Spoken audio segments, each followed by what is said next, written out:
Well, welcome everybody. I'm so excited that you're on the show tonight.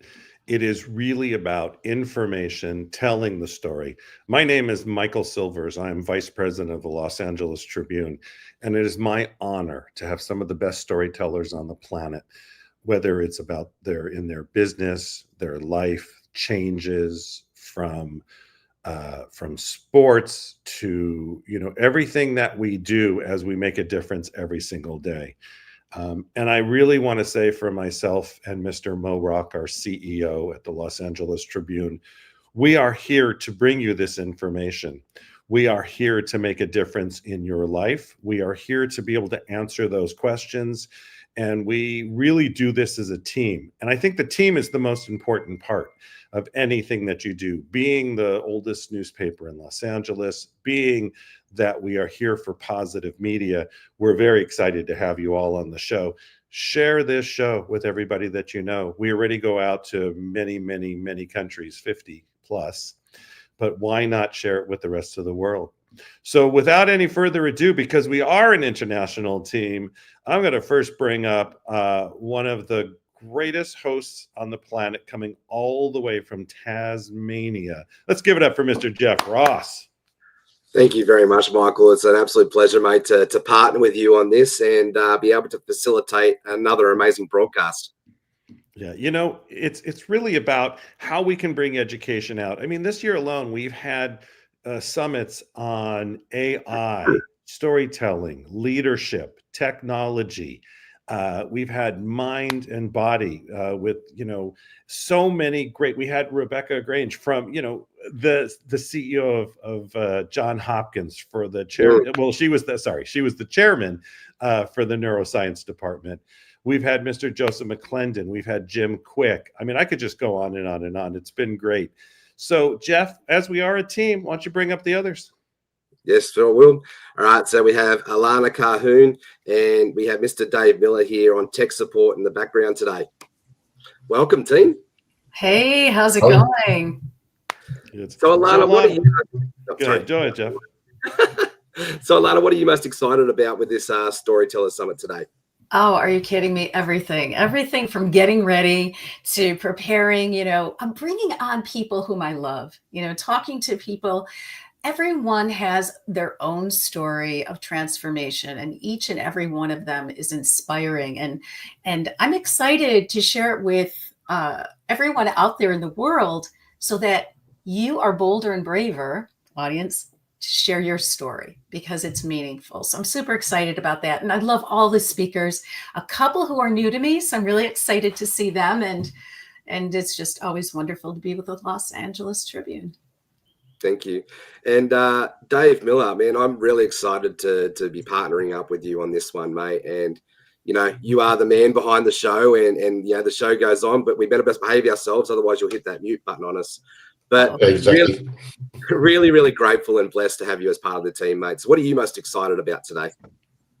Well, I'm excited, obviously, for the opportunity to you know, join with you guys and help present this awesome event. But just the speakers, I think, yeah, I just can't wait to hear some of the people I've never, you know, had anything to do with before, and some of them I have, and I know it's an awesome lineup, and just, yeah, so excited and looking forward to it. And yeah, what an awesome day it's going to be. Sure is. We've done a few of these in the background down together, and it's amazing to bring you closer in. So appreciate you. Thank you. And Michael, when we sat down at the beginning of this year, and you and I started mapping out all of these broadcast events that we're going to host together, we had one person who we had in mind that is no longer with us here, Mr. Malcolm Jamal Warner, who was going to be our headliner for this. So I really want to take the opportunity here to really dedicate this whole summit to our friend and dear partner in that, you know, now gone to heaven, Mr. Malcolm Jamal Warner, and quite touched by how he impacted my life in such a short time. But I know that you had a closer relationship with him through Joseph and others. But you know, what would you say to, you know, if we were having Malcolm as still part of this conversation today, what would you say to this summit and to Malcolm to be able to really just lift this up to him? Yeah, you know, I think the biggest thing at that point, I see Malcolm's smile, right? Whenever you talk to him on screen, it was always that smile, and it was live your life, live every day, because he was very much, you never know. And I don't know what's next. It's sort of that conversation we had towards the end. And so I would say to everybody out there, if you want to honor a great memory of somebody who not only had been on our TVs and in front of us since the 80s, but really impacted, made a difference, had a lot of charities, also was a Grammy Award winner, live your life. and be of service. He was very much about be of service every day, do something for somebody else. And that's the way we're going to honor the memory. Yes, thank you. Well, we're going to bring up our friend, Dr. Joseph McClendon here to the stage next. And, Dr. Joseph McClendon and Malcolm Jamal Warner were hosting a beautiful thing called the Make It Matters membership. And we were all part of that. And really, really blessed to be on this journey and continuing on with Joseph. So we're going to bring up Dr. Joseph McClendon next after this quick break. So Dave, take us to a break. And it's an absolute pleasure to be on this ride with you all. Welcome to the Los Angeles Tribune Storyteller Summit. Thank you for your time. Dave, let's go.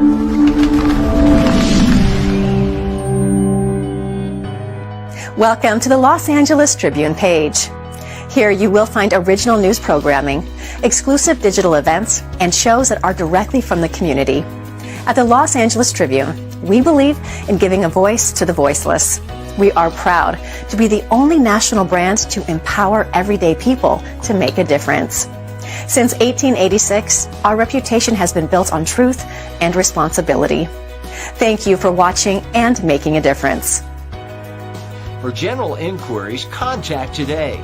Thank you on behalf of the Los Angeles Tribune team.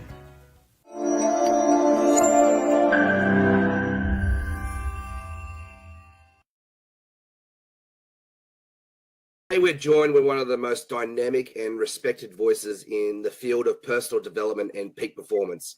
Mr. Dr. Joseph McClendon III is a globally recognized neuropsychologist. Try and say that 10 times fast. He's a performance coach. He's a best-selling author whose work bridges science of the brain and art of human transformation.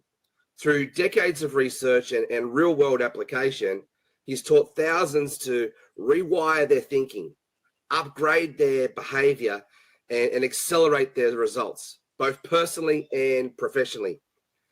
His gift is making complex neuroscience practical, powerful, actionable, and through especially the power of storytelling. And it's my privilege to welcome to the Storytelling Summit, Ms. Dr. Joseph McClendon III. So thank you so much. Thank you so much for having me, Jeff. Good to see you. You too, mate.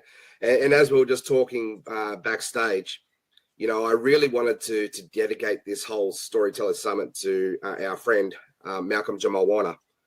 When I was sitting down with Mr. Michael Silvers there at the beginning of this year, planning out our summits, Malcolm was one of the ones that I wanted to really shine a light on for this whole Storyteller Summit, because he just had such a gift of storytelling. And so do you, by the way. But, I wanted to really, pay homage and really just dedicate this to him. It was such a loss, to the world, losing Malcolm.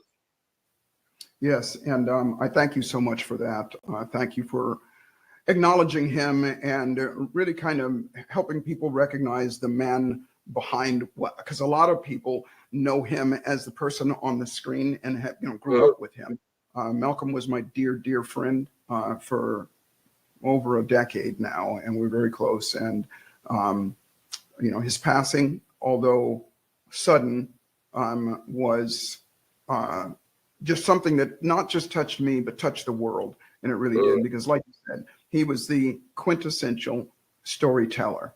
I think anybody in acting, they learn to tell a story through their scripts and through their motions and things like that. But Malcolm was a very, very special individual, because one of the things that a lot of people maybe didn't know about him was that he was a storyteller in the spoken word. Matter of fact, he won a Grammy for telling stories in that way. So nobody better than him.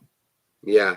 And so I want to talk about that, because storytelling is essentially, like as John Maxwell describes leadership is influence, nothing more, nothing less. And essentially, mastering the art of storytelling is definitely something that's helped me to build my influence. And, when I had the blessing and the privilege to be a part of, your mentorship with Malcolm over this last 6 months, one of the things that I recognized there was just this gift to help people move forward through the art of story. So you've worked with leaders all around the world, top performers and massive audiences. So why do stories work in such a way? Like, what's What makes storytelling one of the most powerful tools that we have? Well, first of all, I'd like to say two things. Number one, it is the most powerful tool that we have, because anything that comes out of our mouths is a story, and anything that we think is a story. And here's what I mean by that. I like to kind of get us all on the same page, everybody that's listening, so that we know what we have common understanding of what we're talking about. So a story is a representation or a representation of an experience or an event that we had personally, or somebody told us they represented something and we had an experience with them there, or I should say, or we made it up in our minds. Either way, with all three of those, that representation, when we tell it again, it causes us to have an emotion about it. And so the reason I say it is the most important tool with regard to communication, leadership, selling, or anything like that, is your ability to represent this information or this experience that you have to somebody else, so that they have the chosen or your chosen experience. Oftentimes when we tell a story, we just want people to get an idea of what we experienced. Get an idea of the same thing that we did, and hopefully that if it's a funny story, hopefully they'll laugh about it as well. A joke is a story, if you will. Or on the other hand, if it's something like you and I were just talking just earlier when I was talking about Malcolm, that was my story about my experience with him. Or taking it a step further in terms of influence and selling, if you will, you want them, through your story, through your representation of something that have an experience of, you want them to have an experience of, hey, I want this for myself.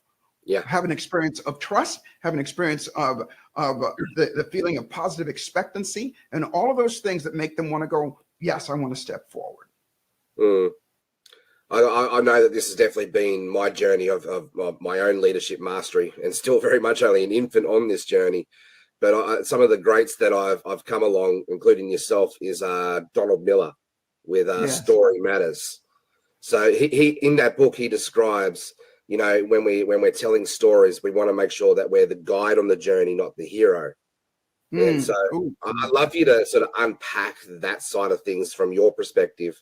Basically, I reckon storytelling is the perfect opportunity for servant-hearted leadership. What would you like to say to unpacking that a bit deeper?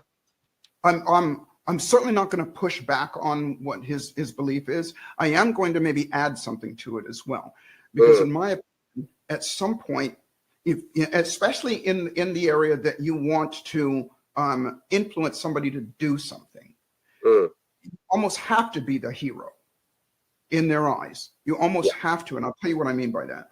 When we are when we're sharing an experience with somebody and our outcome is to get them to feel something, connection is the number one thing, beyond anything. In other words, if you're telling a story, you want that person to believe you, maybe number one, and number two, to trust that you have their best interest at heart.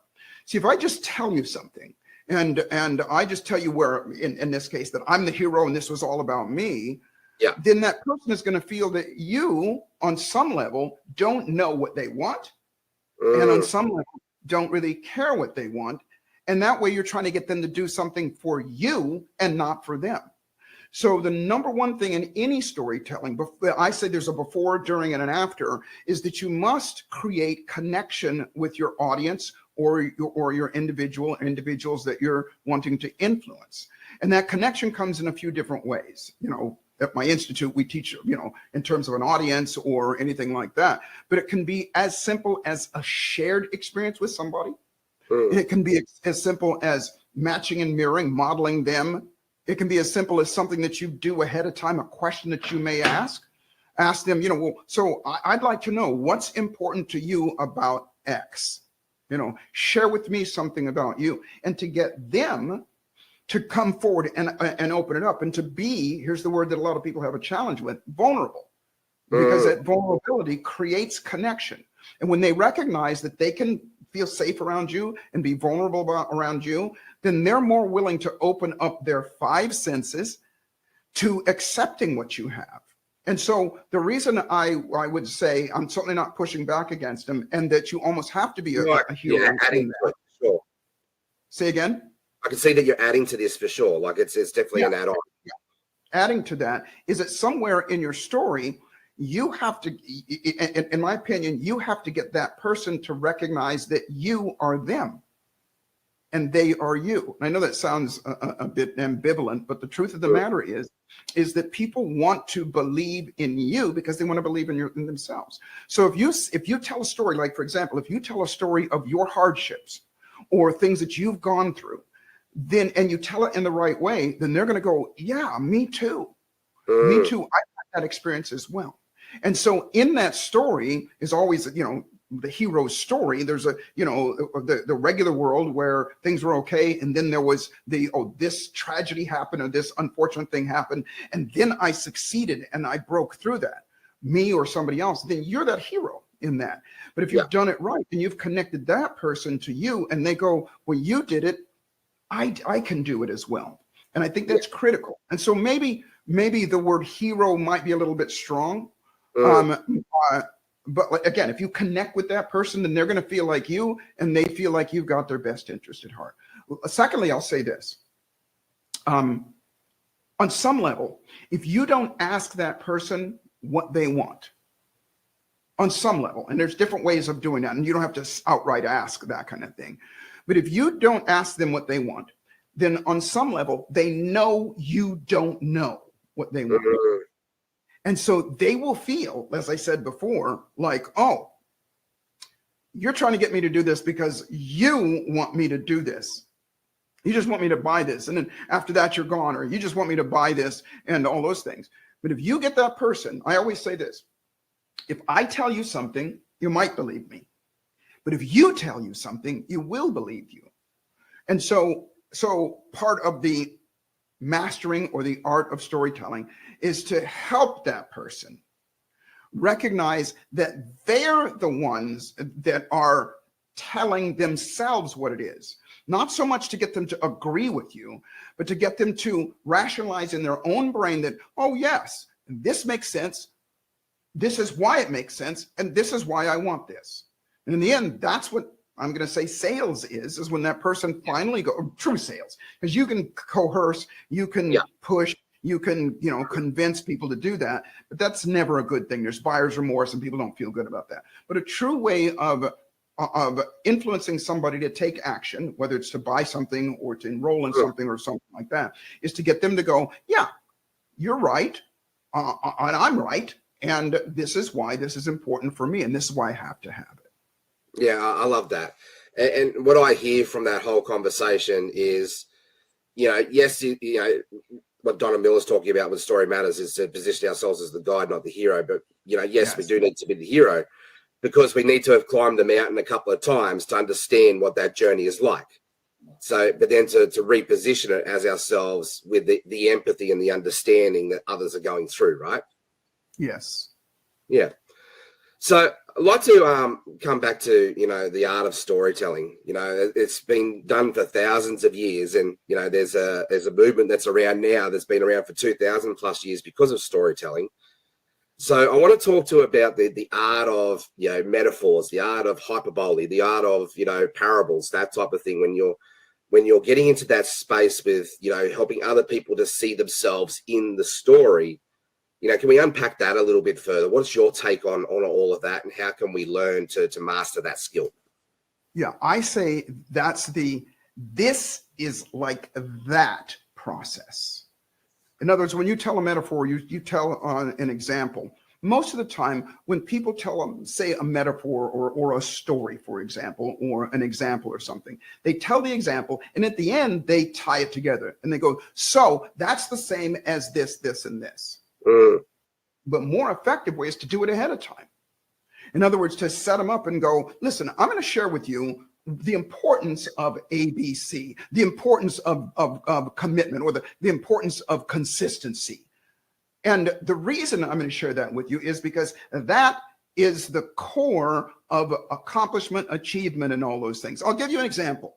And there was a story of an old woodcutter who, challenged, another woodcutter to challenge to, and I'm not going to tell the whole story, but he went through and the young woodcutter at the end of the day had worked all day long, but the older woodcutter had gone to the shed every half hour. At the end, the young woodcutter who cut less, he said, listen, I don't know how you did it, but you won, but you were taking a break every 45 minutes. How did that happen? And the old woodcutter said, you thought I was taking a break. What I was doing was I was going up to the shed and sharpening my tool. Now, what happens is the pre-frame that you gave them makes sense. And then they go, oh yeah, consistency. And then you get to say, okay, consistency is this. The consistency of this man going up and sharpening his tool is key to life. And now it's a double whammy. Because you get the example up front. We always say, I'm going to tell you, I'm going to tell you again, and then I'm going to tell you what I told you. And this is so key because now when I tell the story, it doesn't just come out of somewhere and you're not leaving it up to them to make that association. You've already helped them. In the end, you're going to tell them the association, but they're going to go, yeah, that's right. That's right. And you've I call it neuro encoding. You've encoded them to be anchored to what you told them in the first place. Yeah, fascinating. So I want to go into that a bit further because now I understand, a lot bit more why we start with why, like this, why you're starting with, basically the pre-frame of this to tap into that why. And from my understanding, with this side of things, and by all means, I'm only like, touching the tip of the iceberg, but I have read a lot of books on this conversation, where Simon Sinek talks about the golden circle principle, we start with why. So like where he talks about, most people talk about what they do and how they do it, but very, very few talk about start and why they do it. And the why for me is understanding that is we want to tap into that flight or flight response. When people, to make them feel safe, right? To help people feel heard and seen and valued. So I love to unpack that because you are the master at pre-framing. You are the master at making people feel safe. And then people want to lean in and listen. So I want to unpack this a little bit. I'm fascinated. Yeah, that word, pre-framing and reframing and even deframing, all it means is I'm going to express to you, I'm going to communicate to you what to pay attention to, what it means, and why it's important for you to pay attention to it. I'm going to tell you that ahead of time. And so what's important about that is you build positive expectancy. You build an expectancy in their mind and you have them on the edge of their seat going, okay, I want to see how true that is what you said. I want to, and on a deeper level, I want to feel how true that is and what that means to me. And so to me, the why comes second. My dear mentor used to go, how comes second, why comes first. And I agree with that. I think putting up front, in all cases, connection comes first. Yes. Because they don't care. They don't, internally, like I said, they don't care until you help them feel like you're like them, they're like you. And so a metaphor that I like to use, and by the way, I just did it. I just did it. You're a master at it. I can't help it anymore. It's just the way that it is. And it's natural, honestly, because that's what, it comes through the process, and a process that we call mastery level, right? That's millions of hours of just doing what you're doing. Yes, and you don't have to go through the millions of hours that I do. In other words, that's part of neuroencoding, is to compress decades into days. You can do that. So having said that, connection is always first, right? And so if I'm going to pre-frame you about something, I'm going to pre-frame you on what it is, what to pay attention to, and why to pay attention to it. The metaphor that I like to use, as I said, I set this up, is this. This is how important why is to them. Now, this is for us that is listening right now. And you can use this story, you can use this example, but I always say like this. If there's a house, and this house is on like an island surrounded by a moat full of water, and in that water are alligators, crocodiles, sharks, piranhas, poisonous fish, everything nasty that could kill you. And then around the outside of that is a chain link fence with barbed wire on the top, and it's an electric fence. There's a sign on it that says, if you touch this fence, it will kill you. 220 volts will go through you, stop your heart, and burn you to a crisp. And I say to you, inside that house, laying on the bed in one of the bedrooms, is a $20 bill. And if you get in the house, you can have that $20. The question is, would you go get in the house? Well, if you're a sane person, hell no. Why? Because the risk is not worth the reward. $20, you know, you're going to risk your life for $20. But if I say to you, same situation, but in the house now, asleep in one of the beds in the bedroom is the person that you love the most in your life. Your mother, your father, your sister, your brother, your child, your spouse, you know, whatever, the person that you love the most. And they're asleep in the bed and the house is on fire. And if you don't get in and wake them up, they'll burn to death. Will you get in the house now? Answer is absolutely yes. Because you have a strong enough reason why. And so if I can help you create a strong enough reason why to do A, B, C for the benefit of you, because you want to save that person, because you don't want to go, you don't want them to have harm, you don't want to feel the guilt, feel the loss, feel all of that stuff as well. So it's always, in a way, a selfish reason why we're doing something.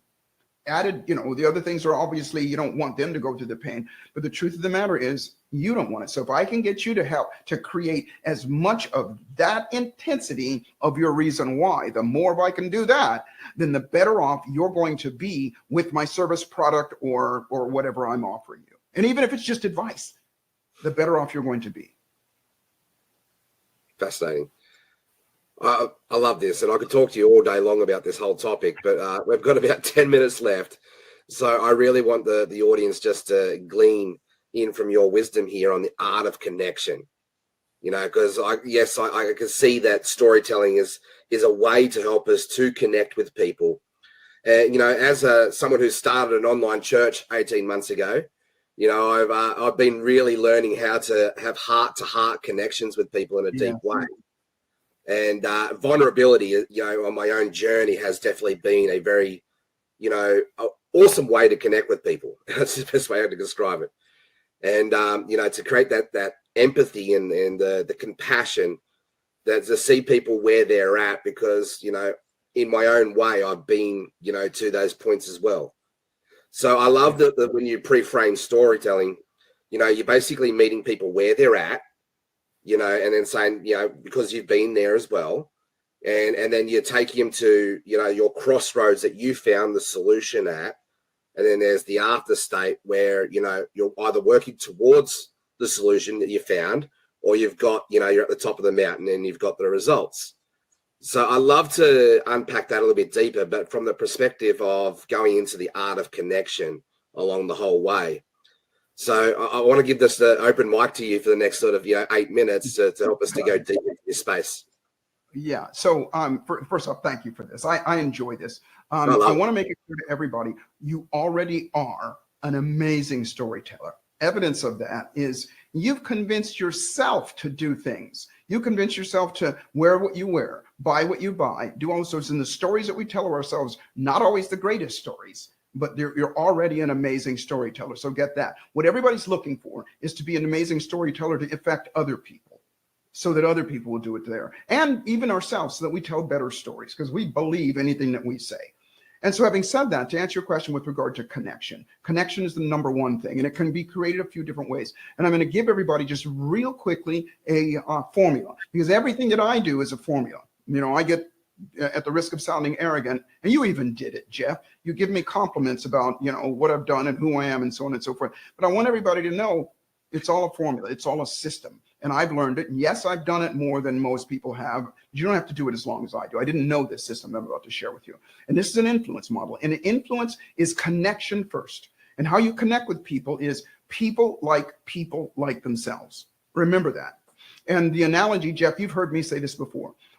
Connection is energetic. And it's going to sound ambivalent. It's going to sound, you know, unicorns and crystals and rainbows, but it's the absolute truth. I can prove it. Yeah. And I just did it again. I just pre-framed you. And now I'm going to give you an example. okay?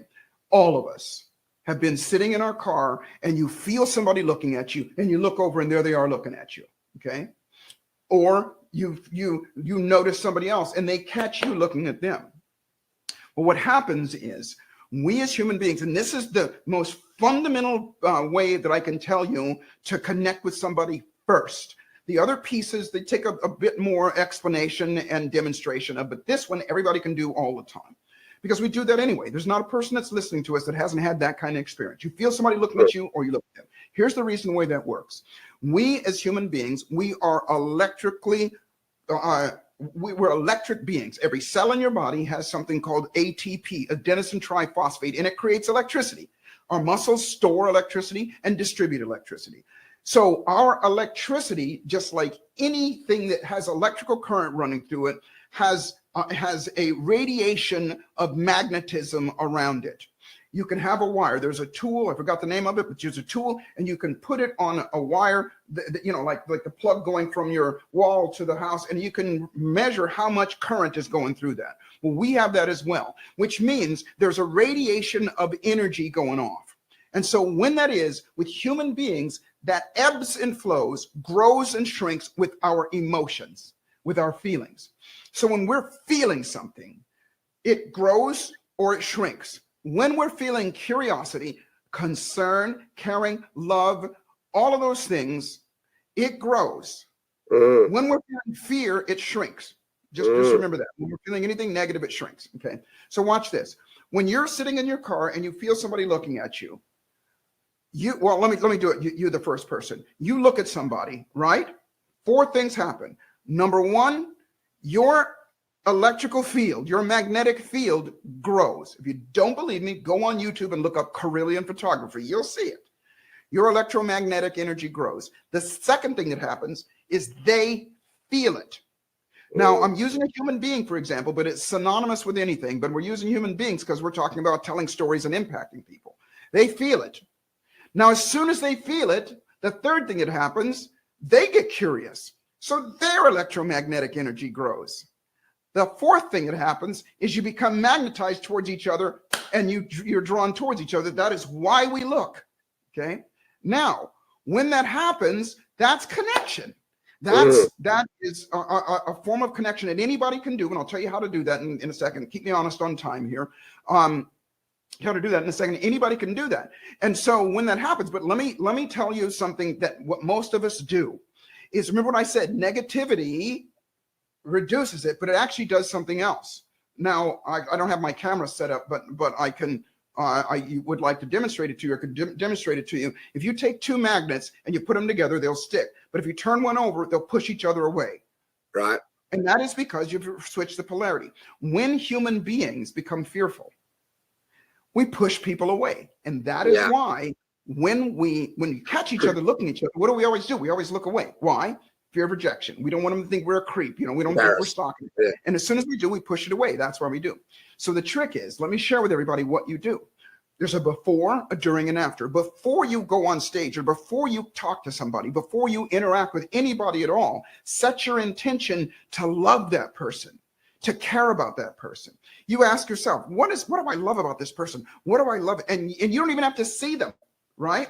Put it in your mind, because what happens is you start to glow with electromagnetic energy. You know, I always tell people, before I walk on stage, before I talked to you today, Jeff, I did it. It's normal with me right now that I consciously put myself in that loving state for you, for the audience, for everybody. Why? Because at the very least, I'm glowing. At the very least, I'm feeling that. Now, if I'm feeling it, they're going to feel it. That's my belief, and I watch it happen. You know, I have the privilege of being in front of, you know, thousands and thousands. I'm going to Germany here in just a couple of days. There'll be 16,000 people there. And people think, well, he's skilled on stage. No, I'm skilled before I go on stage. And the skill is the mastering of that piece first. Now, there's other pieces, but I encourage everybody, just do that alone. Care about that person and watch your fear mitigate. Because you'll also, when you walk on stage, you'll look at this person and you're going, I care about you. They'll feel it first. And then you go into the mechanical parts of making more connection and then how to influence them. Wow. You've just given me a really new depth of understanding to this whole conversation, and things that I'm reflecting on, just what I actually naturally do or I've learnt to do. So one of the things is I learn to do before I get on any conversation, whether it be here or on stage, is I pray, and I get into my heart. So I get out of my head and I get into my heart, and I come into that space of love, into that space. And I grew up actually, it's a fascinating thought that's just come up. I grew up riding horses. And as a horseman, you very know that, your energy transfer is very much a part of it, right? So if you go up on a horse, that is, you're scared of that horse, they're feeling that fear before you even hop on them. Whereas you go with confidence and posture and like I do this every day, away we go. Now I understand why an old horseman taught me. He said, Jeff, you don't know how to ride a horse until you learn how to fall off 1,000 times. So go fall off 1,000 times, right? But in that whole conversation, it is energy transfer, right? The horses, they sense it. They're one of the most sensitive creatures on planet Earth. Yes, they're beautiful to look in their eyes. And you know what? Mine is not the only way. And what you just said there is so. You gave us a metaphor. You gave us an example, and you did it the right way. You set us up, and you said it. So here's what I will say is that that when you say I get into my heart, and I love those people, here's what happens. I say we actually get out of our heart, and get into their heart. Oh, I love that. We get out of our heart and get into their heart. That's where, to me, the energy transfer is, because when we care about somebody else, it's called selfless caring. We're not thinking about ourselves. We're thinking about them. We are going to, it is going to be a byproduct that we're going to feel a certain way. But when I care about this person, when I say to myself, for example, before I go on stage, I now command my unconscious mind to give me the power, the wit, the strength, the recall, the love, the connection, everything that I need to give these people 10,000 times more than they came for, so that they leave and their lives change, not just in front of me, but as I go away. And when I say those things, all of that is directed out to them. Yeah. All of it is out to them. My certainty of being able to do that comes from, time in the saddle or having practiced this. But what you just said is so beautiful, because, it gives, it sheds light on how you get yourself to care about somebody. And I should say on why to care about somebody. In your example that you gave, Jeff, why you want to quell or mitigate your fear is because if you don't, this horse is going to kick your ass. Right. And that's a good way of putting it. Yeah, the upside of it is if you do, you're going to have a connection with this horse. You're going to, have a beautiful experience, and you guys are going to go on this ride. And when it's over, this horse is going to remember you, and all those things. And all those things, you're caring about the horse as well. Fascinating. I'm going to have to come back to a part 2 of this whole conversation. Let's do it. Yeah, but we've run out of time. So Joseph, thank you very much for your time. And thank you very much for our audiences tuning in anywhere around the globe, from Fortune 500 companies to, people in countries like India and Africa. We're here to serve you. And thank you very much for tuning in. And Joseph, thank you very much for the way that you've spoken light and love and joy into my personal life, and the way that you do it for millions of others around the world. Really, really appreciate it. My absolute pleasure, and I live for this stuff. It is my purpose. Yes, I can definitely see that, and I'm happy to adopt it as my purpose as well, because that's all about that purpose-driven life. All right, my friend. Wow. Here we get this going. Wasn't that an amazing start to this Storyteller Summit? Thank you, Dr. Joseph McClendon, for just sharing your wisdom with us again, but from a much more impactful and depth stage. I love intimacy. The closer you get to know people, the more powerful the conversations can be. And I've had the blessing and the privilege here of getting to know, well, he's not young. He's not a little bit younger than me, but Mr. Joshua Feltz, the CEO of Finance Pro. Dave, let's bring up Josh now, mate. And I went over to Atlanta just a couple of months ago, got to meet Josh in person, and we had an amazing time there for our event for Finance Pro. And, mate, it's just a blessing to get to know you personally. And I really just want to do a quick introduction and then just dive straight into our conversation. So set you up for success, of course. So those of you who don't know Joshua Feltz, he's an entrepreneur leading the CEO as Finance Pro, a financial ecosystem, giving people access to products and to be able to help people to spend and live without limits. Joshua's passion is empowering people to step into possibility by turning these digital assets into real world impact and real world income streams. Today he's here to share his journey, his story, and the power of storytelling in building influence. So Josh, every leader has a turning point in their story. Could you share a defining moment in your journey that shaped who you are today and why you started Finance Pro and why that was born? Absolutely. Well, Jeff, thanks so much for just doing everything you're doing here with the LA Tribune. I first want to say, how awesome was Dr. Joseph McClendon? That was amazing. The beautiful thing that I enjoyed so much about what he was saying is there is a practical way to step into where you're going in life. It's more than just belief. There is energy, there is reality. And I love so beautifully how he unpacks that, where people can truly begin to see what it looks like to walk that out. So I'm so honored to be able to follow him up. And, for me, I'll tell you, the journey of my life has been something that I find remarkable, but also a little bit crazy, I think, just like everybody else. And I do want to apologize. I am a little sick right now. So if my voice sounds a little crazy, it's normally not like this. But, for me, I had a deep feeling in my heart. I thought about the idea, should I pull out? I don't sound great, here tonight.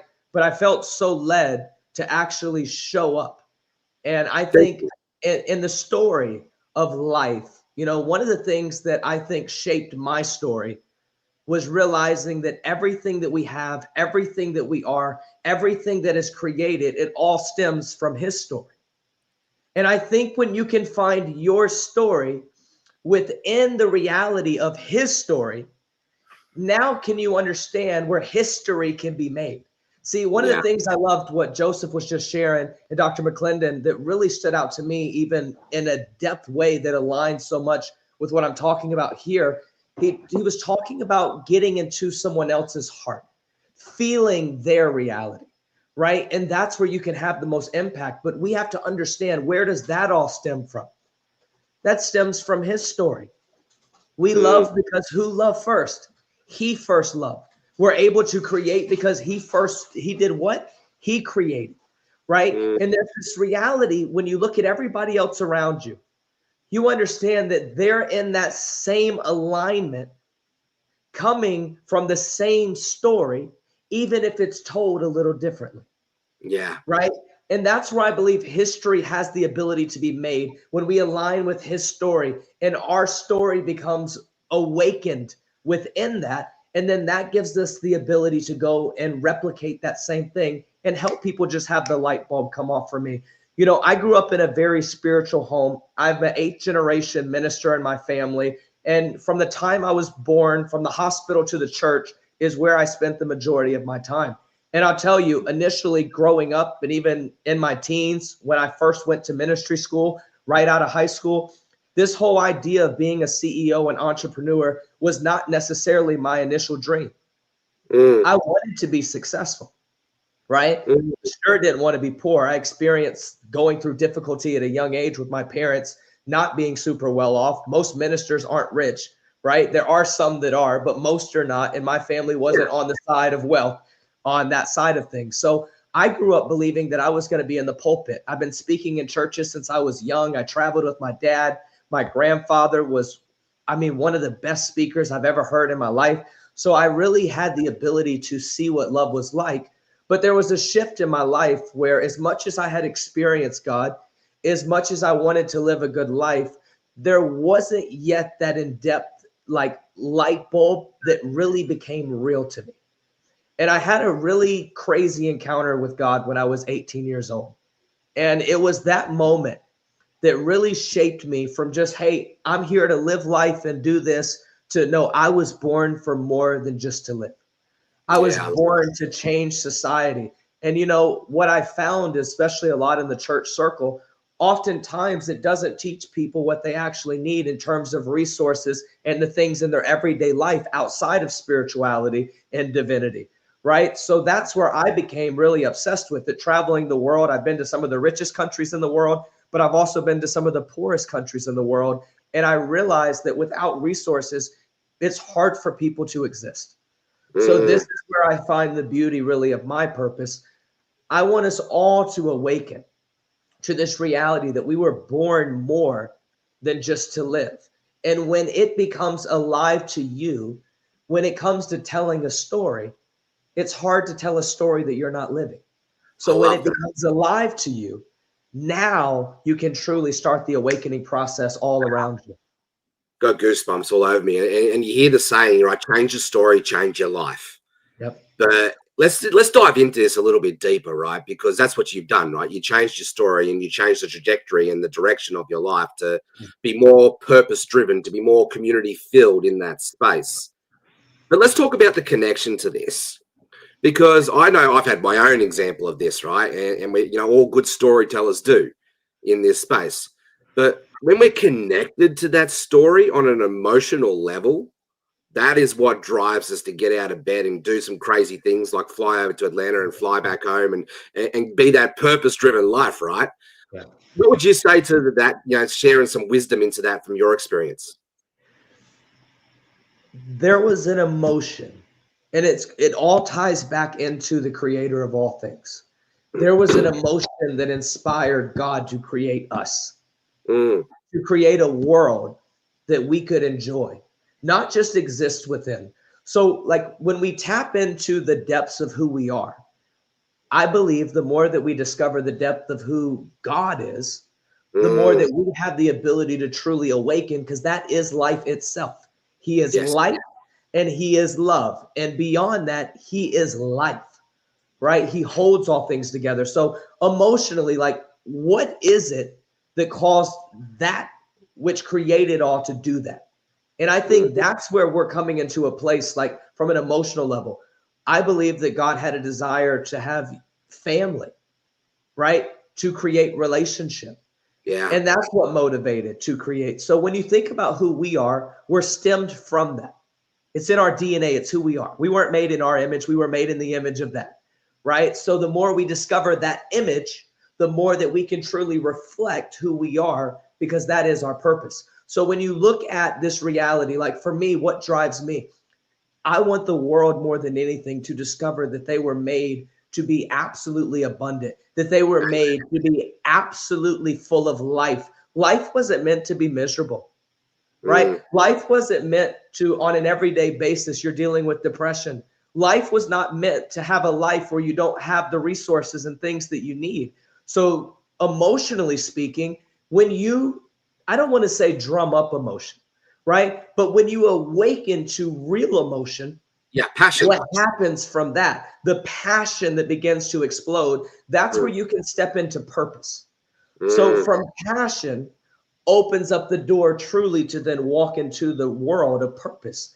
And I think so many people, they've lost their purpose. And not that they've actually lost it, they've lost the view of their purpose. They are unaware of their purpose. And someone that's unaware of something has a very difficult time actually stepping into something, right? They're stagnant. How do you experience what you're unaware of, right? So for every person watching this and any person that has a desire to just impact people and be the best you can possibly be, it all starts with what is it that drives you? For me, I have a beautiful daughter. She's 7 years old now, but I'll tell you a quick story. Like the moment that she was born, you want to talk about a moment that shifted my life? I thought that I was living in a place of love, but I'll tell you, one of the moments that really shifted my life was the moment that she was born and I was holding her in my hands, right? Like we all think about, oh, how would we feel when we have our child, right? How would we feel? You don't know because you haven't experienced it yet.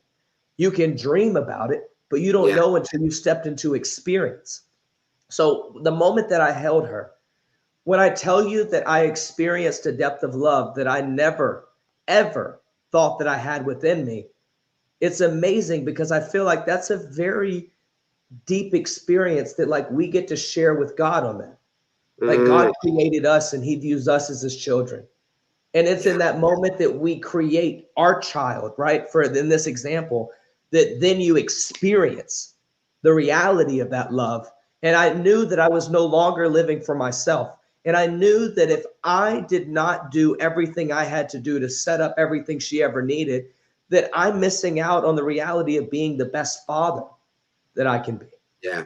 I like what Joseph was talking about, of being of service to others, like, you know, expressing that transfer of energy and belief, but doing it for others. And it's all in that service. And essentially, this is what we're talking about here in creation, in life.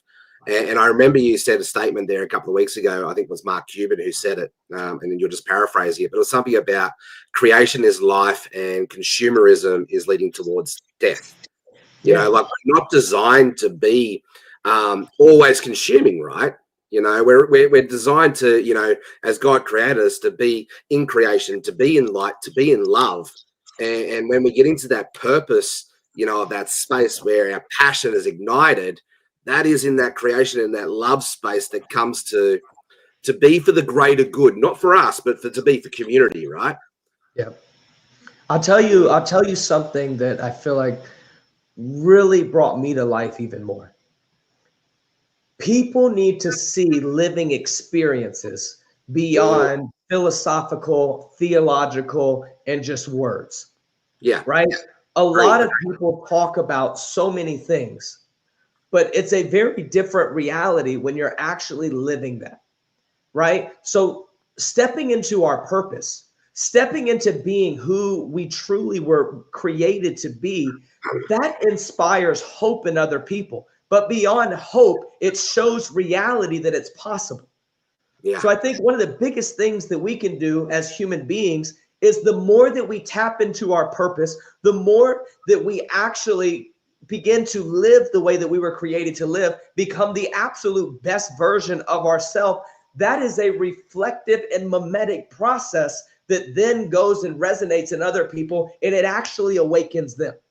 It's the experience that actually sets the framework for people to begin to actually become alive again. And so many people are dead right now. And that's where we need an awakening more than anything. There's so many people that just feel like they're just living to live. And that is not what we were created to do. So it is beautiful when we truly become aware of our purpose, our created value, because then we can help awaken that in other people and they can feel it. And here's one of the biggest things that I could leave with everybody here. You're not doing it with selfish intention. You being the best you is the best thing that could happen. If other people are dealing with insecurity, that's on them, right? And that's something that they have to work with. But when you give, not to receive, but just to give, you put yourself in the right alignment, like rolling down a river rather than trying to fight the river's current, right? It's amazing when you actually put yourself in the flow of life, in the alignment of life, because then you have the ability to replicate that in as many people as you can possibly come across. Wow. Mate, you make my job so easy. And, you know, being able to interview amazing storytellers like yourself. And we're about to run out of time, but we've got about 3 minutes left.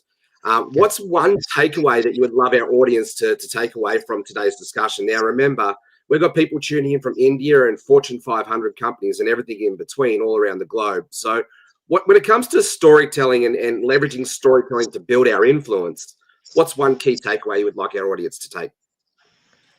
Be authentic. I think the world is so fed up with the bullshit.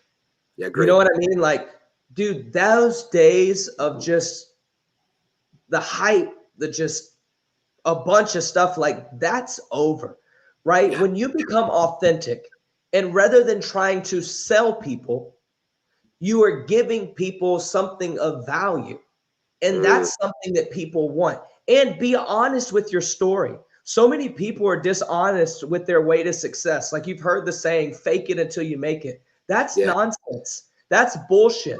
People need to embrace who they are, where they are, so then they have the practical ability to help other people. I told you this a few weeks ago. You can't pull people out of the ditch when you're in the ditch, right? And if you are going to help people, it's not putting them on your shoulders. It's saying, hey, we all need to grow together.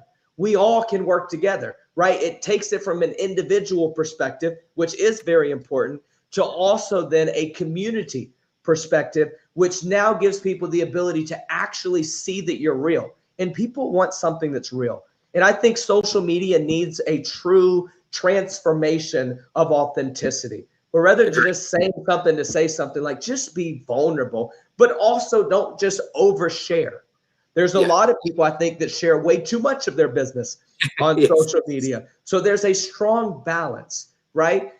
Intimate life should be shared with your intimate, close friends and your intimate, close family. But you can share your process and your story. And when you're honest and authentic with it, you're going to have so many more people that say, hey, I can relate to that. Even if you're from India, even if you're from Africa, even if you're from a Fortune 500 company, people have the ability to see what is real, and you then give them the ability to partner with you in a beautiful way, or at the very least, inspire them to begin to live their story and find their purpose.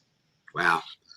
Mate, we'll definitely have to get you to come back for a part 2 for this session. And I can see I'm probably going to be saying that to every speaker today, because this is one of those topics that everybody really needs to learn to master. So, Josh, thank you very much for everything that you do, mate. You are the epitome of a servant-hearted leader, and I just love working with you. And it's been an absolute blessing.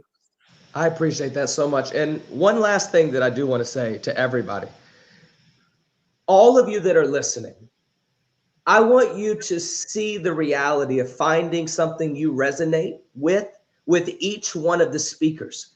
Each one of the people that is lined up here today, guys, you are in for a treat. You are spoiled with Dr. Joseph McClendon out of the gate. We have Jeff hosting this here and walking us all through this. And guys, I just pray for you today that you will get something powerful from each person and let that awaken the story. Because guys, the people that are lined up to share next and through the rest of this event here right now, they are absolutely phenomenal and powerhouses. So take advantage of the gift that you're getting today for free and enjoy this value in the biggest way possible.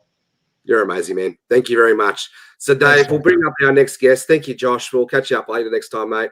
And we've got a beautiful, amazing guest coming up here, and another, just keep rolling in, right? We'll keep bringing in the greats. So, Dave, let's bring up our next beautiful guest here, Patrick Young. And I have the amazing honor here to welcome a former professional basketball star, one of greatest Florida's Gator big men in history, and is now an aspiring storyteller and speaker himself. After a life-changing car accident, Patrick transformed his journey into a powerful message of faith, gratitude, and perseverance. He's also a basketball analyst with the SEC network, but more than that, he's a living example of resilience and what it means to be the light. So please help me welcome Patrick Young to our stage. Welcome, Patrick. Thank you so much, Jeff. And I'm just so honored.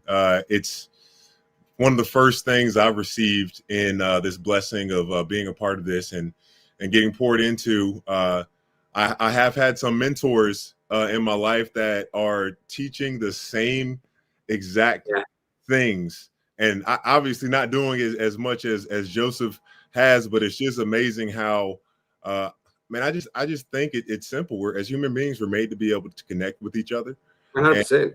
We've just been distracted by so much. Like, look, I'm grateful. We're all grateful for technology, right, in this moment. Right.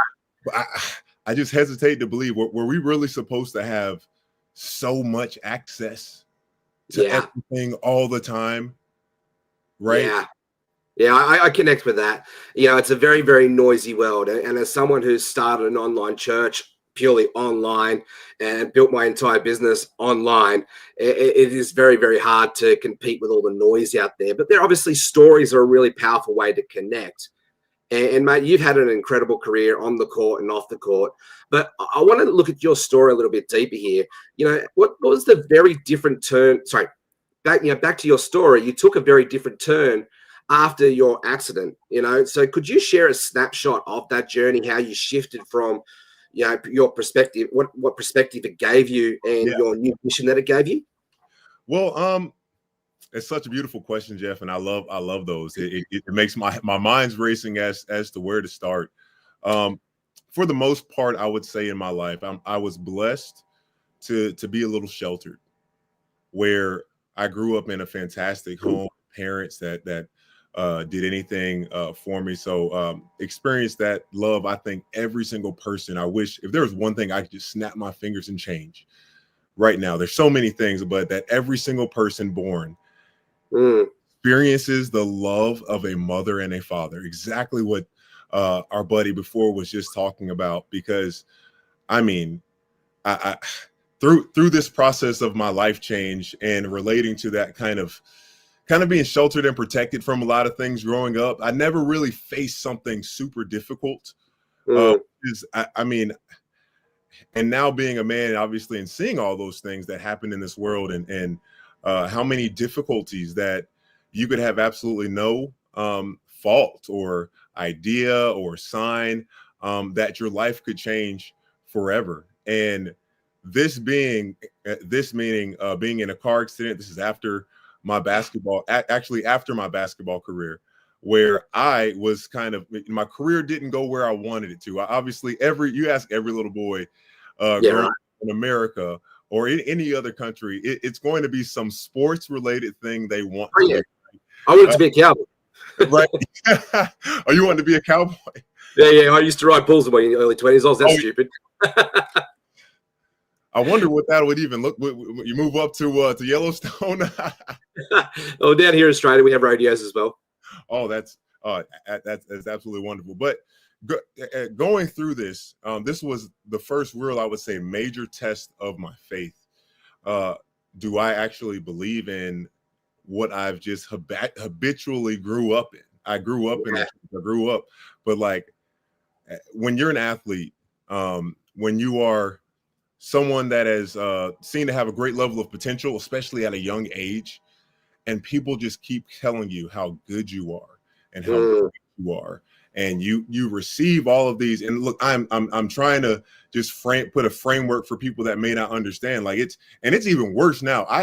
I was growing up when social media was just starting to pick up in my time that I played at college basketball and professional. Now, I mean, children as young as 13 or 14 years old are just being in a positively intentioned way, but it's so detrimental. How many of us on this call do you think you would have matured or changed anything or become aware of anything if you were never confronted with, oh, you need to learn how to share? Right. It's not right to steal or things like that. If we didn't have that kind of instruction or things like that in our life, I mean, where would we be without someone telling us, no, you don't know anything yet. Let me take you and teach you. And what greater teacher in life than adversity? Yeah, well said. I read, and I love that you have. I can tell you're well read, my brother. I'm trying to catch up to you because the Start With Why is a book I've just started, and One of my Bibles. Falling Forward by John Maxwell. Yeah, beautiful book. Beautiful book, everyone. Yeah. Another book that I read that started me on my journey about 15 years ago was The Seasons of Life by Jim Rohn. Only a short book, but, you know, I've had my own accident. I had a horse jump on my neck, and I'm lucky to be alive, lucky to be talking, lucky to be walking, all of that sort of stuff. And so I understand what you're saying, that, you know, adversity is such a beautiful teacher, right? And it's actually, going back to referencing the Bible teaches us to be grateful for our trials and tribulations. Now, I never really understood that until I had to go through that. Has that been the same experience for you? Buddy, I hope you and I can get some time to talk about this a little bit further. Yeah, sure. I was a high-level athlete, not 15th guy on an NBA roster, so not like a superstar or anything like that. But I made it to the NBA, so I was a decent high-level athlete. Having this kind of look at this photo of back in the day that I played basketball. I thought I was in a just naive way I was invincible. Yeah, I get that. This accident, I mean, it changed everything. Yeah. I go and think, all right, I don't know exactly what the vision of my life looks like, because for the most part, majority, something that's very similar, everyone, with athletes and actually veterans. For a large part of your life that you're serving or playing basketball, you're told everything that you're doing. You have a structure made. You're honestly a sad part of it is that families, usually guys with families, they've become so used to them not being around because of their service. And for me, I thought, again, I was going to play basketball till I was 35. I'm 33 years old now. Start a family later. I really didn't have a direct vision of what was next for me. And I'm stealing a lot of stuff. I'm stealing from other people because wisdom should be repeatable and it should be easy. We're all building on the shoulders of giants. Oh yeah, without a doubt. I just always try to make sure I let people know that I'm not. We've got to give gratitude and credit where credit's due. But man, I love this, and I'm so connected to your story because I've gone through my own. But let's just dig in a little bit deeper to this, because may I ask you one real quick question? Go for it. You've read the Bible. You've learned a lot. When you saw James 1:2-4, and it's saying, consider the adversity that you're about to face or that you will face as an opportunity for joy, and that persevering through the things that you face. Not living by sight, living by, hey, I'm going to get through this. There is a greater purpose for this. But when you're in the middle, you don't see it. No, no. I'm just curious. You and I would sharing kind of similar lives with living with disabilities. We've both, and I'm sure there's people on this that have felt those thoughts. And we're just grateful that you show up here to talk and listen to us, share our experience, because I had never thought I would experience something as difficult as what I'm faced. But the pit, think about Joseph that was thrown in the pit. It gave me clarity. It gave me a calling. Amen. Yeah. Oh, yes. Right. And it gave you probably purpose and direction too, I'm guessing. And in that space, where you could really step into what God's asked you to do. It's a calling almost, right? Yeah, it is. And because I think God implants things in our hearts and minds, our talents, the things that maybe we like more than others. We see that, hey, I could see myself doing that one day. I wish I could see everyone that said, one day I'm going to write a book.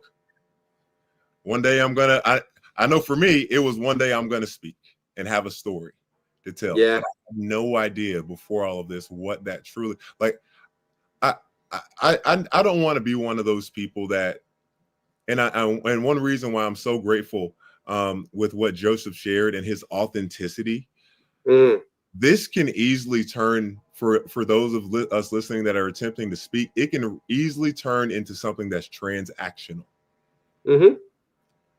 And when it's transactional, you're going through the motions. Yep, you're attached to the wrong things. It's what I teach and mentor my own people is we've got to be attached to something. We've got to be attached to something bigger than us, essentially the mission, the legacy impact of that. And that drives our decisions and our values and the way that we show up and we serve. But if we're attached to just us and our own needs, then that's where you go into that transactional conversation. Yeah. So let's dive into this from your perspective. I'd love to hear from you. What is your viewpoints on, operating out of a transactional conversation versus operating out of a legacy impact, sort of story-driven conversations in that space? Well, I'm inclined to say it should honestly be our natural lean in conversation. In all of our conversations, it should be our natural lean being more inclined to seeing every interaction we have. And for whatever reason of those things getting in the way, we're busy, we got too much on our calendar, We have this and that going on. Maybe that isn't the actual flow of life we should be having. I learned this from an awesome podcast, and I'm so glad, this is a space to share our faith and about Jesus. A lot of miracles that Jesus performed or tasks that he had one destination he was going to. He was like, all right, I have space because it's not a rush that I have to get there, but that's where we're going. So there was space for interruptions and connection. And I mean, I don't know if anyone can be excited about just giving God space in your life. And honestly, not just who doesn't want more rest? Yeah, no, I totally get it. Peace. Right. Look, for my story here, and we definitely got to connect. I was an atheist 11 years ago. And I got to a point in my life where I got so dark and down, and I tried to keep up with the Joneses and all that sort of thing. It was all about me, myself, and I. And to the point, people are going to actually get to meet my beautiful wife later on. She's going to come and speak. But, it was almost to a point where our marriage was breaking down. It was all over but the shouting, So I had to learn how to lean into something bigger than me and love something bigger than me. In that process, I learned how to love myself, and I learned how to love others. Did you find the same thing in your journey?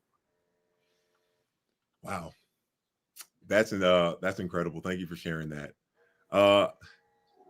I found more of, I would say this. I'm 3 years removed, June 29th of 2022. And I'm not at a place where I can say this is the best thing that's actually ever happened in my life. I've heard someone say something like that through a horrendous life change. Guys, the goodness that's come from just striving to live life for the things that actually matter. Yeah.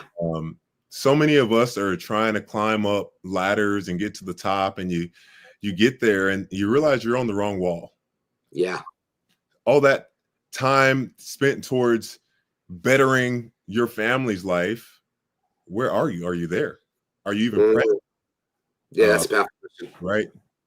Well, and I'll tell you this, man. Like currently, this is one thing in relation to that. Like, I never imagined. I'm living with my parents right now. Yeah. I never imagined, and they didn't. Their 33-year-old son would be in the house at. You don't spend a lot of much time once you move out and you get married and all that. Yeah. Wouldn't replace the time that I've gotten to spend with them these last 2 years. Yeah. Gotten deeper, understand each other more.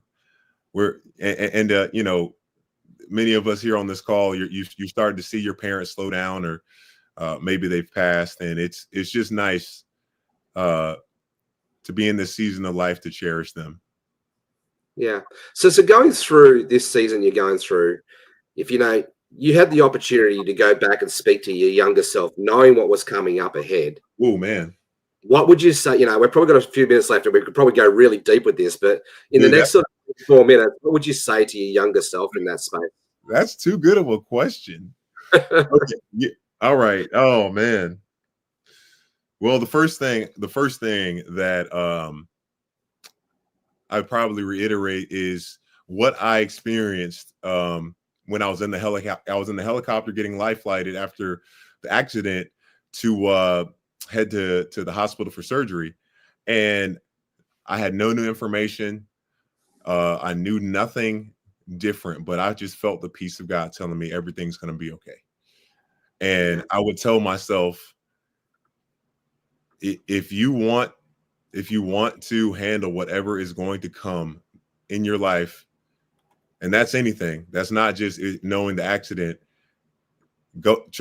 make sure that God is involved in every single decision, because we truly are so vulnerable. Our lives can change. Like we just have this level of arrogance to think we have way more control than we actually do. But you control your thoughts, your beliefs, your actions, especially the tongue. Hey, you might not know it. The power of life and death is in the tongue. I'm actually getting quite emotional because I totally really connect to this. And, you know, it is a choice, right? We either choose to, you know, for when the doctors told me I had to live the rest of my life on a disability pension and pretty much wrote me off, I did buy into that story for a little bit. And, you know, I got really depressed because of that. But then I realized I had a choice. Yeah. I could accept that, or I could get on with life, and I could pivot and adjust and embrace what I've got here and get on.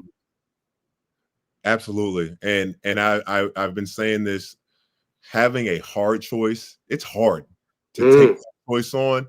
It's better than having no option at all. Mate, we've got a couple of minutes left. If you had the opportunity here just to speak to our audience and give them one takeaway, what would that be? I'm just going to reiterate the same thing that my counterparts have.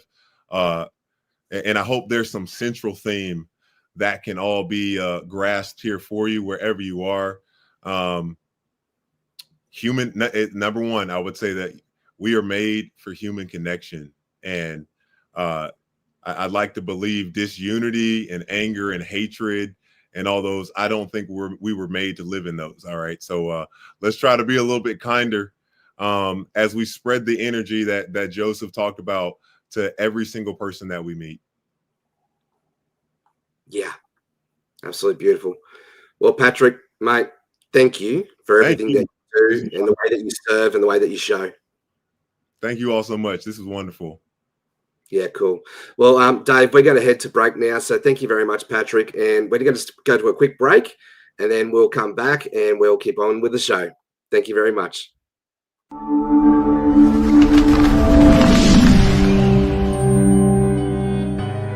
Welcome to the Los Angeles Tribune page. Here you will find original news programming, exclusive digital events, and shows that are directly from the community.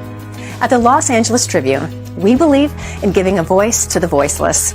We are proud to be the only national brand to empower everyday people to make a difference. Since 1886, our reputation has been built on truth and responsibility. Thank you for watching and making a difference. For general inquiries, contact today. Thank you on behalf of the Los Angeles Tribune team.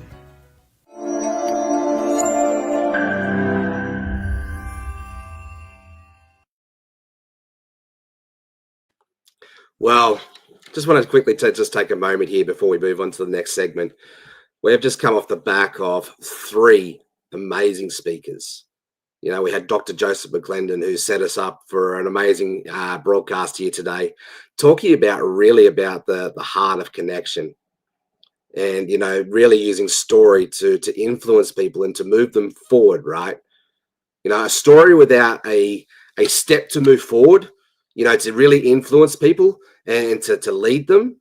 You know, a story without that is just entertainment, and there's nothing wrong with that. There is space for that. We have major industries built on entertainment, you know, but, you know, I keep reflecting back to, you know, some of the greats in this space. Gene Simmons from Kiss, he's an amazing storyteller through his art of doing it through music and marketing.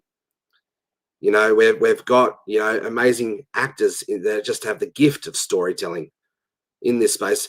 When we show up every day, right now, I'm sharing the story, right? Storytelling is central to our lives.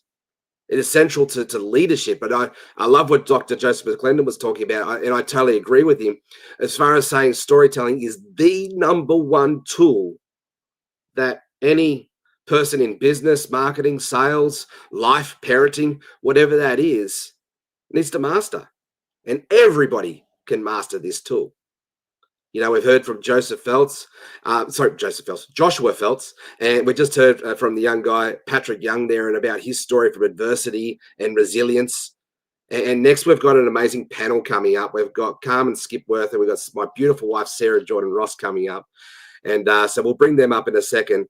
But I just want to take the time here to make sure that you're taking lots of notes, that you're sharing this with your beautiful communities, and that you're commenting here along on Facebook and YouTube and all the other socials that we're going.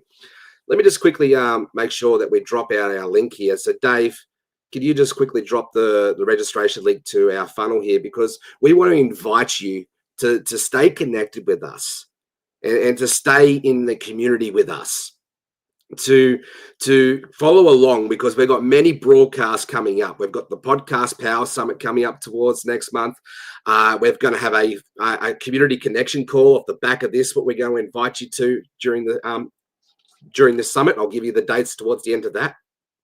We've got many, many more broadcasts coming up. So the best way to stay connected with us and up to date with us is to register for these events.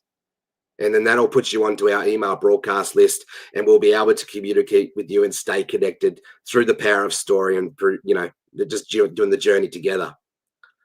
So next, we're going to have a really amazing conversation. So let's bring up Sarah Jordan-Ross and Carmen Skipworth, please. Dave, we are meant to have a third party, but he's not here yet. So we're going to just move on with the show, and we'll get right into it. So I have the absolute privilege and blessing to host this amazing panel with my beautiful wife, Sarah. And so Sarah's going through her own journey of transition at the moment, from being a massage therapist for the last 30 years, now working into your own podcast and moving into being a resilience coach in that. And we've also got Carmen Skipworth here. It's an absolute pleasure to meet Carmen. Carmen's a global business leader, AI strategist, and Forbes Business Council member. From boardrooms to Hong Kong, she's speaking on global stages around the world. Carmen empowers women to thrive in the age of AI, blending innovation and empathy to create lasting influence. And her work equips leaders to embrace technology as a tool to accelerate growth and impact. So let's just get into it, Sarah and Carmen. Each of you have such a powerful journey in your own right. Could you just share one defining moment that shaped the work that you're currently doing today? So Carmen, we'll start with you. So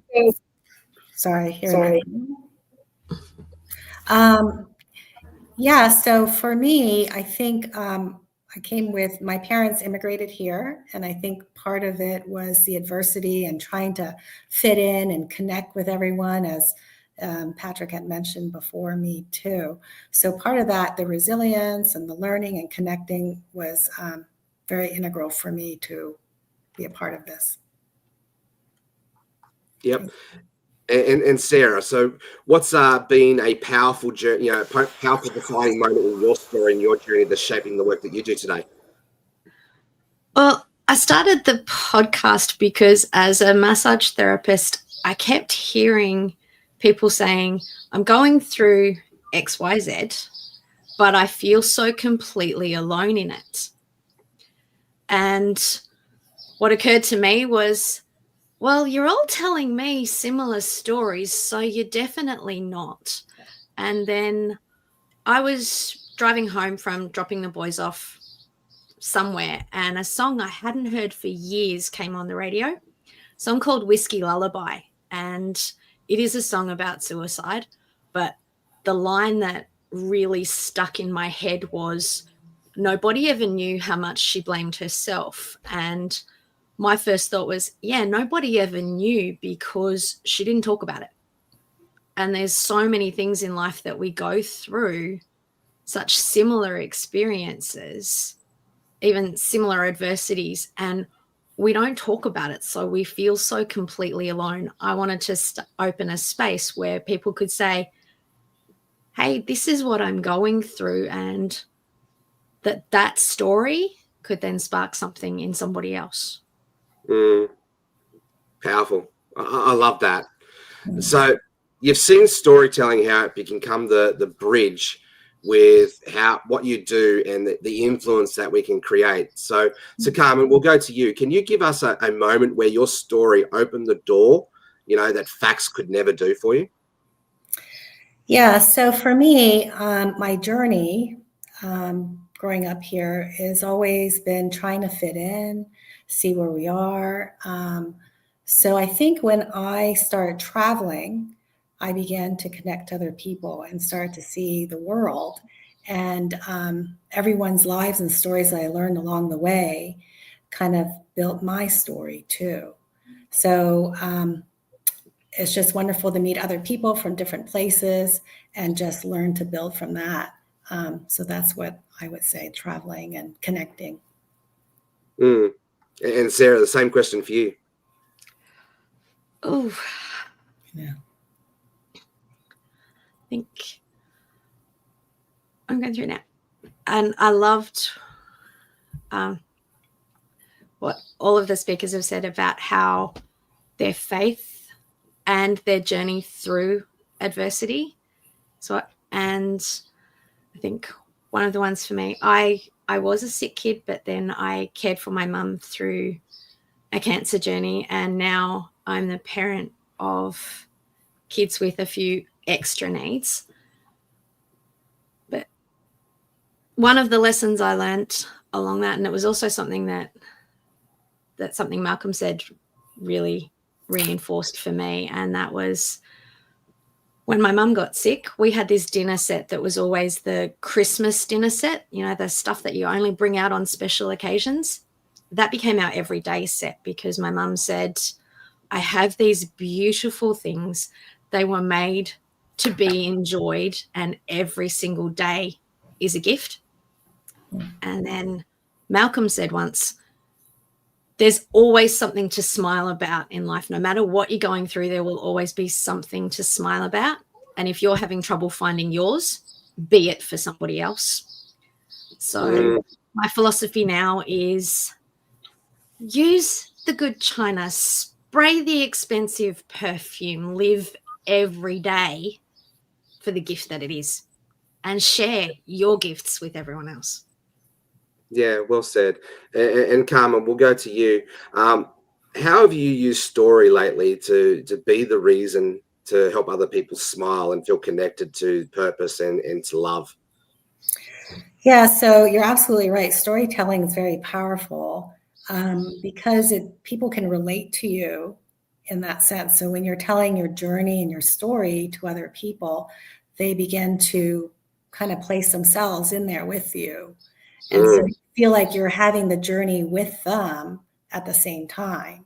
And so it kind of opens doors to them and me, and relatable and connect that way too. Because they're like saying, oh yeah, I remember going through that adversity or that time period in my life, and just hearing how I overcame it, for instance, or vice versa, is just a very powerful tool that I found that other people connected with. So yeah, amazing. And so like leadership is influence, nothing more, nothing less. And stories help us to connect, to move people, to influence in the right direction. Yeah.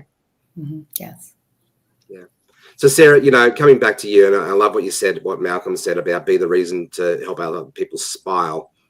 How have you helped and leveraged story lately in that space to meet people where they're at, to connect them and move people forward?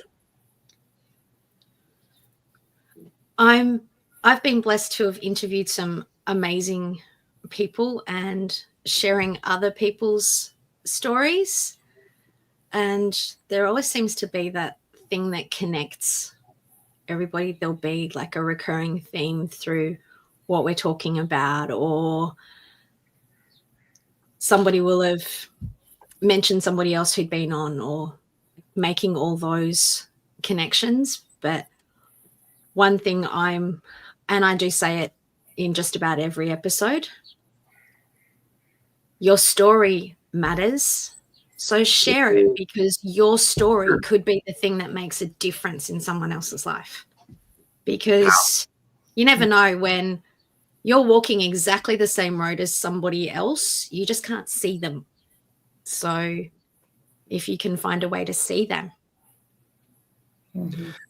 So Carmen, how do you help people?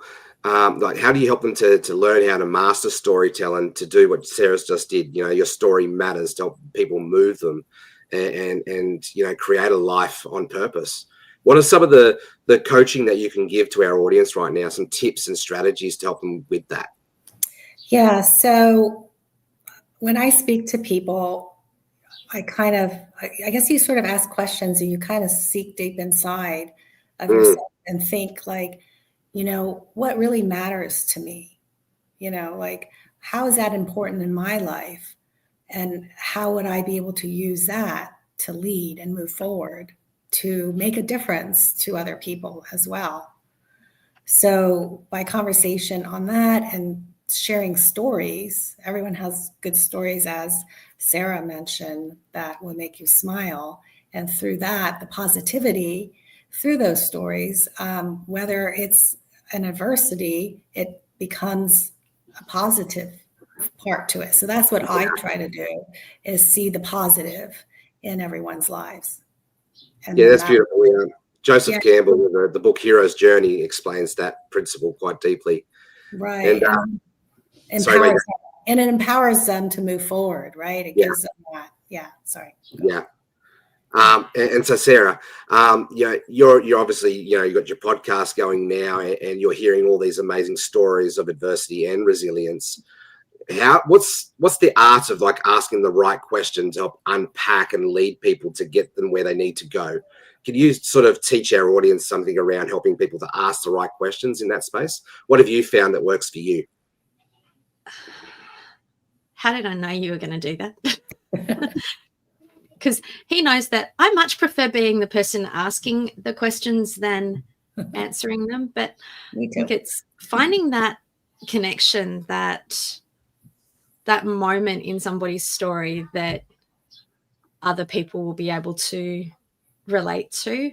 I think it's building, like I said, it's building that connection. That's where it's got to start. And then from that connection, you can find out what somebody's why is or what they've been through. And so many of the stories that I've shared on the podcast, there've been those, like, people have gone through some horrible, horrible things, but they have turned it around and built beautiful lives out of that. Like Jackie Wilkinson's one who comes to mind. She had 9 out of 10 ACEs, adverse childhood experiences. Her book is called Turning the Tables on Trauma, and she well and truly did that. Like, this woman is amazing. She is a Royal Air Force wing commander. She has written PhDs. She's a master coach. But getting to be a wing commander in the Air Force as a woman, and from where she came to that, her journey is an amazing one of triumphing through adversity. Yeah. That's an amazing story to really highlight and share about, tapping into the power of adversity and resilience. So let's go this way. So what's a book or a podcast lately? Because I know, on this journey, right, learning to be a student in this space, reading books and listening to other people's stories and other people's podcasts has been a very powerful way to add to more stories in our toolkit, to be able to share, to meet people where they're at. At the end of the day, we're talking about the power of connection, right? So I find when we can ask really powerful questions to get really great answers, to dig into that intimate space, the I see you space, the I see in you space, and asking questions in stories to really go more intimate with each other. What have you found is a really good book or a podcast or an expert in this space that you lean into to help you to become a better storyteller and a better podcast host, a better coach, all of that? Carmen, we'll go to you first. Yeah, so I think part of my job is coaching and encouraging, building that confidence. There's so many books, but one book that comes to my mind right now is Mel Robinson's book, Let Them. Powerful. Yeah, and it's just so simple, those 2 words, let them. And she just goes through all these stories. And when you hear the stories of, things that happen, that's simple little things that happen in a day, and you're thinking, let them, you shouldn't let things like that bother you. Just because someone said something that seemed to affect the way you feel, it's going to either prevent you from doing something, you lose your confidence. And she goes through this thing that tells you why does that really bother you? Is it really something? So try not to let those things bother you. Believe in yourself and be able to gain that confidence to move forward, to do what you want to do, to make that difference, versus letting other people affect the way you're acting when you know what you're doing is powerful and empowering to other people. So, let them, is what I say. That's a brilliant book.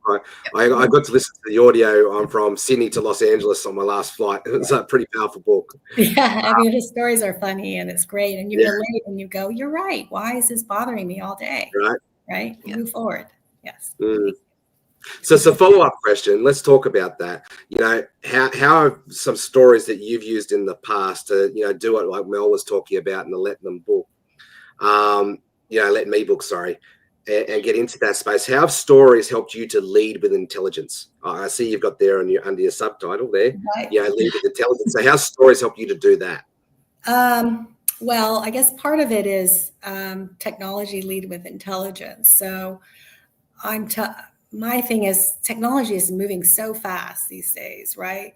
And people just can't, even I'm trying to keep up with it. It's just, especially with AI, and then people overwhelmed and they just said, I don't know. So since I actually coach this, I teach it. So when I say, even I have problems keeping up and learning everything at the same time, then people go, oh, well, gee, if you are, then I don't feel so bad that I'm falling behind or something's going to happen to me.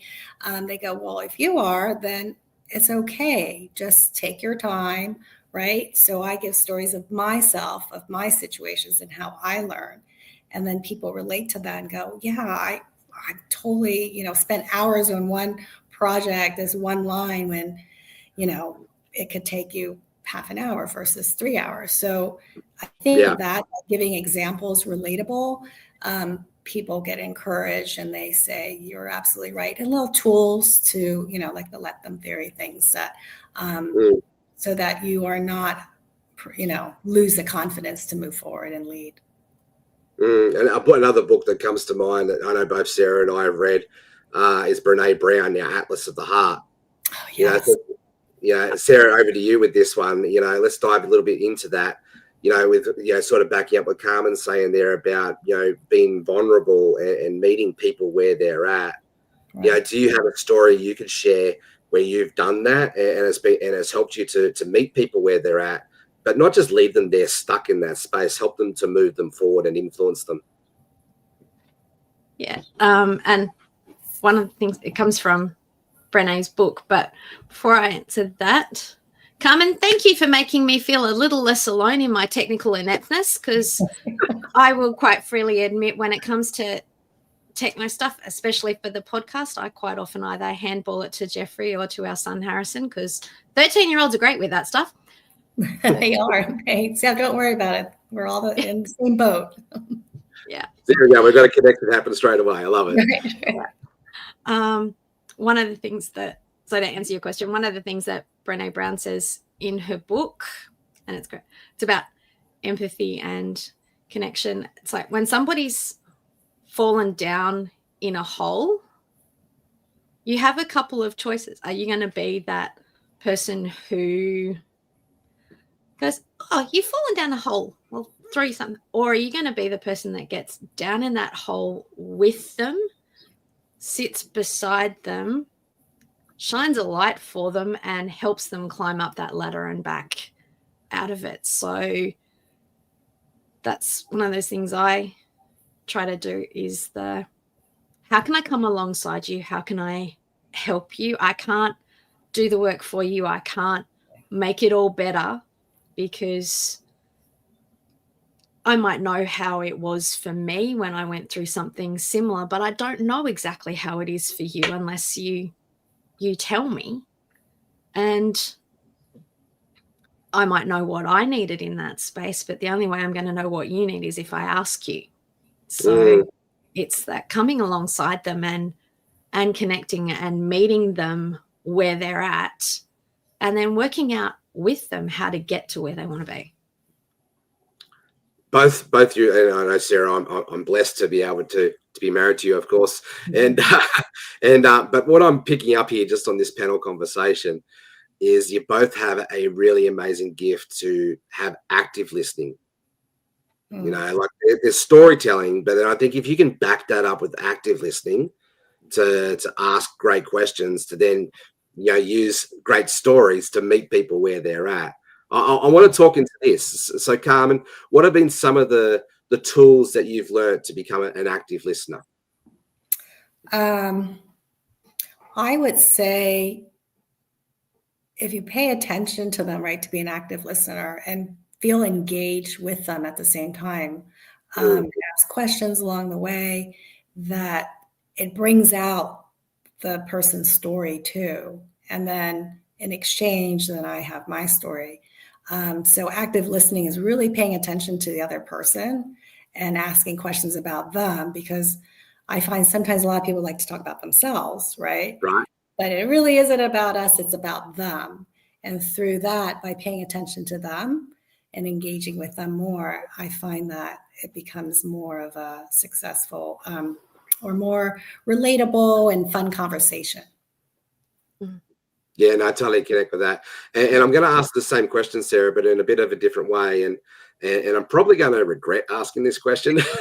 Oh dear, because you're married. yeah. But you know, going just off what Carmen's just said there, right? Because you've seen me go through my transformation from being someone who really struggled with, you know, not making it about myself and being an active listener, not being an active listener, to growing in that space, you know, to learning to really maturing this skill. I love to just, you know, glean in on your wisdom and your insight of, you know, from your perspective, what have you learned from that transition in that space? Like, you know, watching me learning to struggle with this, learning to lean in and getting better with it. You like asking hard questions, don't you? Yeah, because for a long time you did struggle with the not making it all about you. So you were making that connection of, oh yeah, I've been through a similar experience. And then you'd go down that rabbit hole of sharing your story more so than getting the other person's story out there. But in recent years, you've really like flipped that switch, and you've turned it into, it's about them first, and you use your experience, yes, for that connection, but then you go deeper with that person. So rather than, you've learned how to be a great supporting act rather than having to have the main spotlight all the time. You've learned how to share that. Very kind words. Thank you, Sarah. And so, Carmen, we've got about 3 minutes left. And Sarah, it's been a beautiful conversation with you and going deeper into this space. But Carmen, I want to come back to you there just on learning how to help people to, you know, like Sarah sort of said, you know, not making it about me, but asking great questions to, you know, help them to find stories to connect with people. Right. Do you have any wisdom that you can share with our audience around that to, you know, to meet people where they're at and just go deeper with that? Yeah. I guess, like I mentioned before, it's really paying attention to them and asking them questions about them. And at the same time, if you can, stories about yourself that connects to their story. And then in that sense, it becomes more, you know, like you said, it's about them, not me. But part of my journey and my stories relates to them. And I think through that, they become more engaged and empowered. Right. That, if that makes sense. Yeah. Our stories become the bridge towards the transformation, right? There you go. Thank you. That's exactly right. Well, yes. Yeah, thank you. And so just to go to both you, Sarah, we'll go to you next. We've got probably 1 minute each. You know, what's one word of wisdom or thought that you've picked up from today's summit, or something you would like to share with our audience? A bit of an open mic. You know, you got 1 minute. Sarah, over to you. It's all about connection. It's making that connection to someone else, and our stories are the things that connect us. And if we listen to each other's stories, we will probably find that there is so much more that connects us and unites us than there is that divides us. Yeah, beautiful. So, yeah. I'll echo what a few of the other speakers have said. We need more kindness, we need more compassion, and we need more connection. Absolutely. Right. Yeah. And Carmen, what would you say in the next 30 seconds? So I would, carry on with what Sarah said as well, with compassion and kindness and a sense of community, right? With the connection, we want to have that community that we are here together, right? We're not alone. So we're here together. We're not alone. Yeah. Love that. Well, ladies, it's been an absolute pleasure, and I look forward to having you back on another broadcast down the road. But we're going to move on to our next section, and we've got an amazing guest here today. It's actually my co-host, Alana Carhoon. We met her at the beginning of the show. She's back here again, and I'm going to take a bit of a break, and I'm going to hand over the baton to Alana, and Alana's going to continue the show with her panel. So, Alana, thank you very much for stepping in here and supporting this. It's been an amazing ride with you, and I look forward to taking lots of notes with your panel. Thank you. Thank you, Jeff. It's a hard act to follow, but I'm here, so let's go. Welcome, everyone. I am Alana Carhoon, and as a mindfulness coach, my mission is to cultivate a global community of conscious leaders who rise, thrive, and inspire change with compassion and purpose. My mission is aligned with the Los Angeles Tribune, led by none other than Mo Rock, Michael Silvers, and Mary Glorfield. The Tribune offers a platform where voices are shared with integrity to influence the world toward greater consciousness. My podcast, Creating Abundance, is part of the Los Angeles Podcast Network. And today I'm honored to be here along with the Tribune, my dear friend and colleague, Jeff Ross, the producer of the Storyteller Summit.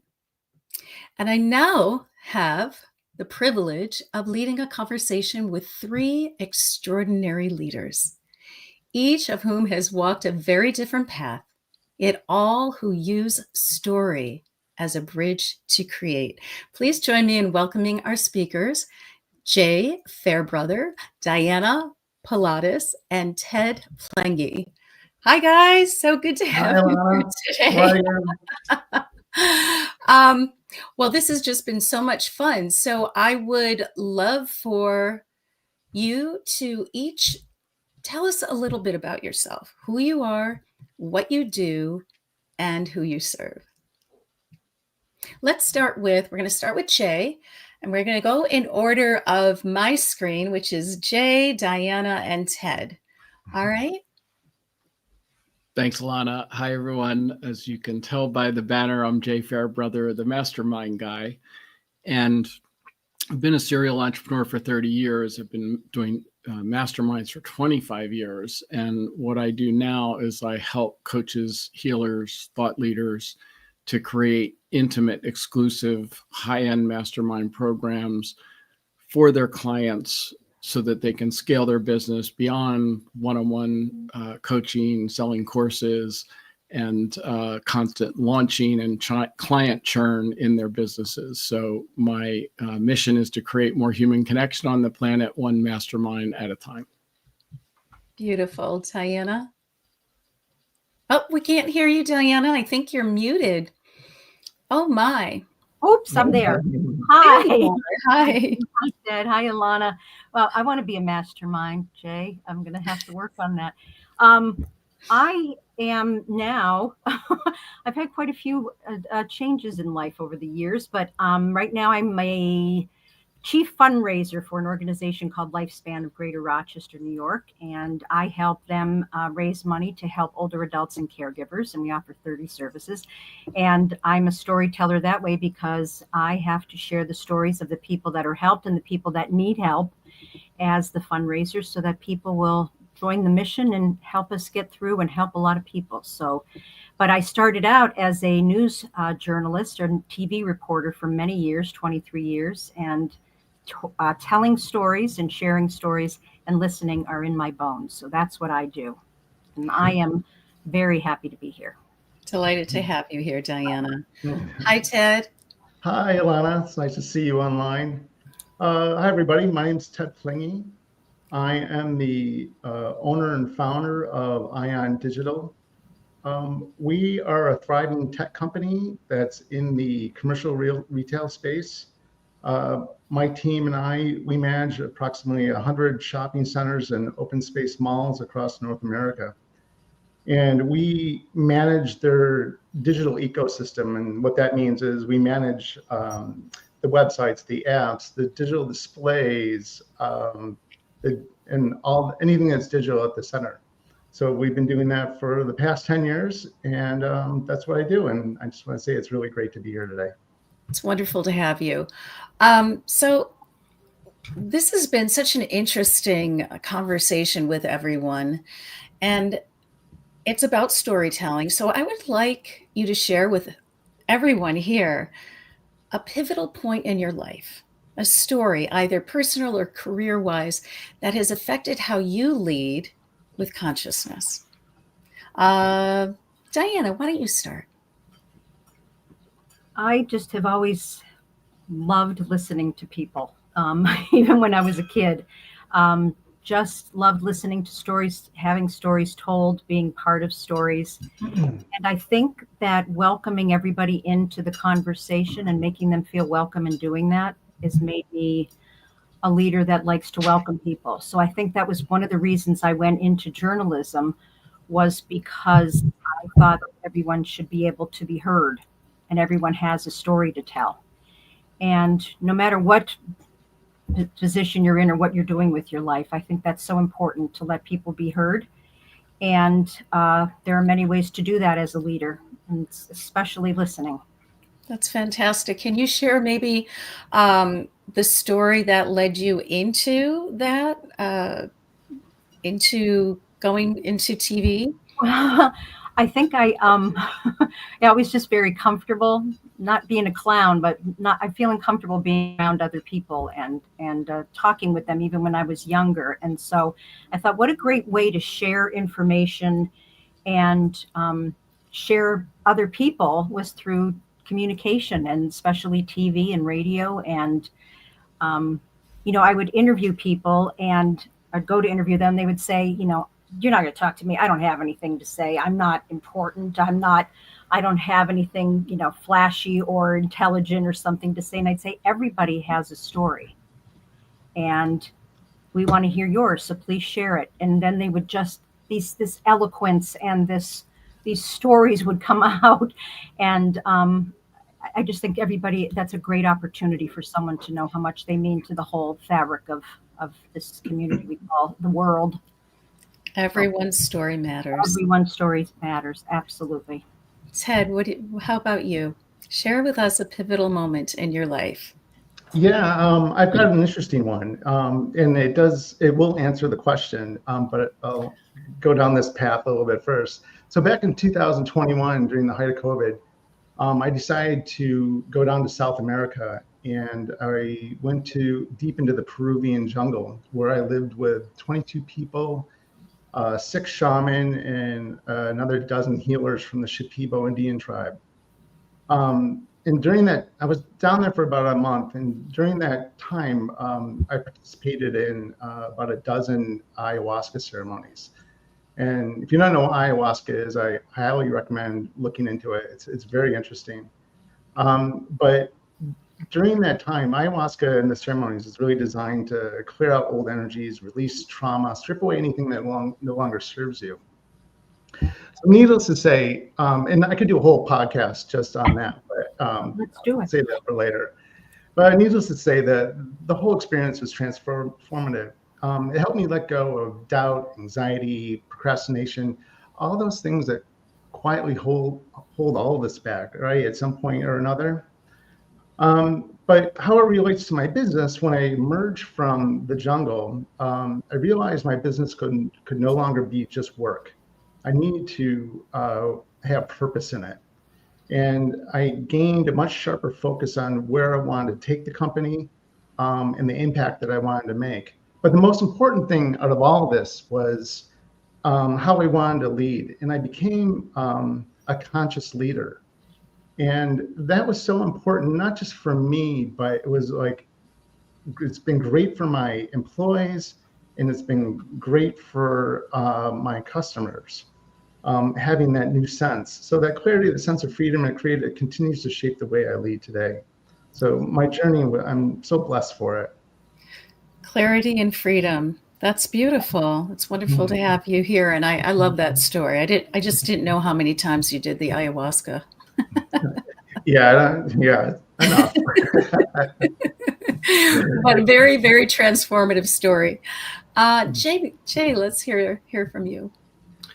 So I started my first company 30 years ago, and I was pretty lucky right out of the gate. I grew it to about $1 million in revenue, but I got stuck there. I plateaued, and I hired coaches and consultants and read all the business books, and I couldn't seem to get beyond that. And that's when I joined my first mastermind.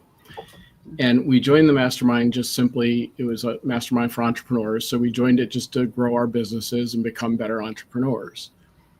Well, what happened is within 5 or 6 months in these meetings, I'm starting to watch grown men break down and cry as they open up and start to talk about their messed up marriages and their kid problems and the anxiety and depression that the business is creating in their lives. This wasn't what we signed up for. But for me, as an adult, it was my first real experience with that level of human connection.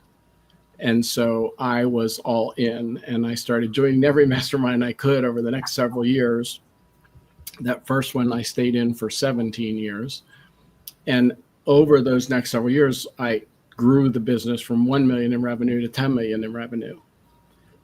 But the real impact was the connections that I was able to make with those people in all those masterminds, most of whom I refer to now as brothers and sisters, because I'm closer to some of them than my family. And it was that real deep level of human connection that really made a transformation in my life. Beautiful. And I have to share that today I went to register for a retreat next year by the Soulful Leadership group. And there on the registration page is a picture of me and you, Jay. Oh, look at that. I thought, oh, I better sign up for this.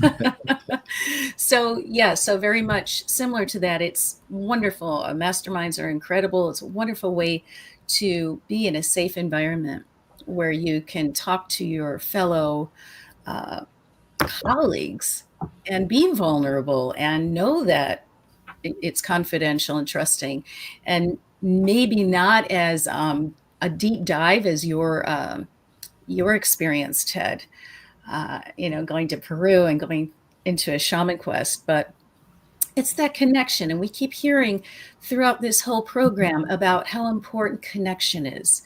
And it's our stories that connect us to each other. Right? People really want to know who you are. I spent so much time trying to fit into somebody else's box.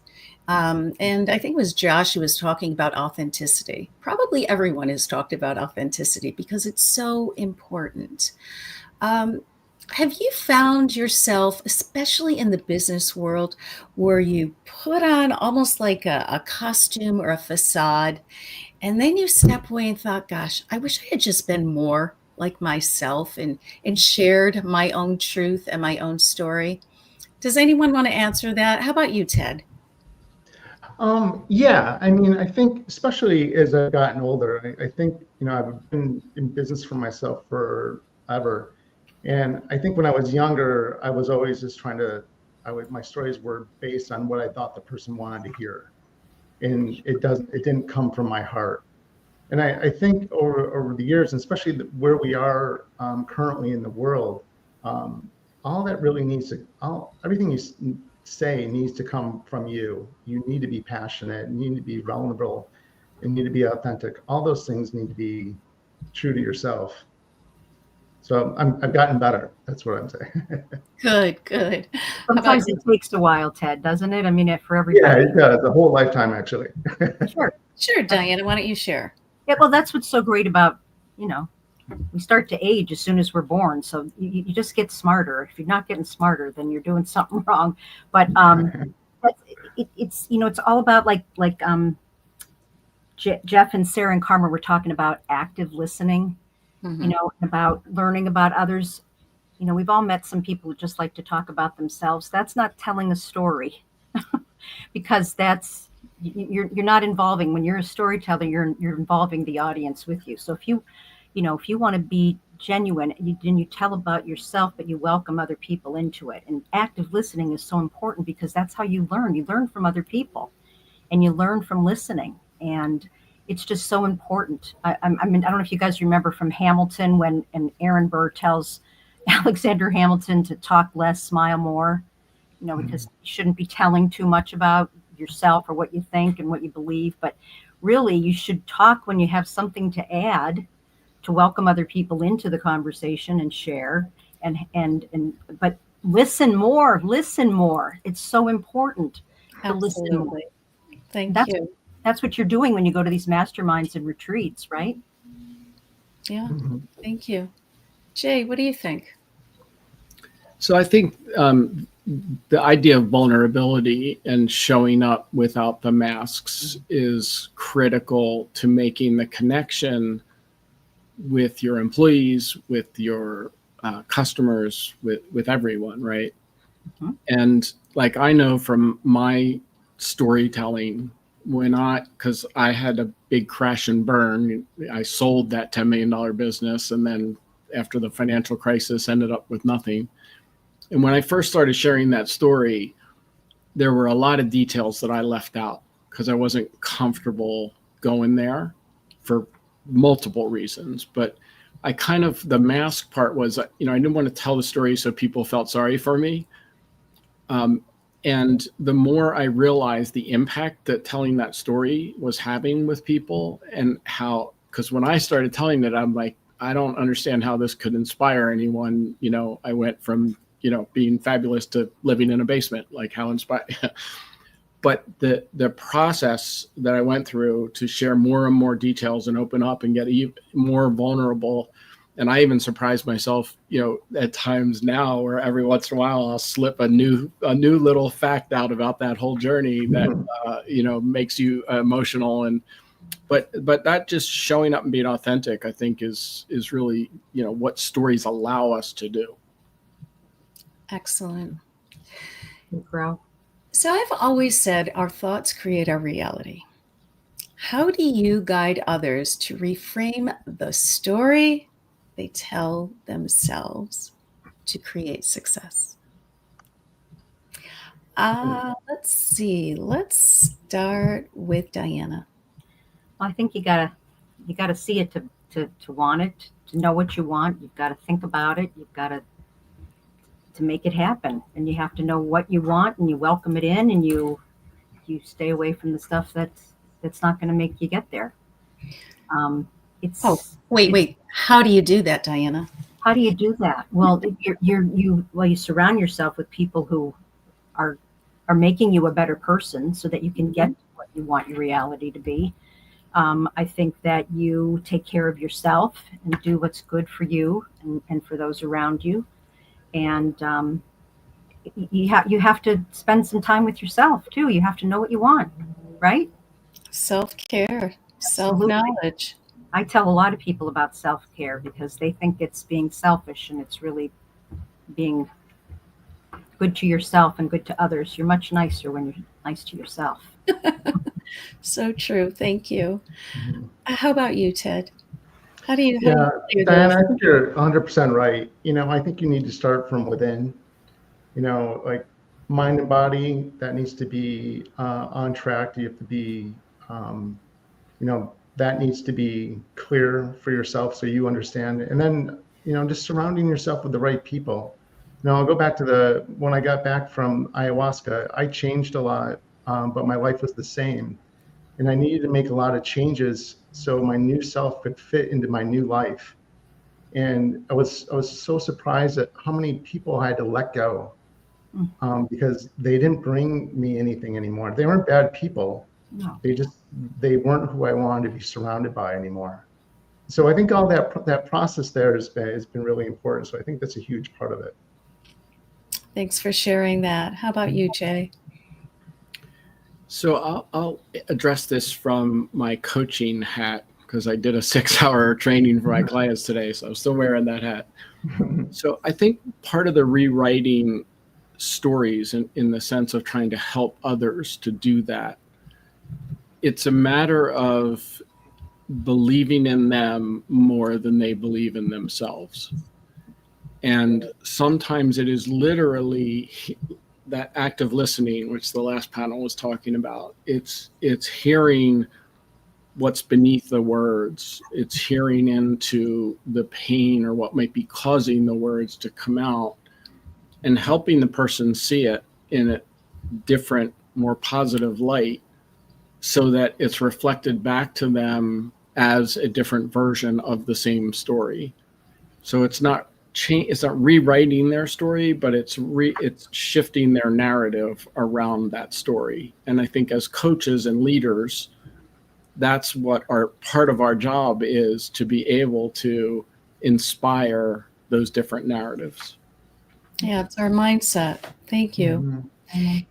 I've been listening to the podcast Further Faster by Joseph McClendon, our earlier speaker this evening. It motivates me to say yes when my mind is saying no, or my heart is saying no, or the story in my head is limiting what I think I can do. So, what book or podcast are you guys reading or listening to or have that inspires you to step into your power? Or just something that you'd like to recommend that has a great story in it? Jay, how about starting with you? Well, I think one of my favorite podcasts is Diary of a CEO. That they just, for a couple of reasons. One, that they just go deep on certain issues. And if it's a topic that I'm interested in and want to learn more about, they can engage you for hours on that podcast. But I just also like this sort of it's kind of like that the last thing we just talked about. He's very good at having a different perspective on issues that might be talked about commonly, but he's really good at surfacing different perspectives from his guests and the interaction. So that's one of my favorites. I'm going to check it out. Ted? Yeah, this is a little off-base, but like I've been going down this rabbit hole over the past year or so. And it's focused around energy, frequency, and ancient cities. And so all my podcasts have been around this. And it's not really totally relevant to this conversation, but it's a huge distraction for me. And for getting away from business and stepping away from my life and being able to focus on something that's irrelevant but really interesting that I'm just diving headfirst into. It's been it's therapeutic for me, and I think it's really necessary. It allows me to do all the other things I want to do. So yeah, I keep on pushing down that hole. I love it. That sounds great. Yeah. Sound great. Diana, what do you have to share? Well, I do listen to a lot of podcasts, and lately I've listened to something called Smartless, where these 3 actors talk about their lives and interview people in the business, just because I have wanted, I'm a news junkie, but the news lately has been kind of difficult to listen to all the time. So I tend to I even have a copy of it at work. It's Gift from the Sea by Anne Morrow Lindbergh. I don't know if you guys have ever picked it up or read it, but it's about her husband was, what's his name, Lindbergh, flew the plane across the ocean. Charles, thank you. Yeah. So this is, back in I think she wrote it in the 40s or 50s, but she spent this time alone at the seaside, and she talks about shells and parts of earth and beach that she picks up, and just makes life so much simpler and easier and enjoyable. And it's just a really lovely thing to pick up and get inspired and to chill. Very, very nice. Yes. Wonderful. So we are going to wrap this up, and I thought let's wrap it up with something a little bit fun and lighthearted. Tell us something, tell all of the listeners and viewers and me something about yourself that nobody knows. All right, I'll start. Okay. I used to ice skate every day after school as a young child from the age of 8 till 12. Did you want to be a professional skater? Oh God, no. I just loved to skate, and that's what I did after school. Yeah. Ted, how about you? Well, I'm a virgin podcaster, so I just want to say thanks for having me on, and you've all been great. Okay. All right. Thank you. I'll take that. How about you, Diana? Something nobody knows. Well, I like to leave some mystery, but I don't like to talk as much as I love to listen. And you would think as a journalist I'd want to whack, but I really do love listening to people, and I love stories. So please share yours. Everybody's got one, and they're all good. Excellent. Thank you. How about you, Jay? I'm going to take an opportunity for a shameless plug, and it's because no one really knows about this yet, and that is that I'm launching a magazine for coaches called The Scalable Coach. The reason it's relevant to tonight's topic is the only thing in the magazine will be stories, personal journey, hero's journey stories from successful coaches about a time they struggled and overcame it. So it's relevant to tonight. And that sounds really we're about to cool. launch. Congratulations, Jay. Yeah, awesome. Well, thank you, Jay, Diana, and Ted, for sharing your wisdom and your hearts with us today. Thank you for Alana. everyone here. We've got plenty more of incredible speakers, panels, and again, I'm Alana Cahoon. I think Jeff is going to be joining us momentarily. There you are. That was an amazing panel. Thank you very much for that conversation, guys. I took lots of notes. And Diana, I loved your concept there of really just asking really powerful questions to lean into, as a journalist. It's amazing. Thank you for sharing. Thank you. Thank you for having me. Thank you. Well, thank you, Jay. Thank you, Ted, and Diana. We're going to continue. And Alana, that was an amazing conversation. Thank you very much for everything that you bring to the table. So we're going to bring you back as a co-host very shortly. But for right now, I'm going to say goodbye, and I'm going to bring up my friend, Dr. Jayr. Thank you, Alana. Cool. All right, so I've got an absolute privilege here to bring up our next guest. And Dr. Jayr, I can see that you're muted there, so I might just have to unmute yourself. Welcome to the stage. Let me do a quick introduction, and then we'll dive in. Yes. So we have Dr. Jayr McIntyre here with us, better known as the Hood Motivator.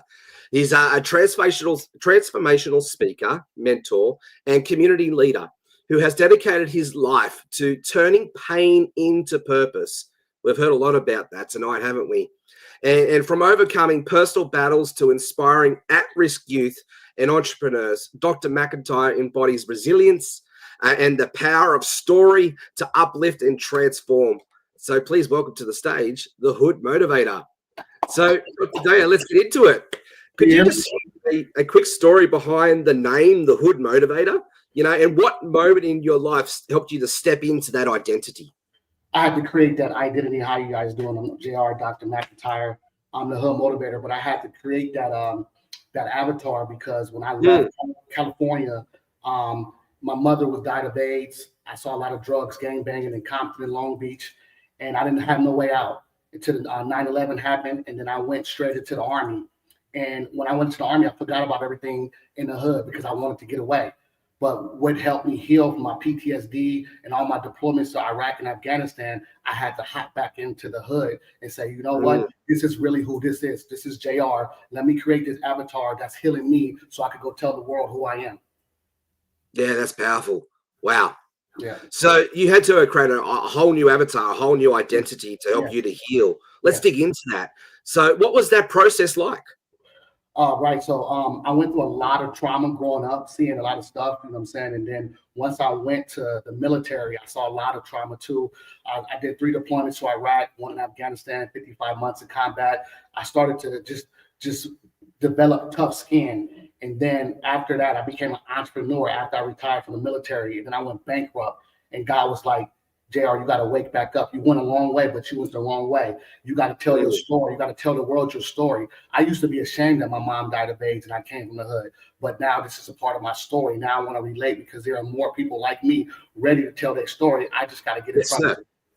Yeah. And first off, thank you for your service. Thank you. And I want to go back into that, that ownership. Yes. Of your struggle, ownership of your pain. Yeah. You know, and like you've come out of, I just love to hear these stories that have come out of some pretty, what people would say, you know, write-off stories, like they write you off. Yeah, you're not going to make it. You're just a statistic. Right. And so you've turned that pain into fuel. Yes. You know, I want to unpack that for our audience, especially our young youth today. Yeah. I know that's close to your heart. They're speaking to this. They may be in the middle of whatever pain or struggle that they're in. Right. You know, let's speak to that a bit deeper, and how can we help them to take ownership of like what you've taken ownership, but use that for fuel for fire. First of all, you got to get in front of your ugly. You got to be able to tell your story. You got to tell the downfalls. All superheroes that I know of, that I saw, went through a trauma experience to become someone. Spider-Man, Batman, Wolverine, everybody been through something. So don't be scared of it. Get in front of it. Let people know, hey, I failed. This is where I come from. This is what I've done. But how are you going to get better? So that's why I let the youth know it's okay to come from where you come from, but just don't stay there. You know what I'm saying? Yes. Yeah. Yeah. You know, I say, like, it's okay to get bucked off the horse, but don't stay in the dirt. You got to get back up on the horse, right? Yeah, get back up. And I love that you've done that. But let's talk into that origin story concept, because every good movie has an origin story. Every good superhero has an origin story. Right. And I love that you use yours as a way to connect and relate. Right. You know, and I do the same thing, right? It meets people, what I call in Sucksville. And Stories is a great job to meet people there, but it's to be a bridge to take them towards Awesome Town. Yes. So how do you frame up your stories to help people do that? Well, I like to let them know that, you know what, you're not alone, right? So you got to let people know you're not the only one going through this, but subconsciously let them know that, hey, I've been there before. Let me get you from point A to point B. A lot of people stay in their story because it's something to talk about, but you could develop a new story if you get out that story, if you understand what I'm saying, right? We coming from the hood, we like to say sometimes we like to talk about the stories only from the hood, but there's a whole new world. When I got shipped to Germany when I was a soldier, I didn't know nothing about Germany, but when I went, I was like, "There's something outside of California, Los Angeles, Long Beach, Compton," and I saw it. So I got in front of it and started to do what I needed to do, and then I started to understand there's a big world outside the hood, right? Yeah, beautiful. I want to give you some time and space to actually share your story. Right. But we've got a short time here, so let's do it just in 5 minutes or less. Okay. But I think we set the framework up, right? So we're going to go back to where you started. Okay. We're not going to stay there, though. We're going to identify what helped you to that fork in the road, or that wall moment, and then help you to move forward and smash through that wall to get to the other side. So I'd love to give you space to share your story from that framework. Definitely. So, you know, growing up in California, you know what I'm saying, I saw a lot of carnage, gang banging, drug dealing, everything like that. My mother was on crack cocaine. I was a crack baby. You know, she died of AIDS when I was 8 years old. So that's all I saw. My dad was a strong Black man in my life. So he raised his 2 kids in the 90s without my mom. After, you know, my mom died, I went mute. I didn't speak, you know what I'm saying, because I didn't understand. I didn't know that other people didn't have moms. I thought I was the only one. So I had to deal with that. I used to go live with her on Skid Row, and all these things I saw growing up as a little boy. And then all of a sudden I graduated high school and I became an early parent. So I was like, what do I do now? So 9/11 happened. I was sitting in the bed with my baby, and God was like, hey, you know what? Go fight for your country. I got out of jail 2 weeks later, and I went straight to the Army. And then after I got in the Army sent me to Germany, and then Germany to Iraq, then back to Iraq for 15 months, and a 12-month, and a 13-month. And I grew up there. I grew up basically knowing that, okay, this is my job to go to war and defend my country. After that, I started dealing with post-traumatic stress, TBI, losing my friends. I lost 26 friends. I got a Bronze Star in combat, but I wasn't happy with my life. So I was trying to figure out what was going on with my life while trying to become a man. And I had 2 kids by the age of 25. So I was like, you know what? I'm struggling as a father. I don't know how to put myself back in society, but I'm still thinking I'm in the war format, right? Nobody's teaching us this. And then I medically retired in 2015, 16. And then God was like, okay, go be an entrepreneur. People don't understand entrepreneurship is just like a war. It's war in your head. So I did entrepreneurship. I became a good businessman. And then after COVID, I went bankrupt. And then the bankruptcy caused me to go right back into my PTSD, right back in my TBI, suicidal ideations, thinking about taking my life, going back to the hood. All these things came up that was dirty in my head and all these demons. And then one day I just started to talk life back into myself and said, Jayr, wake up. You are him. So I started to do affirmations. And then I started saying stuff inside of my cell phone. And then all of a sudden I woke up and I started downloading these the speeches, putting them on Instagram, and start going viral, and people start picking it up. And then I start telling my rhetoric and understanding. Then I got in my education, got my associates, got my bachelor's, got my master's, because I failed in business, and I got a master's in business because nobody teaches us how to maintain a business. They say go start it, but we don't know nothing about business. Then I got my doctorate in business, which I got one more year left, to show people, to teach people where I come from, that, hey, you can fail, but you can bounce back up. Now I'm the number 44 ranked motivational speaker in the world. I'm a life coach. I go around and speak to disabled veterans. I go to speak to collegiate. I go to speak to kids. I speak to everybody, and that's my resilience story. And now I'm on Los Angeles Tribune speaking in front of everybody else. So that is my passion right there. This is where I come from, telling my story, getting in front of big stages and let people know, hey, you can do it. You can get back up, and let me help you. Yeah, no, and I knew there was something in there when we met each other in Atlanta just the other month, and why we connected, right? Because when you cut from the same cloth and you've been through similar struggles and stories, but in your own way, right? There's a deeper connection, there's a deeper resonance, right, if you will. Definitely. So I want to talk to you about that, because that's where the real power, I believe, is in story, is in that connection and meeting people in that low vibration state. The before state, right? But then saying, here's my hand. Right. I can now want to pull you up the mountain and get you to that higher vibration state. Right. And so I want to talk to your wisdom inside that. What have you found as a really powerful way to communicate, to help to not be the thermometer of the room, but to be the thermostat where we get to set the temperature and help to raise the vibration? It's kind of like just bringing the energy in the room. Just, I got a saying, your energy introduces you before you even say a word, right? So walking in there, being confident with who you are. Like when I go speak, I have my hat on, my Long Beach hat. I got my Jordans on, my jeans, but also my rhetoric is the same. You know what I'm saying? So I make sure that I'm the elephant in the room, and I want to be the elephant in the room. So when I open my mouth, I can relate to everybody. And those who doubted me, now they're on my team. I love that. Now, as you doubted me, now they're on my team by leading in. Yeah, that's powerful. So, and you've created a pretty awesome brand around this with the Hood Motivator, and I love what we're developing there together in the back of the scenes.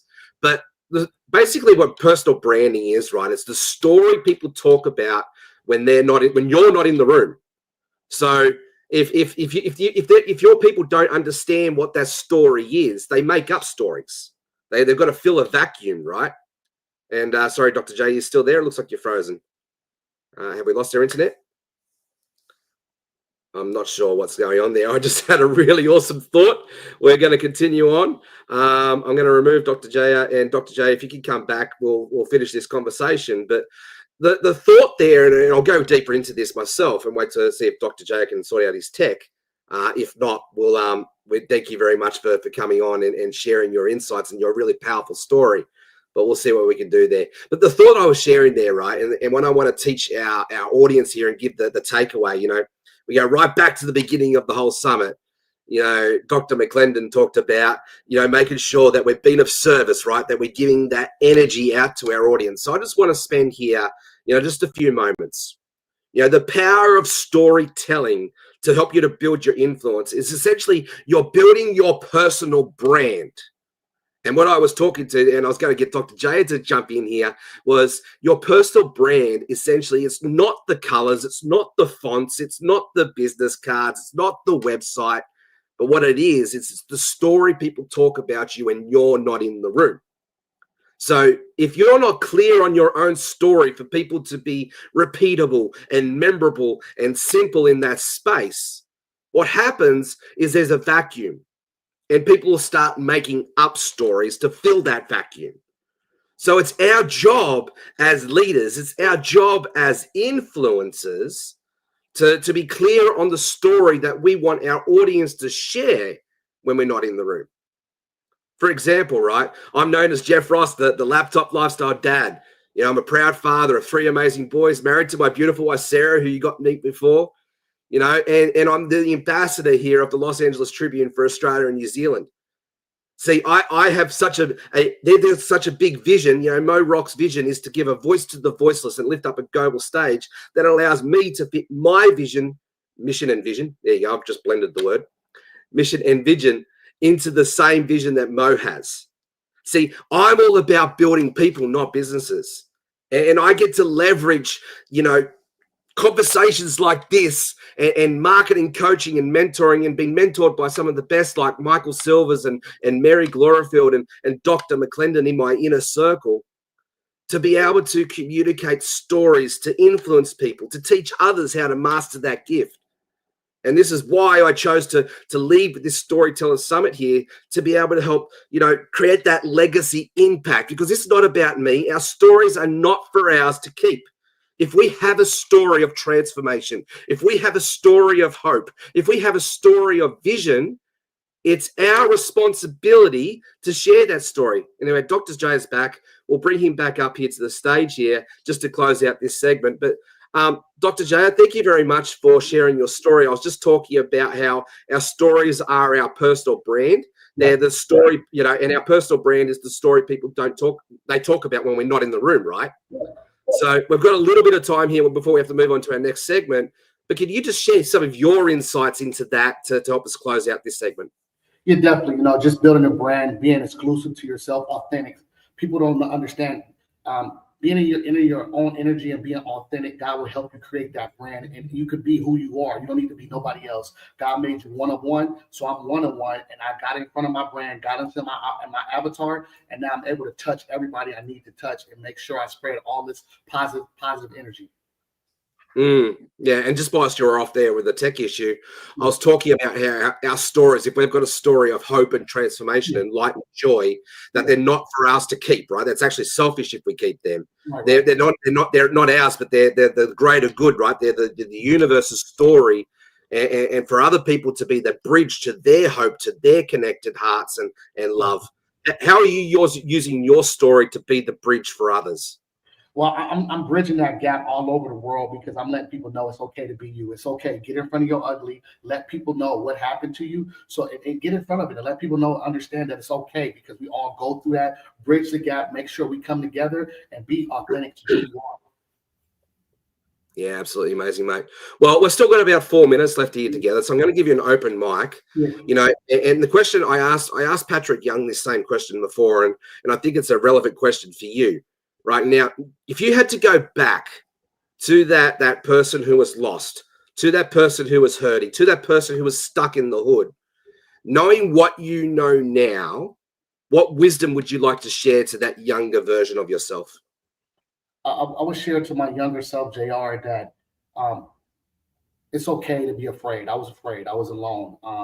I thought that I couldn't leave this place called the hood. I thought that I wouldn't be accepted outside of it, right? I thought that this was the only that I was able to grow until 9/11 happened and I went into the military and I developed as a man. So I will go back and let myself know, my younger self, after my mother died, and say, it's okay. Don't be afraid. I got you. Let's go. I know some place where you can find peace. Yeah, absolutely amazing. And so you have a podcast that you've launched and you're launching and going bigger and better. I just want to give you an opportunity here just to give your podcast a bit of a plug. What's the name of the podcast? Where can people find you and how can they connect with you? Definitely. It's the Hood Motivator, but it's the Motivator Circle.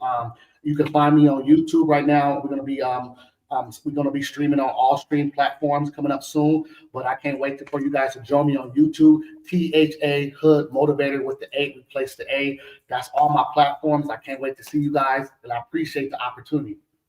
Awesome. Well, Dr. Jayr, I know that we're going to do a lot more together as you're part of the Los Angeles Tribune family now, and we're going to see you in some of our live events. I can't wait to actually meet you in person again and shake your hand around about November. Yes, and we're going to do a lot together. We're going to transform the world. Yes, sir. Thank you. Appreciate you. Thank you very much, mate. Well, absolute pleasure. Thank you, Dr. Jayr. Thank you. So Dave, we're going to head over to commercial just quickly before we bring up our next awesome speakers. And so Dave, over to commercial.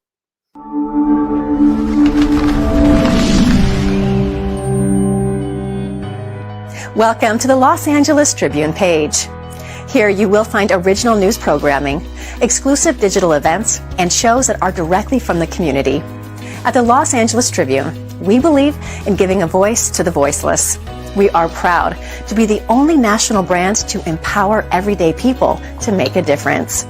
Since 1886, our reputation has been built on truth and responsibility. Thank you for watching and making a difference. For general inquiries, contact today. Thank you on behalf of the Los Angeles Tribune team.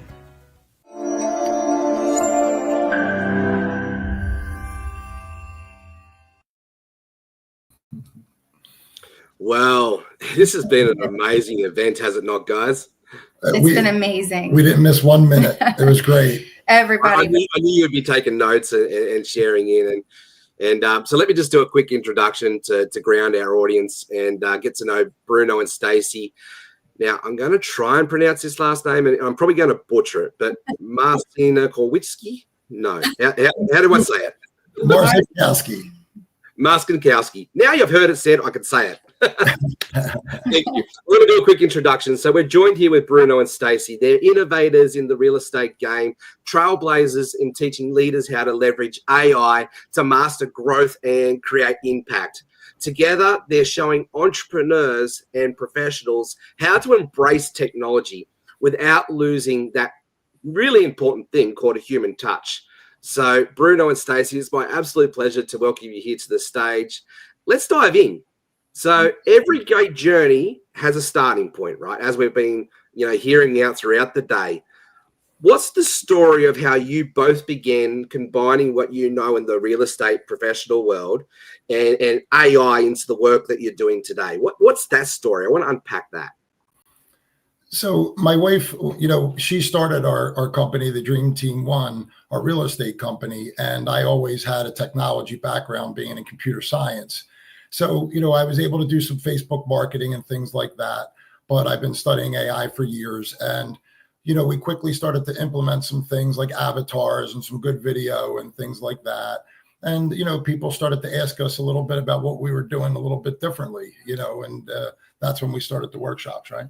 Yeah, it took off. We were asked by several different agents what we were doing differently and if we could help them. And we had the opportunity to write our first ebook and then led into the interactive workshops that we now do for many different brokerages. Yeah, that's so cool. So it's been a whirlwind ride since then. What's been the most exciting part about this journey since you've started? Well, one of the most exciting parts is it's when you reached out to us, just to be honest, Jeff.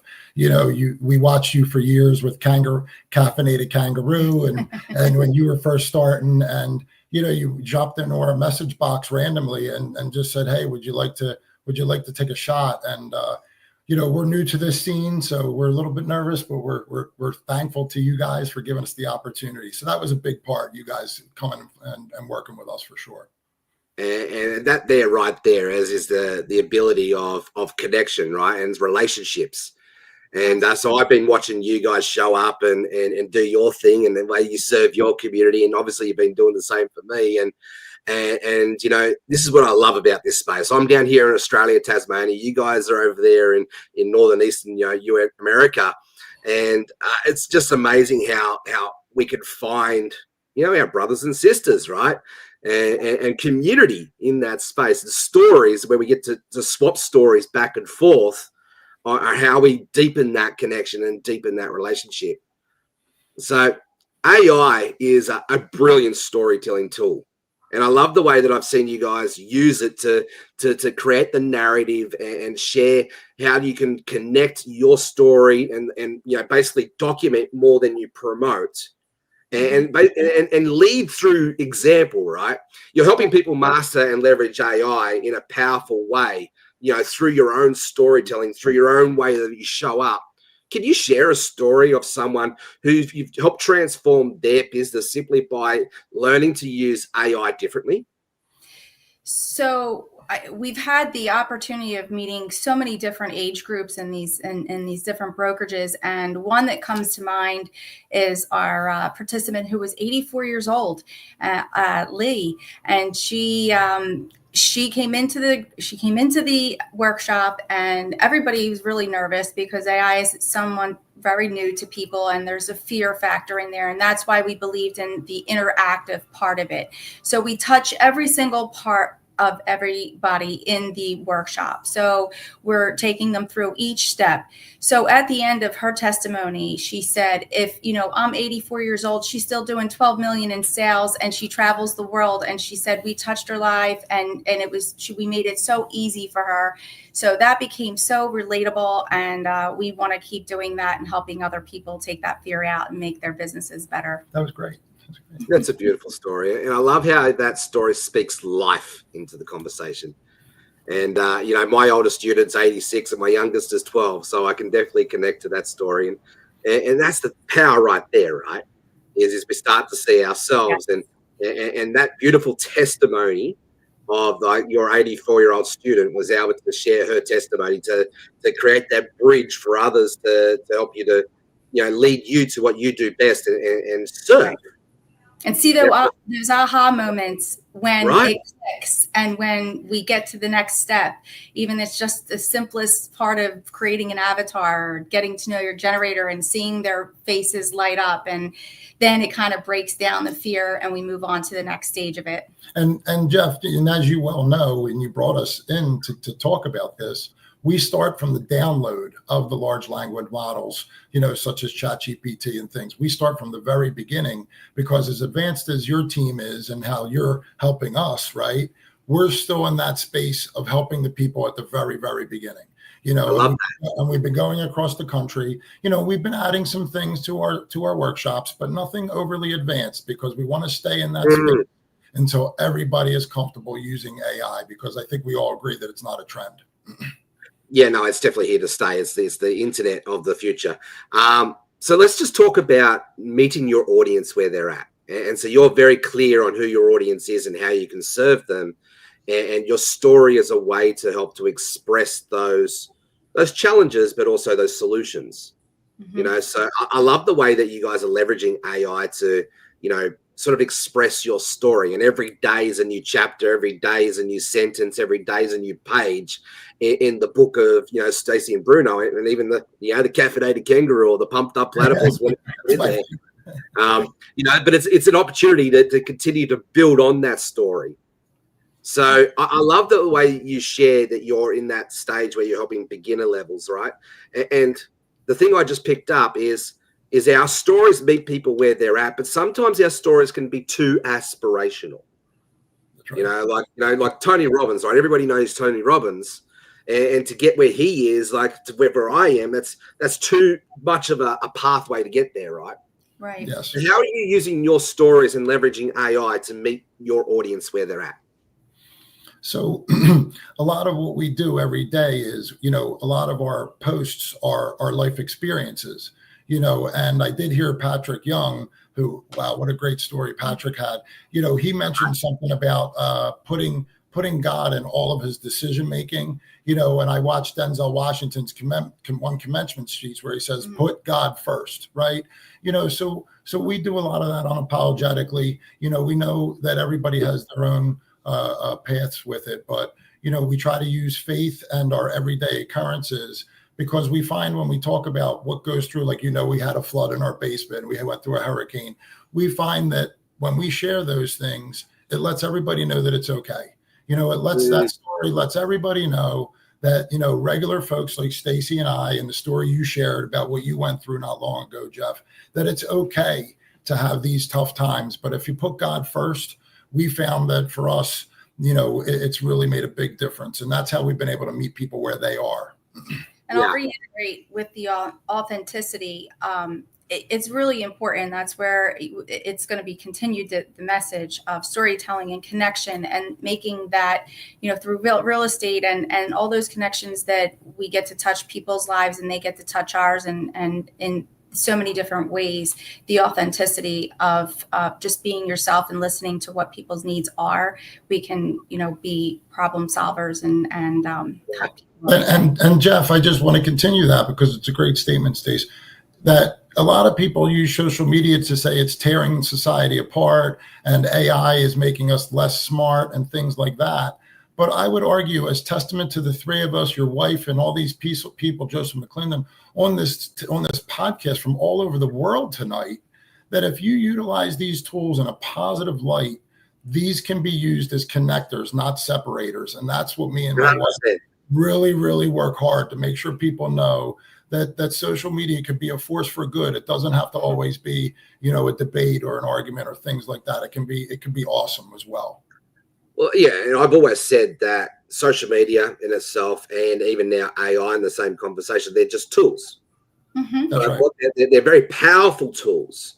Used in the wrong hands or used in the right hands, it amplifies the heart of the conversation. Yes. Yes. And so let's lean into that a little bit more. So what wisdom can you share from your perspective on how to leverage AI to amplify for good? Mm-hmm. Well, the first thing I would definitely say is, start. If you haven't started, listen to me and Stacy's voice right now. Take a simple program like ChatGPT. It's the most simple. There's a lot of great ones. Just start. And, we're here, and you're here. You didn't charge us $1 to learn anything, Jeff. So there's a lot of folks that are online that are eager to help people in this space. So don't be afraid. So that would be my first tip, is to download it. And then you can simply ask it a question, simply as this: I have no idea what I'm doing. Can you give me the first 10 steps on where to begin? And I promise you, you will love the results. It's really good. And so, Stacey, I want to bring this over to you as one expert to another, leveraging AI to master storytelling. I found that if I give ChatGPT really great data, I get even better data out, right? So prompting is, for me, is secondary. Data is king. And I like to reference and pull from wisdom from other greats like Donald Miller and Joseph Campbell and Simon Sinek and, some really great storytellers in this space. So I asked ChatGPT, I'm going to, craft a story and I'm going to share some wisdom, and I want you to act like ... and bring into their experience and their wisdom. What can you help to our listeners here to learn into leveraging AI to become a better storyteller? So what I do is just, I ask it different questions, and like you said, act as if I have a certain question that I'm trying to work through, I would say act as, a top lawyer in the field. And if I'm working on a real estate matter, how I can best answer some of these questions to negotiate and things of that sort. I leverage that with our real estate. I also leverage it in our personal lives. We've gone through a lot, and sometimes it can almost act as a therapist for you. Sometimes if you're having bad days, so you can just prompt it in different ways for it to help you personally, professionally, in your day-to-day lives. And it's not all about just the use of business for it. It can be used in any other positive ways too. Oh yeah, no, I've definitely gone deeper in there, and I've used this, personality profile test, and this is another way to go deeper into this space to be able to get AI to support you in this conversation. So we were, Sarah and I were having a struggle, and I used that as a story to bring out the wisdom, but I gave AI the tools there to say, okay, Sarah's a 9 on the Enneagram. I'm an 8 on the Enneagram. This is a profiling test. And let's have a conversation back and forth from these two perspectives, and just give that more depth and more robust to AI. But I've also know that AI is aimed to please, right? It can be biased in this space, so we've got to learn to correct it sometimes, and that's where our wisdom, our stories, our experience can help to shape that narrative.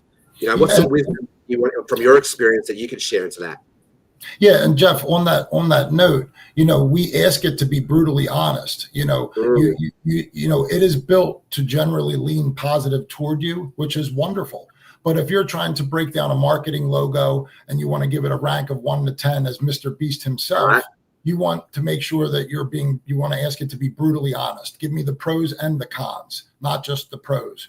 And the other thing that I wanted to mention with Stacy is we also invite people to name and update their generator. We have Sage and Atlas. They're becoming famous. They're like our AI companions. The reason we do that is it starts to remember you better, but also it humanizes it a little bit, makes it less scary. So we'll say, hey, I'm going to get Sage to, rewrite that brief for us, or, redo a comparative market analysis for real estate, and it just makes it a little more light than saying generator or large language model. I get that. That kind of thing. It makes it fun.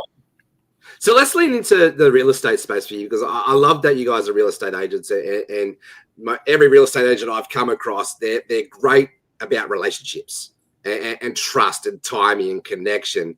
So what lessons from that world have shaped the way that you teach others and lead and innovate in today's world?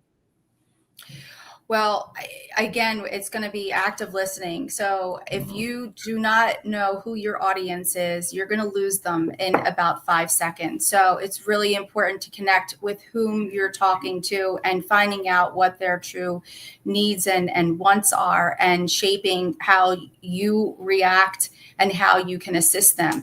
How you react to a 21-year-old isn't going to be the same way as you talk to a 65-year-old. Everybody has their different generational gaps there, and how you relate to people, and how you're going to help them find their dream or sell their home or invest in a property is going to be a little bit differently along the way. But being your authentic self and humanizing it, and not making somebody just about a transaction, is the most important part of how you need to get through any kind of business, not just real estate. That was excellent. That's great. I love that. And so with AI, we get to personalize the content, personalize the story, if you will, to meet and speak to, a very, very wide range of audiences' hearts, but at the same time, very specific to just that one person, that one demographic.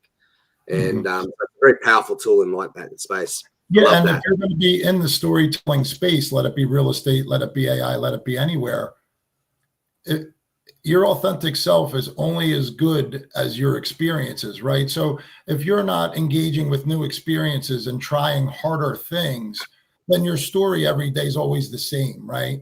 And that doesn't make it a bad story, Jeff, right? But if you want your story to be, talked about in other rooms in a positive light, then it's important that your authentic self become stronger and better, through study, through AI, through networking, through other things, so that when you are sharing that story, your authentic self is always getting better and changing. I would just 100%. Add one more part to that. And, talking about legacy of, when your legacy isn't built in what you leave behind, it's how you made people feel while you were here. Ooh. So legacy's right now. Right. Yeah. So, be in the here and now with people. Make your legacy prominent now, not when you. That was great. This earth. That was great. If I could share and just echo onto that, and come back to your thought there, Bruno. Put yourself in positions to have force intentional growth. Like I love these broadcasts, what we've been doing for the last 12 months with the Los Angeles Tribune. And being able to be, interviewer and ask great questions and learn from other people's stories. Like I can't think of a better incubator for growth than like this, right? It's pretty amazing.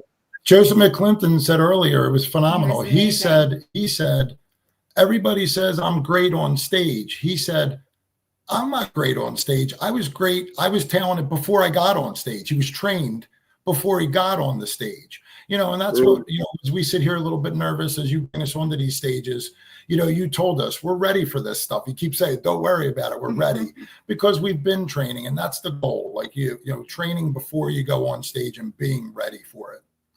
Yeah, I love that. So we've got about 3 minutes left together, and I just want to tie back into the rest of the event because I know that you've been taking lots of notes. What's been the most profound lesson or two lessons, maybe there's too many, but you want to share with the audience here today? What's been one of the most profound lessons on storytelling that you've taken away from any one of our great conversations? Well, Patrick Young was really great, and when he talked about putting God first, which I had mentioned earlier, and we loved what I loved what Joseph also had to say, when he said about, as you gain more skills and more stories, if you will, it's our real job to share them. That is why we're put here, because in the end, I quote the great Dr. Phil, you can't give what you can't have, what you don't have. So if you have no stories to tell because you're not really doing anything, then you can't give it, you can't share it. And that's really, I think, our number one goal to be here, Jeff. And Stacey? And I guess for me, a few people touched on this with adversity and things like that, and overcoming that and getting more confident. Resilience comes to mind, and every storm you faced has prepared you for the sunlight ahead. Stand tall. You've already survived your worst days. So, you can only get better and better each day. So some of your worst days, then, you overcome them and then move on to the next stage. And that was your wife who was talking about resilience, Sarah. So that was phenomenal. We really enjoyed that a lot. Absolutely amazing. Well, I'm going to bring up my co-host here, Alana. And Alana, I just want to, before we go to the next segment, what's some of the wisdom that you're picking up along through this Story Summit? And what did you pick up from Stacey and Bruno just now? Oh, for goodness sake. I love you two. I'm trying to get ready for what's coming up next. I'm like, oh, that is great. Oh, wow, that was so bold. Can I say that? So yeah, no, really inspiring and motivating. Love what you're sharing. All of it makes so much sense. Thank you. Everybody on this stage had so many great inspirational things that we've gotten to take away from this show as well. Well, Bruno and Stacey, thank you very much for showing up today and contributing to the story of the Storyteller Summit. Thank you guys very much. Thank you so much. Oh. Well, Alana, it's been a wild ride, but the ride's not over, and the stories are not over. So we're going to just move straight into our next segment here, and I'll do a quick introductions in a second. But Alana, what's been the biggest? I don't know. Let's just get back into our hearts for a second. What's the biggest thing that's spoken to your heart today? It's really about, it brings me right back to Joseph McClendon, our opening and featured speaker, one of the many. And it was about heart. He said something about, it was so beautiful, about loving everyone. And as you love everyone around you, whether you know them or not, that love, I think I took a note somewhere, connection with the heart symbol, it was just like, and then that love starts to flow and you just feel connected, and we all want to belong. It's about community and unity. Yeah. Beautiful. Well, I'm going to bring up our next guest here and do a quick introduction. And I've got a privilege here to co-host this one with Alana. So, Alana, feel free to jump in and ask questions as we go here. So it's not just all the Jeff Ross show where we're doing a tandem dance here. And so let me do quick introductions to ground our audience to this amazing panel. So up next, we have this amazing panel here with two incredible leaders. We have Noel Agapi, a media visionary TV host and empowerment strategist who blends science and spirituality to help people unlock their true potential. And we have Coach Keith Hale, a best-selling author and self-leadership coach who's guided everyone from Fortune 500 executives to athletes to step boldly into the leader that they were born to be. So please welcome to the stage, Noel and Coach Keith. I just like getting in the way. So let's just dive in. So both of you have walked a very unique path to where you are today. Could each of you share a defining story that shaped your mission and the way that you show up as leaders? Noel, we'll go to you first. Oh, hi, everyone. Thank you for having me, by the way. I'm so grateful to be here. I would say my divine guidance came through storytelling.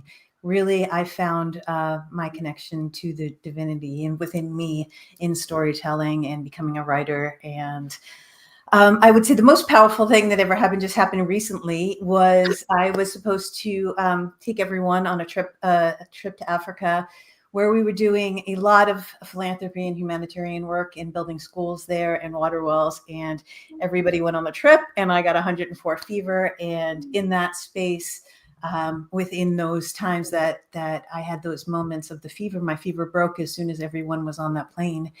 And I wrote my next trilogy, and it came through me in literally 2 days. And so when you asked about the divinity, it was divine intervention of me not going on a trip that we had planned for months. And it came through as, and it's going to be published for the LA Tribune very soon, and turned into a screenplay. But it was absolutely the most magical thing I've ever experienced because it came through me. And as far as being a leader, I think that that's really it, is allowing something to come through you as opposing to being in your ego and feeling and knowing and understanding. I love that every human has a story within inside of them, and every human has gone through something, and having the empathy and humility to stand back as a leader and know what you went through, but also know that they're going through something as well. Yeah, that's pretty powerful. And Coach Keith, we'll go to you the same question. But Noel, I just want to thank you for doing what you're doing and allowing the time and the space for that to happen. Right? That's beautiful. There's so much wisdom in that. So, Coach Keith, do you have a similar story or a similar defining moment that shaped your mission and where you are now? Yeah, Noel, thank you so much for sharing that. I can really relate to what you just said. I was like getting goosebumps, so thank you. You know, I think that my story really comes from not knowing my story and waking up one morning and asking myself the question, who are you? And I couldn't answer the question. And I could tell you what I did. I could tell you, you know, the successes I had, the cars I purchased. I could tell you the companies I started, but I couldn't tell you who I was. And so I just wondered, I sat there for a while, I just wondered, I wonder how many other people in the world are really struggling with that question. So I went around asking people, who are you? And every single time they told me what they did. So they were no different than me. So my life's works come from not being able to answer the question. I started wondering, whose story am I telling? If I can't answer the question of who I am in myself, then I just wonder who I'm living for. What am I doing here? And that shaped the course of my work and what I currently do now. Wow. Powerful. That's very beautiful. I'd love to comment. Noel, you were able to turn an adversity into a gift, and not just any gift, a divinely downloaded gift. And it's, I also want to commend you on the effort to go to Africa and do this kind of work as well. So I'm looking forward to reading your book. I'm excited. Thank you so much. It's I believe storytelling, everyone has a story inside of them if we allow it to come through. I really believe that. I believe that as a writer, I love getting lost in the story, but I love also connecting and hearing the story that I don't hear. Yeah, beautiful. And Keith, I'm sorry, Coach Keith. You're talking all about self-discovery, and you put it into words that I've never really heard before, because I am so used to the first thing everyone says, including myself, this is what I do, instead of really who I am. And what worked for me is I started to discover what my mission in life is. And that's my story. It's not what I do or what I did that helped me get to this place, but it's probably always been my mission, you know? So thank you. Yeah, of course. I want to dig into that because I can totally relate to that question. Who are you? That's a really powerful one. And I think most of us, we go through life attached to a vision or a dream or something that's been sold to us that's not really our own. And then we go through a transition or point in our life where we go, no, I'm not really satisfied with life. I'm not happy. And then we go deep into that, and we go into that self-ownership conversation.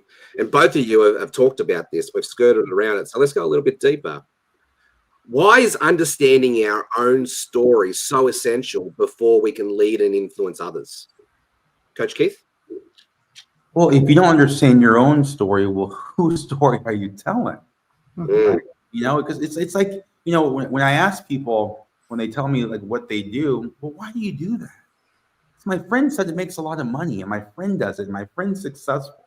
I hear very little passion for what they're actually doing. Right? Yeah, right. So then I started wondering for myself too. Like, I was really successful what I was doing, but I couldn't tell you why I was actually doing it besides for the success, right? It wasn't like I was so in love with what I was doing. It was actually tearing me apart. So it's like, you start to wonder if you're here and what are you connecting to that drives you to that story? Like, what are you actually connecting to? Because it seems like most of us are connecting to someone else's story. Yes, and we're just following along. Like, we're just on the brick road behind the person whose story it actually is. And we want to tag along with them versus write our own. Yeah, I love that. And what you're identifying is that purpose and passion conversation, right? And so Noel, like what we're talking about here, and I think this sums it up. You know, you see a lot of, there are a lot of successful rock stars and athletes who are happy, you know, and doing what they do, but there are more than probably who are not, you know, like they've got all the fame, they've got all of the glory, they've got all the money, but yet, you know, you speak to some of them and they're living these empty, superficial lives. You know, so what is the, you know, when we get in that space where we own our own story, we find our identity, we find our own purpose, you know, what has that done for you and how's that motivate you to do the, you know, I know from one crazy entrepreneur to another, it makes us do some crazy things. What's that done for you? I would say I've changed identities quite a few times. My degrees are in science and in spirituality. And then I went into health and wellness and travel and lifestyle and beauty TV show. And then now I'm in the media. And I found my voice through being in the media. And what I would say about your story is, what perception of your story are you actually telling the world? Because I promise you this, if you had two people that went through the exact same experience, they have two very different stories. And so what perception are you viewing that? And what identity are you claiming in that story? Are you in the victim? Are you the hero? Are you the villain? What is it where is it that you are the character in the main character of your movie? And where's your energy going? And where are your thoughts going? And where are you leading in that space?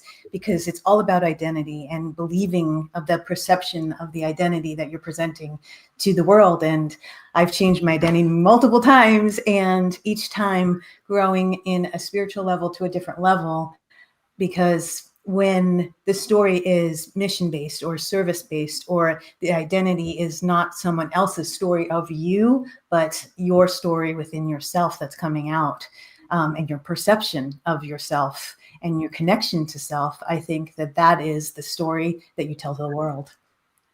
Yeah, that's powerful. Alana, over to you.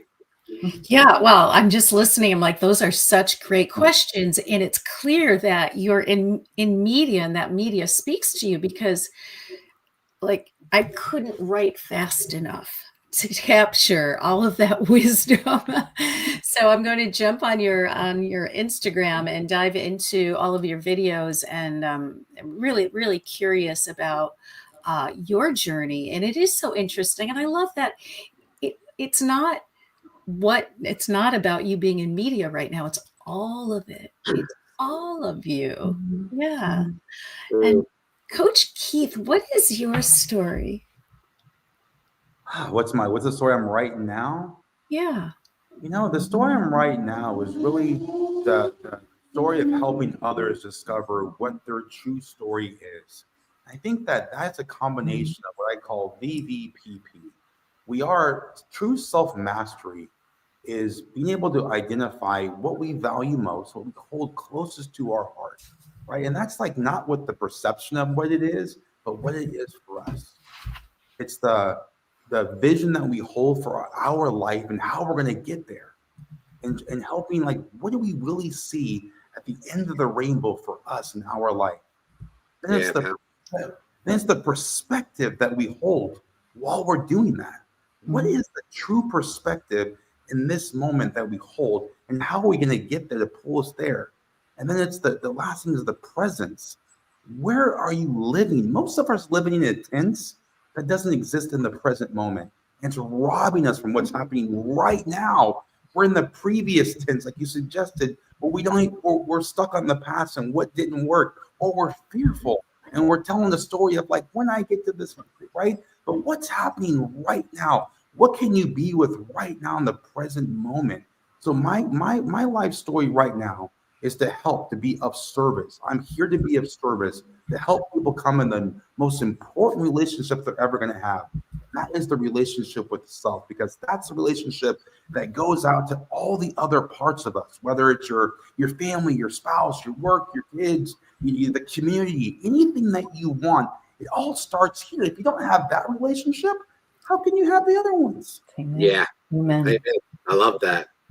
Yeah, that's really powerful. It starts with us, but then it goes out to the world. It doesn't stop with us, and it's got to go out to the world. And I find that in that participation to serve community, there's maturity, in that space, and we get to lean into our gifts, and we need to lean into that character building side of the conversation. Yeah. So being connected to ourselves allows us to connect to others and go that deeper connection. And you've both worked with high-level leaders and influencers all around the world. What have you noticed about the difference between leaders who simply, share information and leaders who tell powerful stories to move people? Noel. I would say leaders that tell powerful stories have a beginning, middle, and end, and they take people on an emotional journey with them. There's an arc that they go on, and there's always a beginning, a middle, and end, and you're going on a journey with them, and they're bringing you in. It's magnetism and bringing you on that journey, the emotional connection that they have with everyone, and they feel like, when you are working with a leader as opposed to somebody that is not a leader allows you to feel connected. A leader allows you to feel sourced with them and guided by them. And they take you on a story, and they're bringing you on the journey with them. And as opposed to, it's not look at me. I think here's the biggest difference that I have learned the most in media. It's not look at me, it's come with me. And when you say come with me on the story, whether it's writing a book or a commercial or just leaders in general, Tony Robbins is the greatest storyteller of all time, and look at his following, right? And so he's telling a story, but it's the connection that people feel because it's the emotional arc that he builds with them. So I would say a beginning, middle, and end, because everyone needs that. Everyone needs the solid beginning. They need to be engulfed in the middle, and they need to feel like there's closure in the end of it as well. And taking them on an emotional journey of connection and magnetizing and having it about them and not about you. Yeah, that's brilliant. And same question for you, Coach Keith. Let's come back to you. Leadership is influence, nothing more, nothing less. So how have you seen some really awesome leaders around you tell powerful stories to influence and move people? Yeah, I think I'll take this a different direction. And what Noel, I think she hit it out of the park. So I can't top what she said. But the leaders I work with that I noticed the biggest impact from outside coming backwards, like you just said, Noel, come with me. Mm-hmm. They're able to really be vulnerable. They're really willing to step into who they truly are with true authenticity, right? And vulnerability, to be able to help other people see that, look, I'm not perfect. I'm going to make mistakes just like you. And because if you're able to make a mistake, we can grow together. And some great examples of these companies are like Google, Apple, right? Where people are free to think, free to be. And the leaders that are promoting, in my experience I work with, that promote that free to be, that style of you are who you are, bringing that to the table, right? Here's who I truly am, right? This is who I truly am, right? Those people watch with the greatest success and go on to do are doing masterful things to change, not to be part of this world, but to change this world. Yeah, I love that. It's all about a service. Alana, we've got probably about 2 minutes, 3 minutes left, but what would be one last question you'd like to ask this beautiful panel? Oh, for goodness sake. What do you have for breakfast? I don't know. Usually protein and greens. Green juice and protein. Yeah. Protein all day, all along. Yeah. I love it. When you say, no, and to take this question a little bit deeper, when you say protein and greens, are you talking about a smoothie or are you talking about actual greens? Both. I'm very, very clean and I eat incredibly healthy. And I believe with my soul, your body is your vessel, and allowing your vessel to have the capacity to expand is living in divinity. So it's greens, it's eggs, it's depending upon what it is in the morning, protein shakes, but super, super healthy for me, for sure. Awesome. I love it. And how about you, Coach Keith? I will keeps you say healthy? that, Noel, that's amazing. And I will say that today I weighed in. I'm down 30 pounds from June 16th. And that's all natural. And I want to, the way you feel, right? You step into your true self. And I didn't realize that I was like so busy doing so many things. I let myself go, right? That's because I wasn't focused on health and what I was eating and what I was drinking, what I was putting into my body. When I started realizing it, I was like, wait a second. I gotta make a change here. So all protein, very little carb. I eat carbs, but it's like more like fruits and vegetables and protein shakes. And I drink a gallon of water. I realized how dehydrated I was. And it's really changed my life. I feel like I'm back to my original authentic self, which feels so good. I can't tell you how good it feels. Good job. Yeah, well, that's absolutely amazing. I love that. I'm on a journey of weight loss myself and drinking lots of water and eating lots of clean. Yeah. So thank you, Coach Keith. Thank you, Noel. It's been absolutely amazing being on this conversation with you. And thank you for your contribution to our Storyteller Summit. But we've come to a time where we've got to close this panel. And Dave, we're going to move to a commercial. And then Alana is actually going to host the next one here with our amazing Chris Ashley and Misty Carrigan. So thank you very much for everybody. We'll see you on our next one. Bye. God bless. Hello and welcome to the Los Angeles Tribune. Since 1886, our name has been a part of the world of journalism.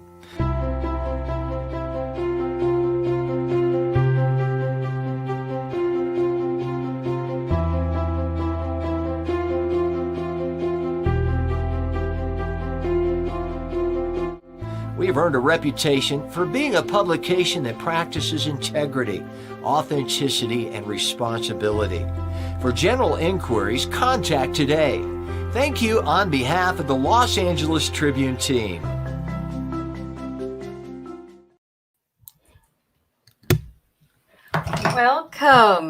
Welcome back. I am so delighted to be here with you today with the one and only Chris Ashley and Misty Carrigan. I've had the honor to meet both of these lovely ladies with the Los Angeles Podcast Network, and they are going to be launching something very new and exciting for us today. But before we get into that, I would love for you to each do a little introduction of yourselves. Chris, let's start with you. Yeah, first of all, it's so great to be here with you, Alana. I'm so excited you're our moderator. And it's just such a pleasure to be here with the Tribune. So thank you to the Tribune and everyone watching. I'm happy you're here. So my name is Chris Ashley, and I don't usually start my intro this far back, but I actually got my bachelor's and master's in creative writing. So Storyteller Summit is so up my alley. I ended up in marketing, first doing copywriting, and then heading up different marketing teams as head of marketing for different companies. Eventually left that to start my dream job. I worked for many yoga studios as director of West Coast operations before starting and then selling my own company. Then I went into coaching. Now I'm doing a lot of media production. So storytelling is just a common thread through everything. And I'm just so excited to be a part of this. That's wonderful. Misty, tell us a bit about yourself. Oh my God. Well, it is so great to see you. You've been doing phenomenal today. Watching since the beginning, loving the panels, loving your stories. Just want to thank everyone at the Tribune, Mr. Mo Rock, Michael Silvers, Jeff Ross has been doing phenomenal. I love seeing him and his wife. That was very cute panel that they did together. So what a great day to really just capture people's lives in the segments of where we were, where we're at, and where we want to lead to. And so I started humbly in the beginning of working with at-risk youth and foster youth. So I started in counties and group homes and treatment centers where my job literally was to hang out all day and do counseling. And by counseling, I mean play football, do track walks, a lot of art projects. And what I realized right away, just working with kids, was how they learned and where they started to grow and change was through stories. So it wasn't like we could come in and tell them what to do or how to do anything or take away any of their trauma by just listening. It really was being able to help them advocate for themselves, articulate their lives, and then get to look back and get to, and someone had said it earlier, and I forget which one said it, but they said it so well, change the narrative of their life from victim to survivor. And so it was then about 25 years ago, I just got obsessed with behavior. Because I was like, what makes some kids just, no matter what they've been through, change and grow and transform and become better, and other kids just get lost in the system and end up in prison. Like there was such that dynamic, and I couldn't at first guess what it was. It wasn't where they were or where even they wanted to go. There were some kids who had amazing, beautiful dreams, just never made it. So I really just kind of took a deep dive into psychology, got obsessed with it. And I always tell my story, I was telling Chris about it, is when I was 25 years old and not a dime in my savings account, living check to check. I was not sleeping because of stress, and infomercials were popular at the time. And Tony Robbins came on with a CD set. That's how old I am. And in this amazing hour infomercial, I was just transformed back to the idea of, wow, what if we could do anything? What if what we believe is what we created? And so I ordered the CDs and have never looked back. I still have them today. It's harder to play them with, finding a CD player, but just being obsessed with personal development and getting started with the Tony Robbins programs and then the books. And then about 11 years ago, I met a man named Michael Silvers in some more personal development programs. And if you've ever been around Michael, you know that he is phenomenal at just setting the vision and where you want to be. So I started just put all those pieces together, and being able now to do that for organizations, counties, and my passion is always that small business owner that started the business to spend more time with their family, and then unfortunately found themselves the business raising another kid, if you will. And so just getting to work in people's lives and understand their stories and then help them reconstruct their narratives to serve them. That's beautiful. Wow, Misty, I did not know all that about you. So you worked with at-risk youths. That was part of your beginning. And I'm sure that must have opened your eyes and heart to this work that you do now. Oh my gosh. I created a program, an independent living skills program for foster youth, and it's 15 years old today. But we're the most attended program in the state of California. And a lot of it came from just understanding, and Chris could attest to this because we put a lot of things into our program that we are launching. And we really just kind of took that, when I took that step back and was just looking at is, what do people really want? And it goes back to the basics of kind of what we all need, right? Is I think Oprah said it best. Do you see me? Do you hear me? And does what I say matter?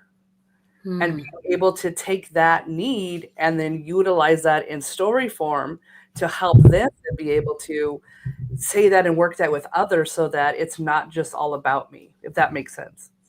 Yes, absolutely. That's beautiful. I happen to have this book. I don't know if you're going to be able to see it. Oh. All right, maybe not. This is Chris's. That one over here too.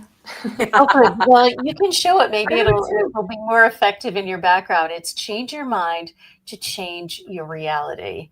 how shifting your thinking can unlock your health, your relationships, and your peace of mind.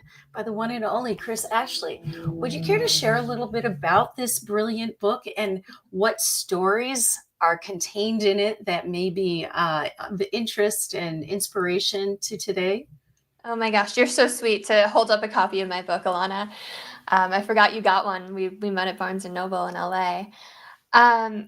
Yeah, so the whole premise of the book, to bring it down to a nutshell, is if you can change your perspective around any kind of situation, you can completely change your life. And what it really boils down to is change your story, change your life, right? To bring it back to storytelling. I think Joseph McClendon said earlier, like, even what you think is a story. And it's so true, right? Like the thoughts you think, the words you use, the language, everything, like your belief system. And all of this starts way before like the age of 7, right? Kids under 7 are in hypnosis, right? They're in theta brainwave state. They're programmable. They're downloading information. So the teacher that says you're not a good singer, or the parent that says you're so smart, you're really good at math, like all of that just becomes our inner voice and our lens through which we view the world. And it's funny, if you've ever looked up the word belief in the thesaurus, one of the antonyms for it is truth, which sounds really funny, but the opposite of belief is truth, right? Because our beliefs are these stories that we tell ourselves or that other people have told us that are kind of layered on top. So there's a lot of unlearning that has to happen in order to really change your life, change your reality. And it is jam-packed with so many personal stories of how I've personally manifested things, of clients that I've worked with. I guess a fun one that people like to hear is how I met my husband. I wrote down a list of everything that I wanted in the guy of my dreams, and I kept it in my notes on my phone. And it was everything from like honesty and loyalty to like smaller things like likes the same kind of music. And I read it morning, noon, and night. And 2 weeks later, I met him, and he was everything on the list. So, and I've shared that with other friends, and they've done it, and it's the same thing. So, our thoughts and the energy and the vibration we put out there really can attract amazing things into our life if we simultaneously also take action and do the work to undo some of those things that have kind of been piled on top of us. Absolutely. 100%. It's all about your mindset and the stories in our minds. Thank you for sharing that. That reminds me of some of the manifesting work I do with clients and myself. So I'm going to keep up with that. So I think now would be a great time for you to both, Misty, we'll start with you. Share with us this new launch that sounds thrilling to me because it's all what I love. But I'm going to let you talk about it. Misty? Oh my gosh. Well, absolutely. First, I just want to give a shout out, Alana, because I have a copy of Chris's book, but I also downloaded it to listen to. So shameless plug for Chris. One of the things I love about Chris's book was the everything that she went through, and you got to read it to find out, was traumatic. But she took those lessons and then she reframed some of them and was able to go from almost hell to a place of turning around and bringing others back from it.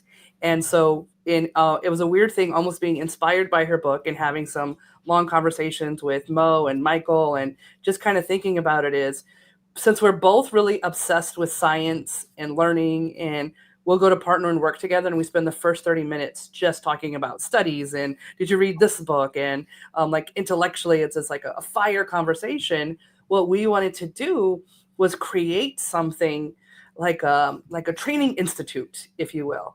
But there's so much stuff out there that we started kind of like look at it. We're like, well, how are we going to separate ourselves out? So one of the things that we both fell in love with right away was the term academy, because we wanted to keep everything really science-based. Like we didn't want to reinvent anything that hasn't worked. So when we sat down to talk about it, we landed on the Los Angeles Tribune Leadership Academy.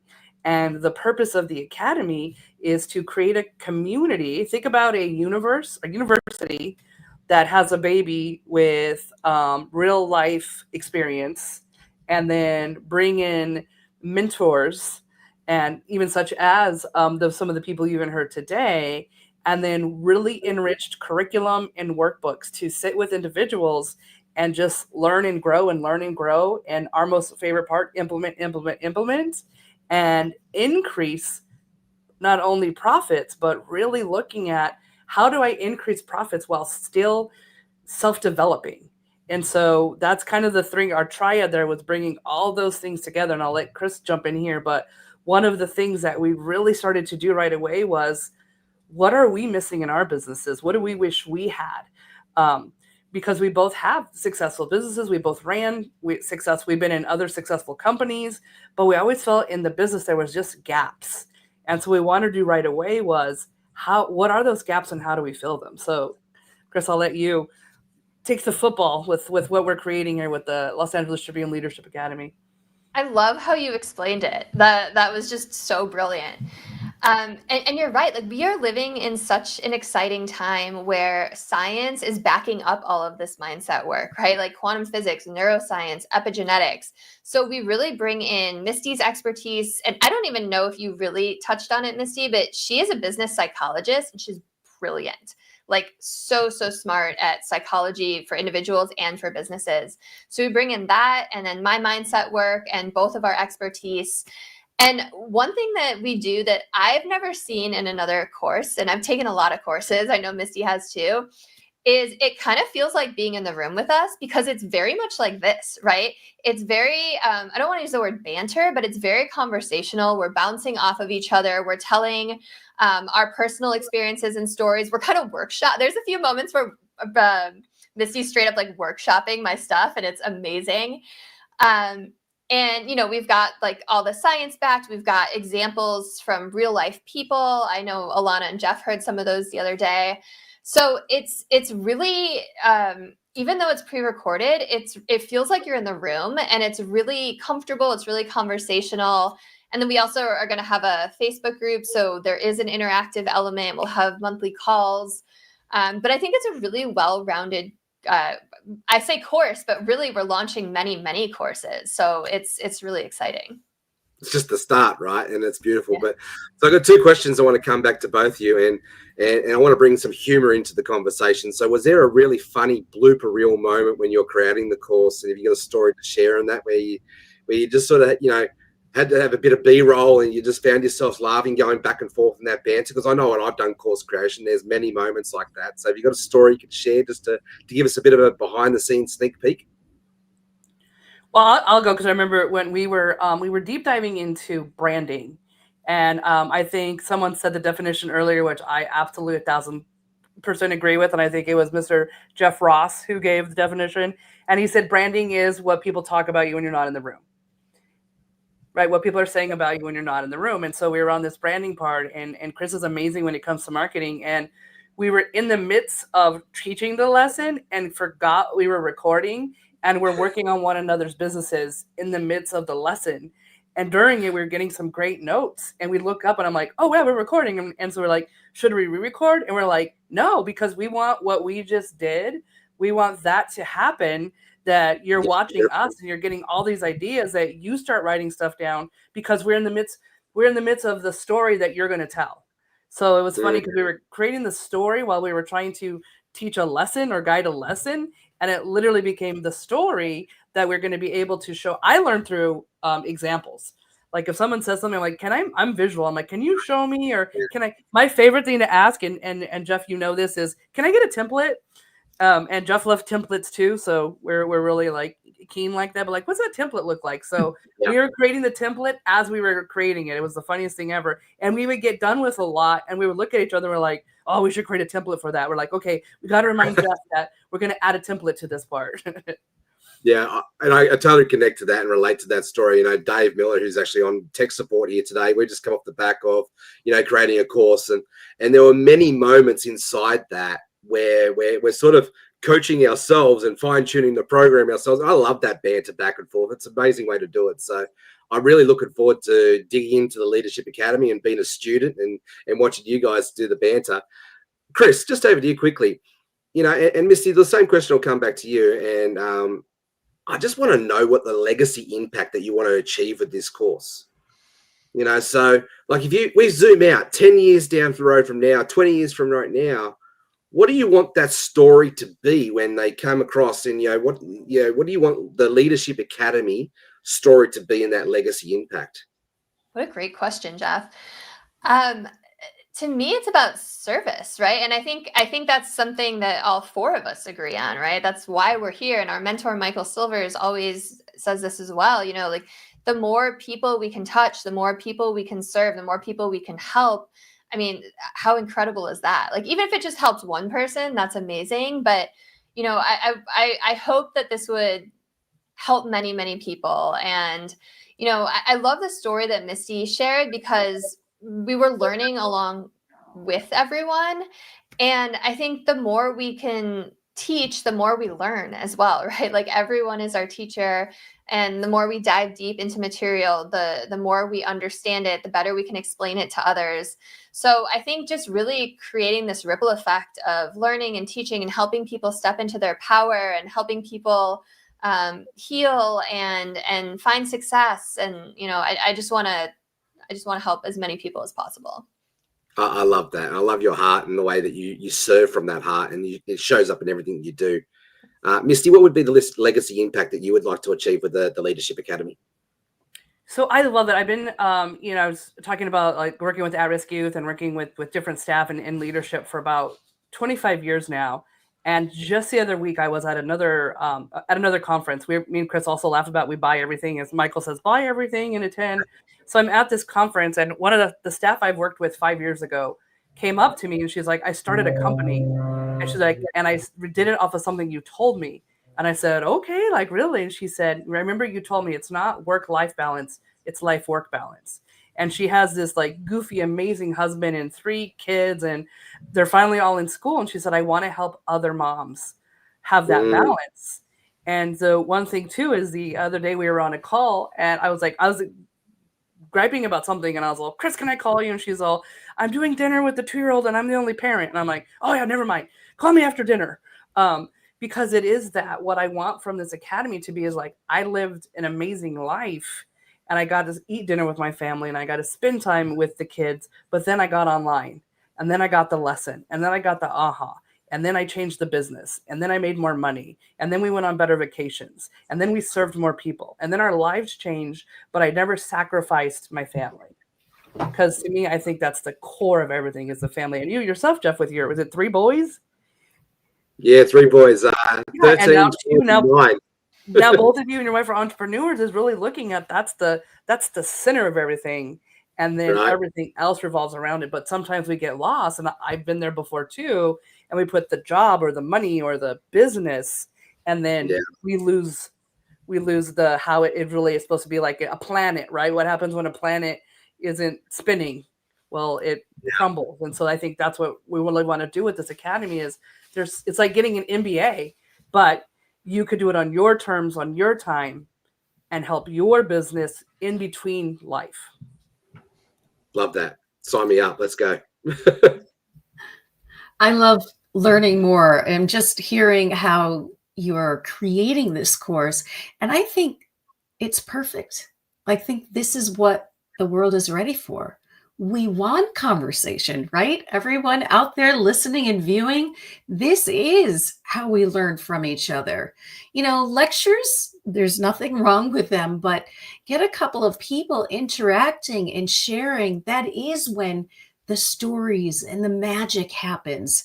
So what would you say, either in the Los Angeles Tribune Leadership Academy that's coming up, or in your own life, what story of magic was pivotal that reminds you just of a moment, one of those aha moments, one of those magical moments? Misty. So it's going to sound like I'm bragging, and maybe I am, but it just reminds me, I'm from a small town. And in the middle of nowhere, Arizona, it's a copper mine. And so like we have like a stoplight. Like, so it's picture the smallest town you can. So sometimes in life, I have these moments where I'm all, this is really my life. And so one of those times was myself and my wife got to come to a winery with Mr. Mo Rock, his girlfriend, and some other Parissa and Alicia. So it was like the Union, the Tribune, and was like a little like have some wine and support this winery. It's a only Persian winery in America, or one of the two only Persian wineries in America. And so we're leaving the winery, we come back, and so we all going into, and Mo says, just come in everybody and let's all just have some snacks, and then like you all can go. And we're like, okay. So we're sitting there, and Parissa puts the phone on speaker. And she's all, it's Fab's birthday. Everyone say happy birthday to Fab. I grew up with Millie Vanilli, like obsessed, the dances and I have the CD, like I love them, right? He's like, everyone say happy birthday. So everyone's like, happy birthday, Fab. We're excited for the new book, and everyone's going on. And I'm looking at my wife and I'm all, who am I? Like, how am I even in this? Like, I do not deserve to be even in this room. But here I am, like, happy birthday, Fab, from Millie Vanilli, who I worship. I love it. What a great moment. Dances, but great it's moment. almost like that, where I'm getting to be in amazing rooms with amazing people making memories that I will just never forget. Awesome. I love that story. We only have 1 minute left. Chris, do you want to give us in 30 seconds your answer of magical moment? I can be quick. But I love Misty's story. And yes, you do deserve to be in that room, Misty. I just have to say that. We're all thinking it. Like Misty mentioned, I went through a lot of trauma when I was younger, and I was in a really dark place. And someone handed me a book. And what this book did was it changed my way of thinking and seeing the nature of reality. And it was like someone took a blindfold off. I call it my spiritual awakening. Like I felt like a sleeper agent, right? Like something inside of me just woke up. And it was like, oh, like life and the universe and reality can be something else. It's not what I've been taught in school. It's not what I was taught by my parents.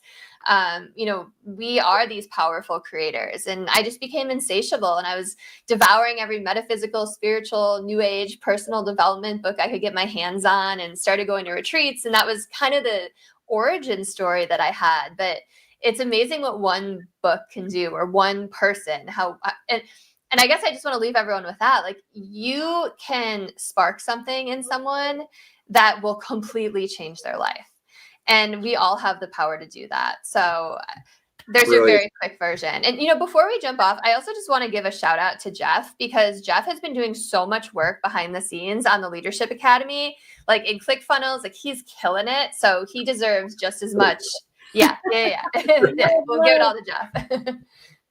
No, thank you very much. And you can't half tell that we've all been mentored by some of the best. And Michael Silver's, share your story in 2 minutes or less. You guys did it brilliantly. Thank you very much. Well, Chris and Misty, I look forward to actually meeting you in person when I come over in November. I hope you're going to be there. And if not, we'll definitely see you down the road somewhere, sharing stories down the road. Thank you very much. All right. Well, Alana, that was absolutely brilliant. Thank you very much for having my back there and starting this amazing conversation. I really, really appreciate you. Gave me time to have a quick break. And now we're going to move on to our next panel. But thank you, Alana, for everything that you've done to help make this an amazing event. You got it. Cool. Okay, so I'm going to bring up our next speakers here. We've got Craig Whitney, we've got Jackie Chan, and I made sure I pronounced that name right. Practice yesterday. And we have Alison Rochelle here as well. Let me do a quick introduction to ground us in and help you introduce them to know as much as I do. And let's get this party started. So we're highlighting here now 3 amazing people, and they're Australians. So we've got the Aussie panel happening here now. We've got a powerhouse of Aussie leaders who embody transformation and resilience through storytelling.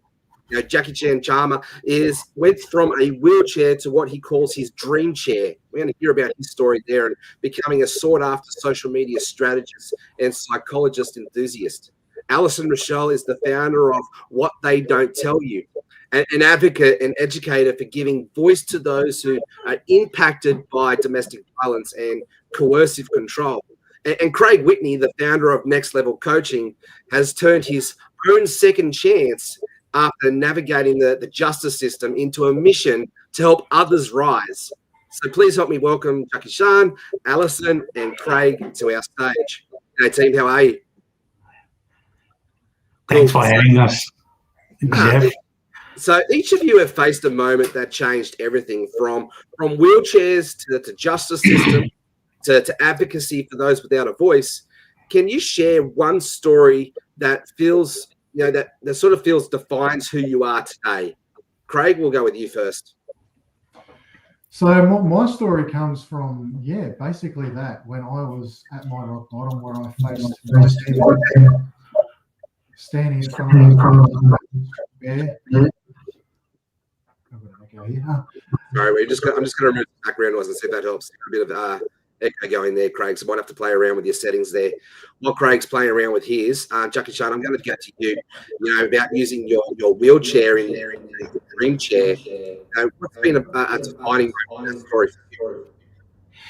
The defining moment in my journey was forgiveness, because we often live in expectation every single moment of our life. We are expecting from our partners, our family, the government, the society, the neighbors, and everyone. But it's about forgiveness. And when you let go, you let the things come in, So I understood that after my 3 suicide attempts in 2016, I was like, I need to let this burden go, to release myself with an open arm, because I had a moment with my daughter on that November 2016 when she whispered in my ears and said, "Papa, you can do it." And I was like, I will do it. I will prove the doctors wrong, that I will never walk again. What they said to me in 2015, I proved them wrong. I proved myself wrong, that I am not worthy. So I think answer to your question is to let go, forgive yourself, forgive the people, those who have hurt you, intentionally or unintentionally. Yeah, wow. I've had to learn how the art of forgiveness for me is like understanding the saying that unforgiveness is like drinking poison, expecting the other person to die. But that same story, if I don't forgive myself, I'm drinking that same poison, expecting myself to die.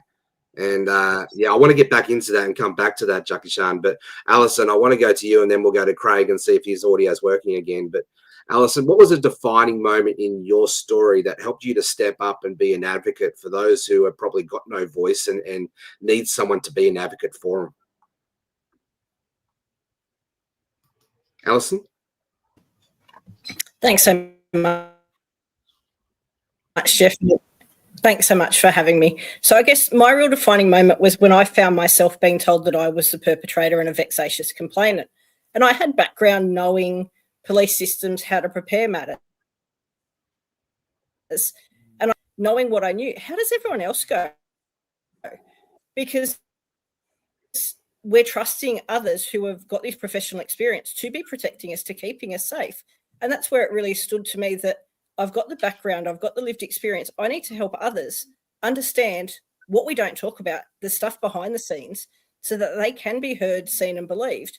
Because as we've said here, their story matters, and we need to get the truth across of what they're experiencing so that we can be safe. Yeah, very powerful. I love that. We're going to unpack that a bit deeper too. But Craig, over to you, champion. What was, coming back to your defining moment in your story, going through and that resilience space for that second chance. What was that defining moment for you? I think it was for me standing in front of that magistrate and being stripped naked of all my ego, my pride, my reputation, everything, and just left bare in the wind to pay for my consequences for my actions at the time, 8 years ago. Yeah, wow. And Craig's going in deeper into this. Like I know that someone we've had conversations. You've used the expression that you felt naked in that space, and that must have been very daunting and very scary. Going through that. How's that made you become a better leader for others who are going maybe through something similar? It's given me a 4D perspective, so I can see things through different lenses instead of taking biased sides. I can look through the eyes of others, and then I can look through the eyes of external factors and make a fair analysis on all angles of an argument, of a perspective. Yeah, so it's giving you some more empathy to go through your own story. And show compassion and hold that grounded energy to get to that next level without taking sides. Yeah, powerful. Alison, you have similar sort of things going through your story as well, with resilience and being persecuted and all of that sort of thing. You know, how's that impacted the way that you show up and lead?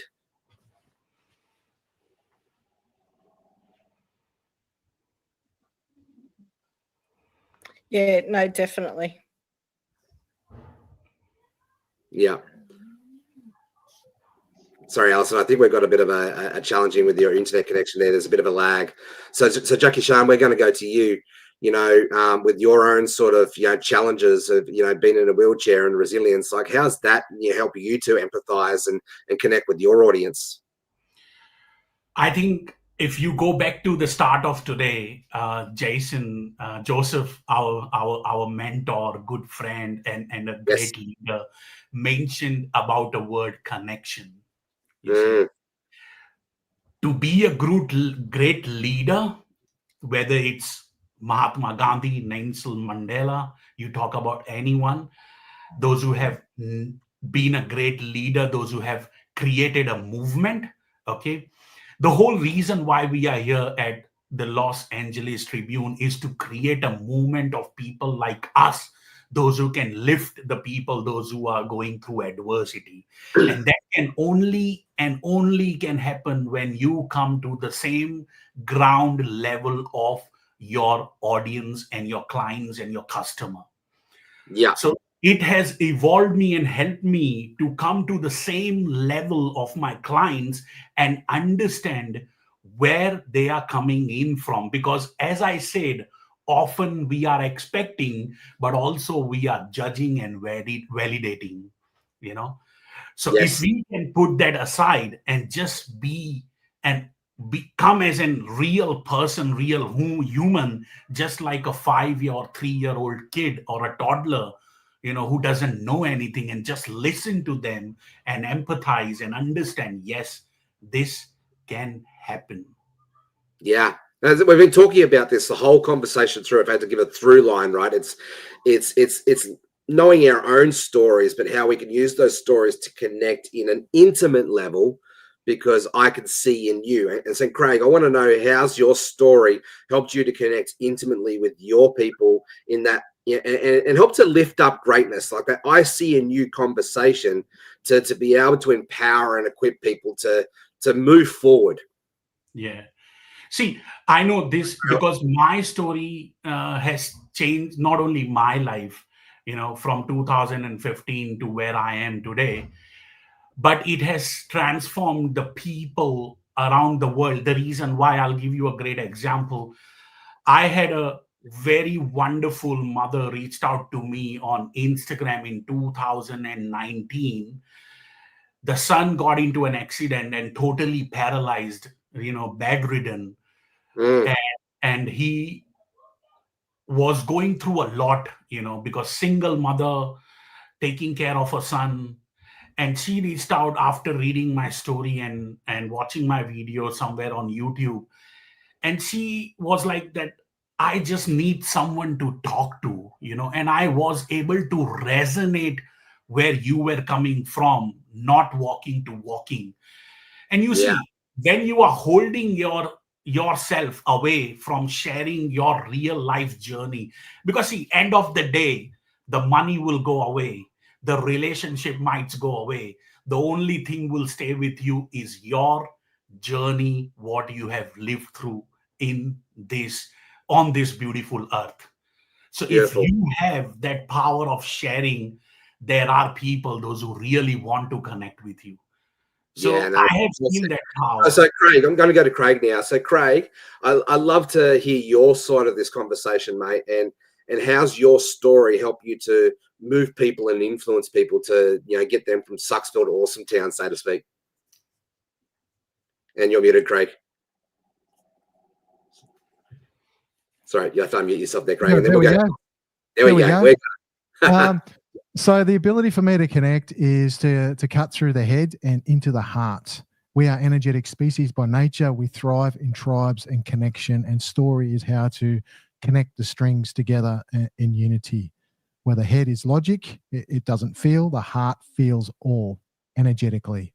Stories lift us up. Stories transform. Stories invoke emotion. Stories invoke the next step, or to go to the next level, a pathway.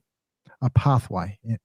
We tell stories. Stories has been something since being around in the caveman days, sitting around the fire and great generals inspiring their soldiers to go to war. It's the power of story. It's how we learn, metaphorically and experientially. No follower will follow someone out of theory. They will look to someone who's been through that. And to be able to tell that is through the heart, not the head. Yeah, I love that. And stories become the bridge to our transformation. Alison, how have you used stories in your journey to be the bridge to help people out of some very messy situations as an advocate in that space? You know, how story helps serve you in that space? I will see if your internet connection's working a bit better now.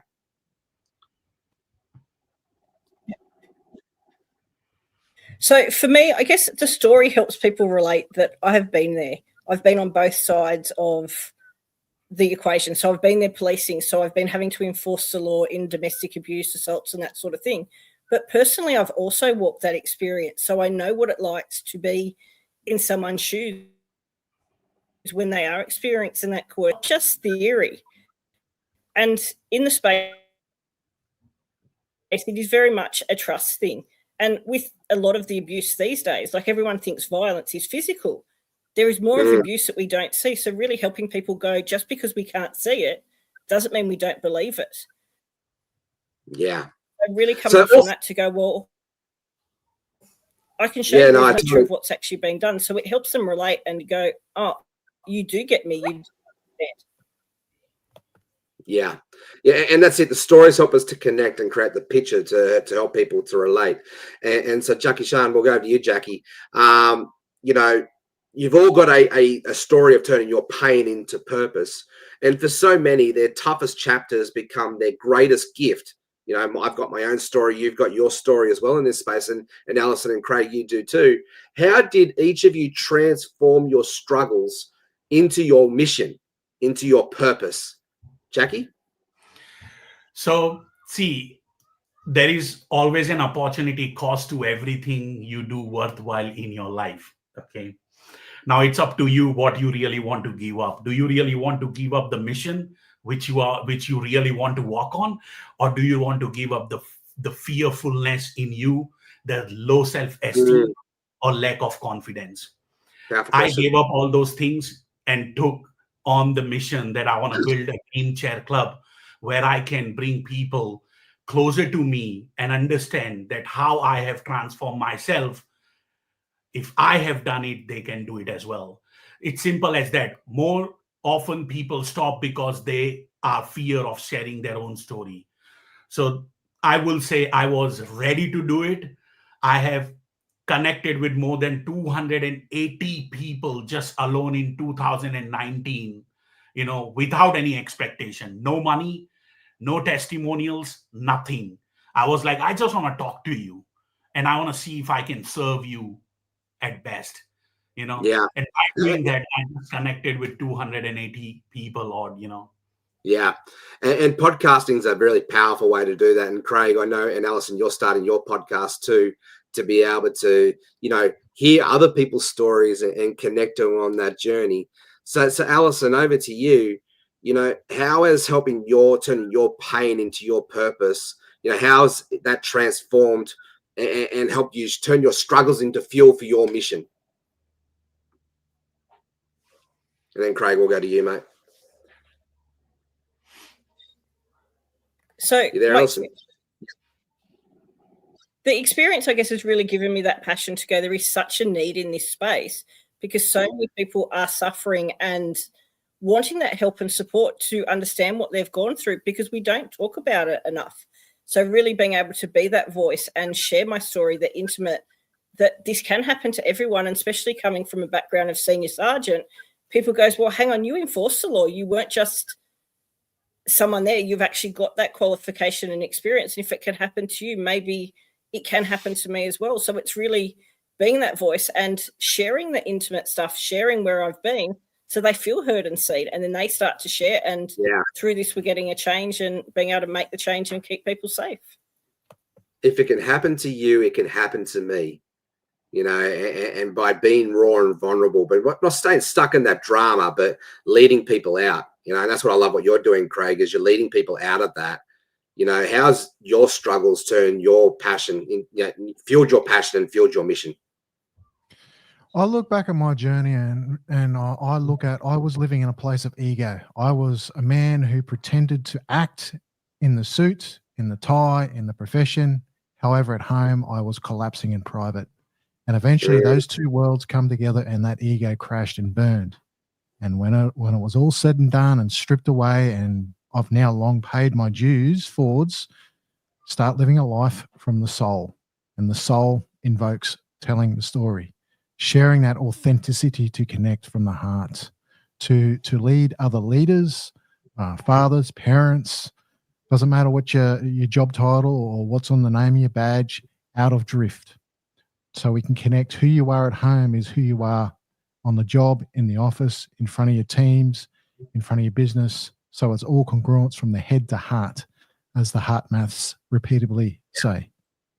Yeah, I hear you talk a lot about that head to heart, that connection with self, so you can connect with others in that space. So look, guys, we've got about probably 5 minutes left of this segment. So, let's talk a bit about a practical takeaway that we can leave our audience with. And Craig, we'll stay with you, and then we'll move to Alison, and we'll wrap up with Jackie. If someone's watching today and feels like their story is too messy, too painful, and not significant enough, what would you say to them to encourage them to start sharing anyway? Craig? Start small. Get around some support. I have support. I'm a proud advocate of men's work and men's rites of passages. The Spear, which come from Primal Man, and Mankind Project, both community-driven organisations specifically for men to go in and heal and be challenged to go to that next level, and to heal the scars, heal the wounds, to be able to share your story from the point of a scar, eventually, not the wound. I love story. I love listening to people's journeys. However, there's a methodically way we can do it and draw people. We come from a place of the scar, so it enables teaching and not the wound, where we simply look for, a hug. There comes much more power from power of a scar than it does, for a hug. Yeah. Very powerful. I love what, Dr. Joseph McClendon, and we'll come back to the very beginning session, he was talking about pre-framing and reframing and deframing, and it's about leading somewhere to a better, more aspirational state than where they're already at. And so that's what you're talking about, Craig. I love that. Alison, talking to, our audience here, what's one powerful takeaway that you would like our audience to take, especially if they feel like they're not significant, they're not enough?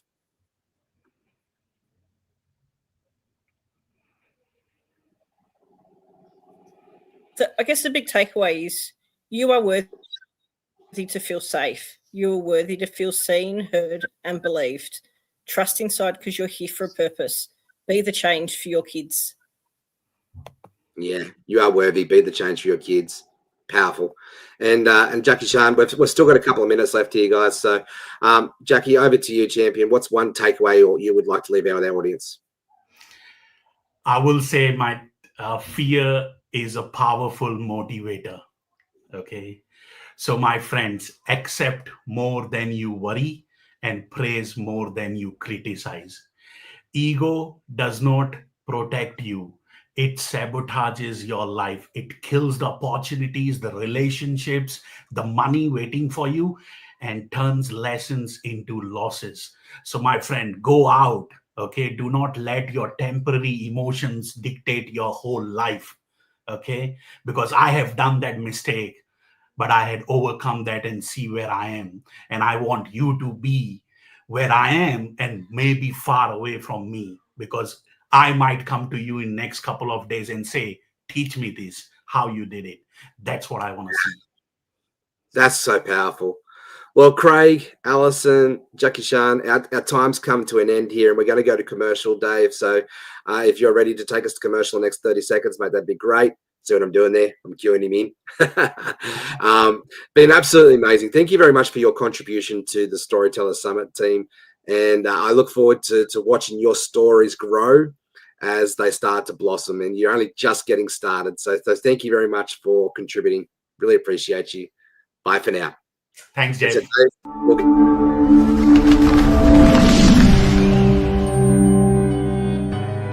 Welcome to the Los Angeles Tribune page. Here you will find original news programming, exclusive digital events, and shows that are directly from the community. At the Los Angeles Tribune, we believe in giving a voice to the voiceless.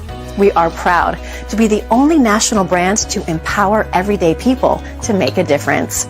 Since 1886, our reputation has been built on truth and responsibility. Thank you for watching and making a difference. For general inquiries, contact today. Thank you on behalf of the Los Angeles Tribune team.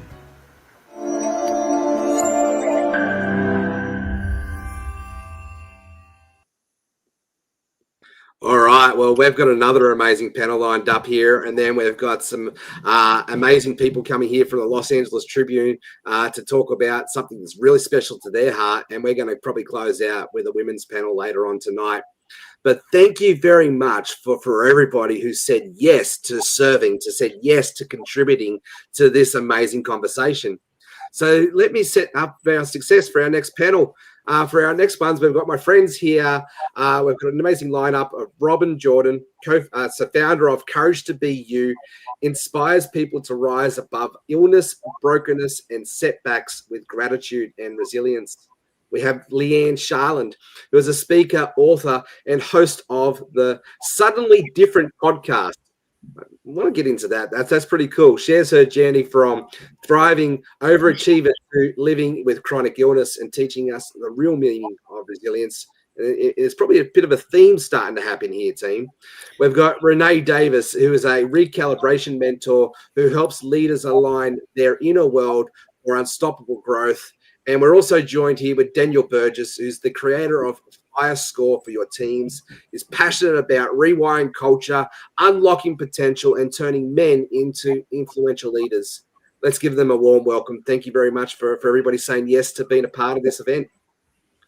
So, thank you. Let's get into it.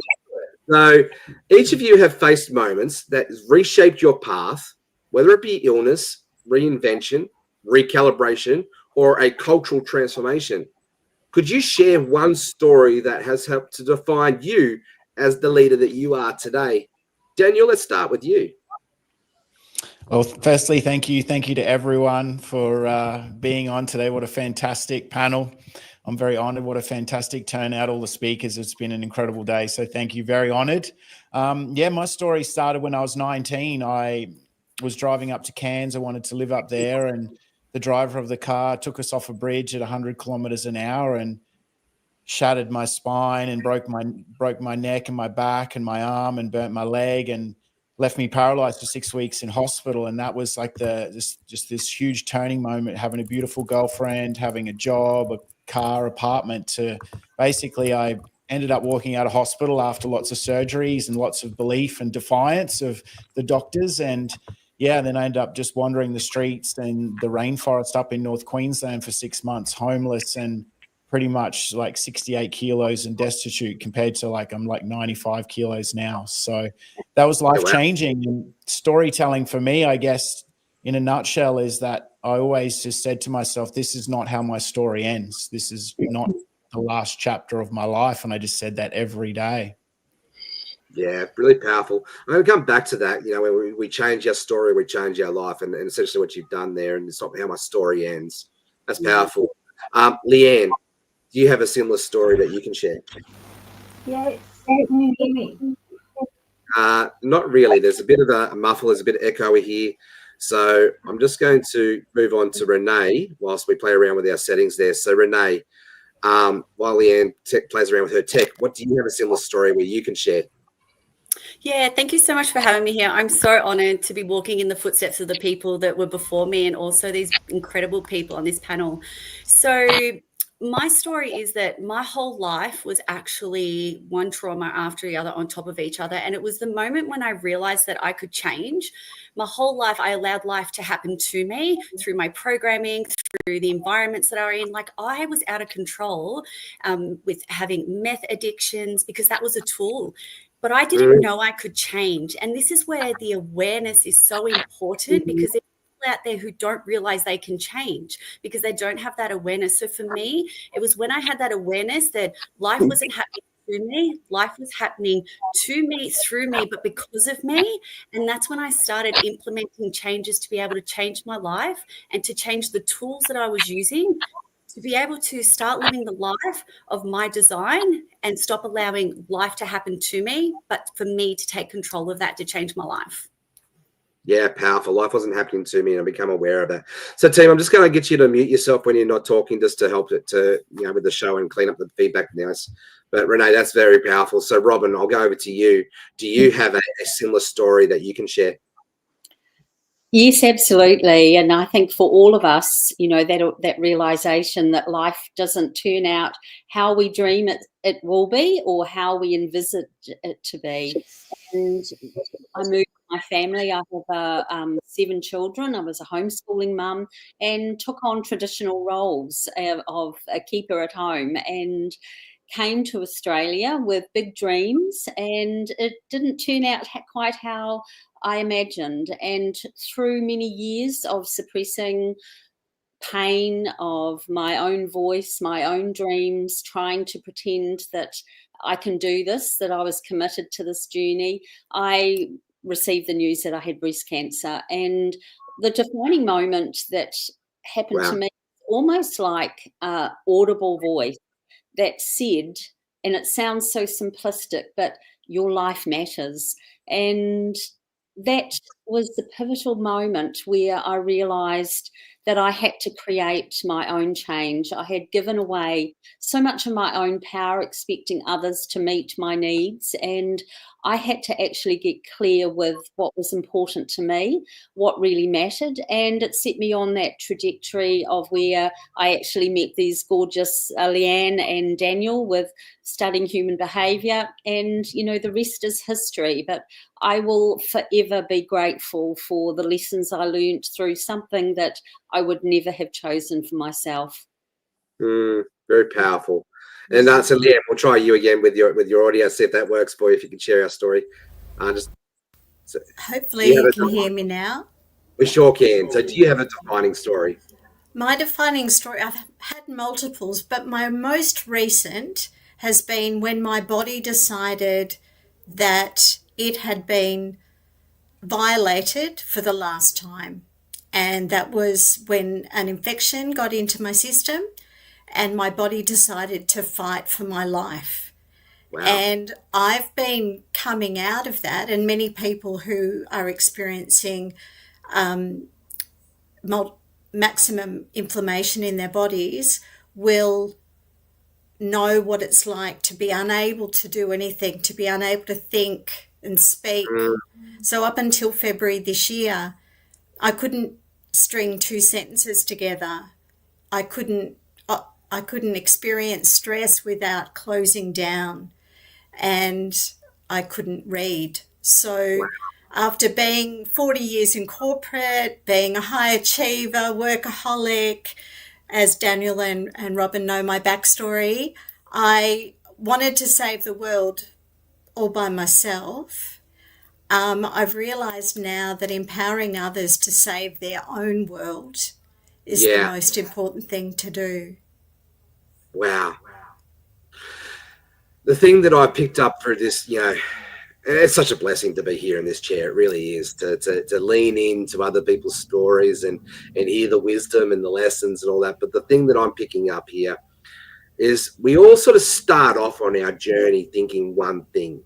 We're bought into a narrative, someone else's narrative. It's not necessarily our own. And we go down that path, and then we realize Or something else happens to us. In my case, it was an accident with a horse. In your case, it was your health. Daniel, it was your car accident. There's almost an event that happens to steer us back on. So I want to talk to this wisdom here, and from all of us on this panel, because we've all sort of gone through something similar in that space. Going back to the person you are now, going back to the person you were, and that event's coming up. What is that wisdom that you would like to lean in and share with that person? Robin, we'll go with you first, and then we'll go to Daniel.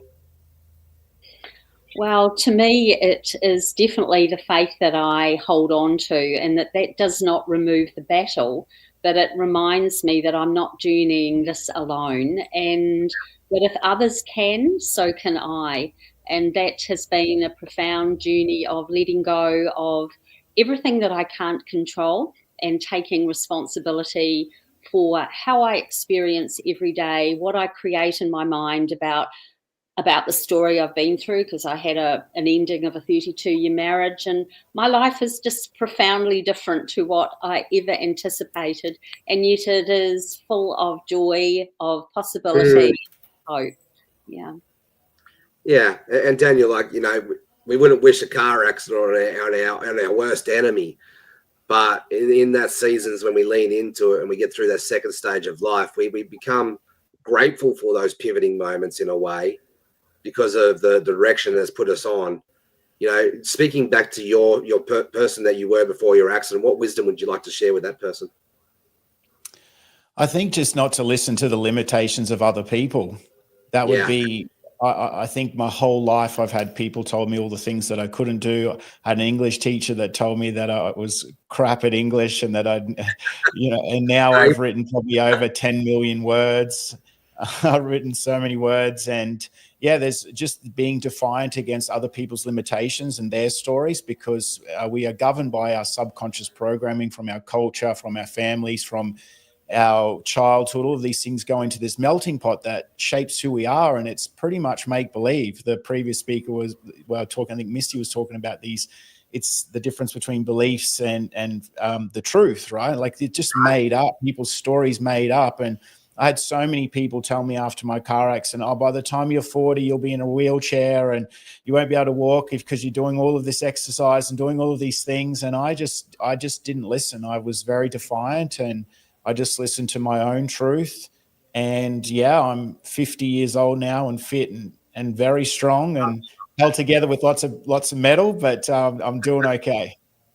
But I love that. So we get to choose our truth and our stories that we attach to, right? And Renee, I'll come to you, and then we'll go to Leanne. But one of the stories that I used to attach to was I convinced myself that I was allergic to exercise. I had a horse jump on my neck, and every time I went to go healthy and I went to go get fit, I would end back up in hospital re-aggravating old injuries. And so I had to change that narrative. I had to change that story. So Renee, have you got a similar circumstance or anything like that you can connect to or relate to that story? Yeah, 100%. And my whole life, I grew up with an independent mum. We grew up in government housing. We didn't have anything. We lived really poor. And because of the things that I'd gone through in my life, such as drug addictions and anorexia, I felt like that those things that happen in life didn't happen to people like me. That those opportunities didn't happen for people like me. I didn't come from money. I didn't come from having a good job. I actually came from survival. So the story that I told myself is that I can get to a certain point, but beyond that, I'm never going to be anything more. And that was a self-image thing. It was a way that I seen myself. But as time went on, I started to change that. And I have gotten to a place in my life that nobody thought I would ever get here, not even myself. And I just need to be that evidence for other people that you can change your life, because I was looking for the evidence but couldn't find anyone. But then I realized I am to become that evidence. And so I'm telling myself a different story, that where you come from is the most powerful place you can come from, and to love your story, because my story is so different to everyone else's, but I love it. I love the pain. I love everything I went through, because I can't love who I am today, but hate the experiences that shaped me. Right. Powerful. We're going to have another conversation after this. I really connect to that, and that's really powerful. Renee, how's your second stage of life, defining the moment and, the wisdom that you now have, going back to the person that you were, what would you share with that person? The one thing that I always said to myself and that I continue to say to myself now is, Nay, you just need to get back up one more time. Like whenever life happens, you don't need to know the how or anything. You just need to get the strength to get back up one more time. Because we have gotten through our hardest days in our life and we didn't know how we're going to do it, but we got through. And I always just say to myself, you've got the tools and the skills to be able to take this step no matter how it looks. And I think the more we try and figure out what it looks like, the harder it is. But if we just allow it to show up as it needs to, and we just get that strength to get back up one more time, then you'll continue to keep putting one foot in front of the other. It's not meant to look perfect. It's meant to look messy, okay, people? Embrace the messy. I love that. And Leanne, the same question to you, champion. Like, I want to dig into your story a little bit deeper. But what would be the wisdom that you would share to the person that who you were and who you are now? So thank you, Renee, firstly, for saying 99% of what I would have said. But apart from that, listen to the data that your surroundings and your body and your feelings and your life is giving you so that you can notice what's going on. Because honestly, if you're hanging on to your story and living your life through being a victim, as I was, being frightened and limited, as I was, you come across all of these boundaries, you come across all of these obstacles.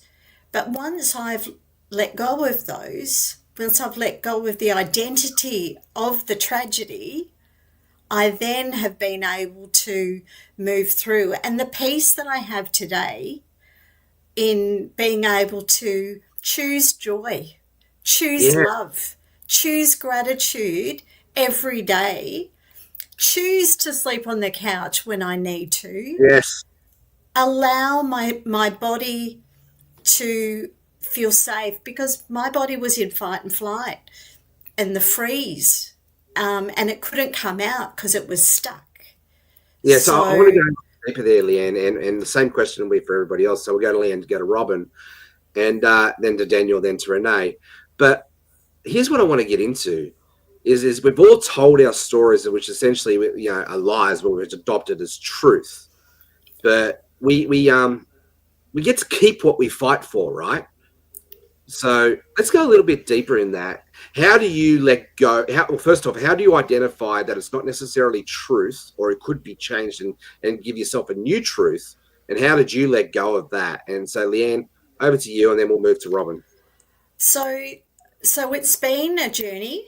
And actually what I realized was that it was an element of letting go of the energy of the story, the intellect of the story, and then the physical body positioning of the story. So I use tremoring to release the energy hold of the story as well, so that it can be, because I couldn't think it away. I couldn't strategically change my behavior because I would go back to default. But once I was able to do all of the different elements that I'm aware of, I was able to truly be able to test my trigger point and go, it's gone. It's not there. It's more than saying it. No one's had the power. Yeah. Yeah. It's amazing, and I really think that we need all of our coaches who are so vitally different. We need all of our different approaches. We need all of our spiritual connection to help us. You're beautiful. Well said. Forward. Robin, what's a story that you've had to let go of, and what did you learn in that process? I've let go of many stories of the limitations, of fears, and I've often asked myself, how does that serve me by holding on to that story? And I guess as a woman of faith, I have also stepped into, what does God say about me? And I know what my outcome of my life is, that I want it to be full of joy. I want to be open. I want to be free from any chains that, limit us and bind us from living our full potential. And so it's purely and simply one step at a time, that if a story comes up that is limiting me, I will immediately redefine it and reframe it, because I realize that we are all far more infinitely capable than we ever imagined that we would be. So nothing is off the table. Yeah. And so, Daniel, you've had to go through your own transitional stage in that space, and I'm sure there were lots of stories that you had to let go of. But what did you learn in that process of letting go of those stories? What I realized is that people will defend their stories with their life. They will be their identity, and they will say, this is me and this is not me, and they will defend it with their life. Like, I'm not this type of person, I'm not that type of person. But what they don't realize is that that identity that they created was based on false programming from how they grew up. Like, we don't just decide to be a certain type of person. It's our identity is this conglomerate of all these stories that shapes us who we are. And when we realize that they're just stories, we get to decide, do those stories take me forward, or are they holding me back? So what I realized is, like, what stories am I hanging on to for the life that I want, and what stories do I need to let go of? And one of those stories that when I think it was back in 2016 or 2017, I was doing lots of mindset work, and I realized that after all my injuries and stuff, that my body was quite broken and frail. I was still fit, but I thought, I'm not one of those men that gets up at 5 o'clock in the morning and trains and meditates and does all of these things. And then I realized that was just a story that I was telling myself, and I just started waking up early, and that just led me on a path, and I'm fitter and stronger now than I've ever been in my whole life, based on just changing that story and then acting. In the Bible, it says, act as if, then so shall it be. Then that's all we need to do. And eventually the universe and everything just catches up to our new story. And then our life starts to reflect on the external, that new story as well. Yeah, a new friend of mine, Natasha Graziano, she'll say, you got to be it before you become it, in that space. And so it's very similar in that thread. Renee, what was a story that you had to let go of, and what did you learn through that wisdom? The story that I had to let go of was that I was not enough, that I was all the things that happened to me. But one story that I had to let go of is that I did hold on to my stories as my achievements, because I didn't have a life growing up where I had a good job and I went on holidays and I had all these amazing things. My amazing things were these things that I had conquered in my life. And so the story that I told myself is, you're never going to get any better than where you are now, because you have conquered so much in your life that what else is there to conquer? 4 ice addictions. People say you never get over 1. I've got over 4. And these things that I have done, I had to get over the story that because of who I was, I'm allowed to become who I choose to become. That everything that happened, I had to reframe a lot of the things that happened in my life and go, who did I become because of this? Now, who can I help because of this? And so I've been reframing and holistically looking at everything as well, that other people want to tell you who you are based on who they are. But I had to really go inward and really understand who I am, what my purpose is for the world. And I can't help someone if I'm kind of attacking what they're saying about me. So it was really about that self-love, and that I can become whoever I want to become. I became this version of me now, then I can become whatever version I put my mind to. Really profound. So we've got about probably 3 minutes left, so we'll have to keep our answers nice and short. But I know through my own journey here, I've lent on reading some really powerful books and learning from other mentors, that speak wisdom, and learn from their stories. So Renee, and then we'll move to Rob, and then we'll go to Daniel, and we'll close out with Leanne. But what is a powerful book or a podcast or a mentor that has speak wisdom into your life? I want to be able to help expand our audiences, notes and what books they should go read? So the book that really blew my mind open was The Courage to Be Disliked. Ooh, I like Incredible. It is going to change the way you see the world, you see other people, the way your brain works. People are just trying to protect themselves. So The Courage to Be Disliked actually helps you understand the psychology of other people. And a podcast that I listen to is Ed Milet. I love Ed Milet. So they're the two things that have really transformed my life. Brilliant. Thanks, Renee. And Robin? Well, there's been many books that have shaped my life, but I'd love to share one that really was pivotal in my reclaiming my own life. Was one of my mentors was Sharon Pearson, called The Ultimate You. And what that was, at a fundamental level, it showed me all about the roles and the masks that I had been wearing. I had been the hero, there for everybody and not myself, and seeing how we can be overachievers and underachievers and boundaries and basic fundamental, personal development, really. And yes, I love also Ed Milet, and I've been actually enjoying a podcast called Decoding Attachment Styles, which is really, really interesting. I'm a lifelong learner, and but it's like never stop seeking what is in your heart. Yeah, no, I love that. Thanks, Robin. And Daniel? Psycho-Cybernetics by Maxwell Maltz. If you want a story about identity, that is everything. It talks about, he was a plastic surgeon, and he'd change people on the outside, and they would look in the mirror, and he'd completely change their face, make them beautiful, but they'd still see in the mirror the old version of themselves. And then he'd hardly do some things to other people, like just a tiny little tweak, and that changed their whole perception of who they were. So everything is mental, and everything is reflected on the external from that. So yeah, that was life-changing for me. Yeah, cool. I have to take note of that one. And Leanne, close us out. We've got probably about 30 seconds left. All of John Bradshaw's work.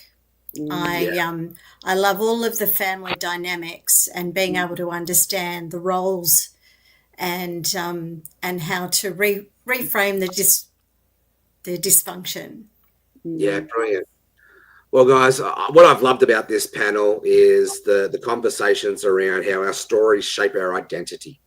And they can either serve us or be against us. And it's been a brilliant discussion. So thank you very much for contributing to that. And we're going to go to commercial now and move on to our next segment to close this awesome Storyteller Summit out. So Dave, over to commercial.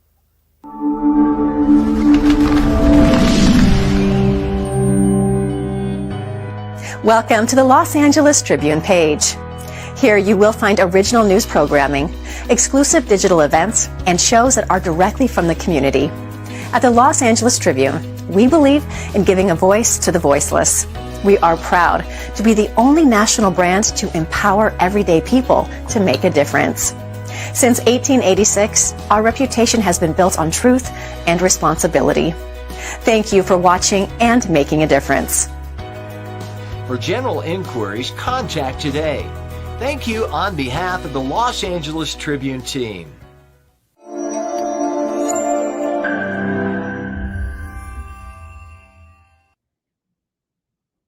What an amazing show so far. It's great to just be here. It's great to get the information. Have Jeff, Dave, Alana, the whole team, everybody, the family, just been so amazing. It's amazing how the stories, write this down, the story creates what we think what we know about what we feel, and how it moves hearts and minds. That's exactly what goes here, and exactly how we do this and how we present to others and how we make a difference. You can't get it any better than this. Part of storytelling, everybody write this down, part of storytelling is podcasting. So September 30th, 2025. I don't know what year I'm in, 2025. We're going to have the Podcaster Summit because it's International Podcasting Day. And it is truly about making a difference. It's truly about getting the story out there. And that's what really creates this vision, and everything that we're doing together.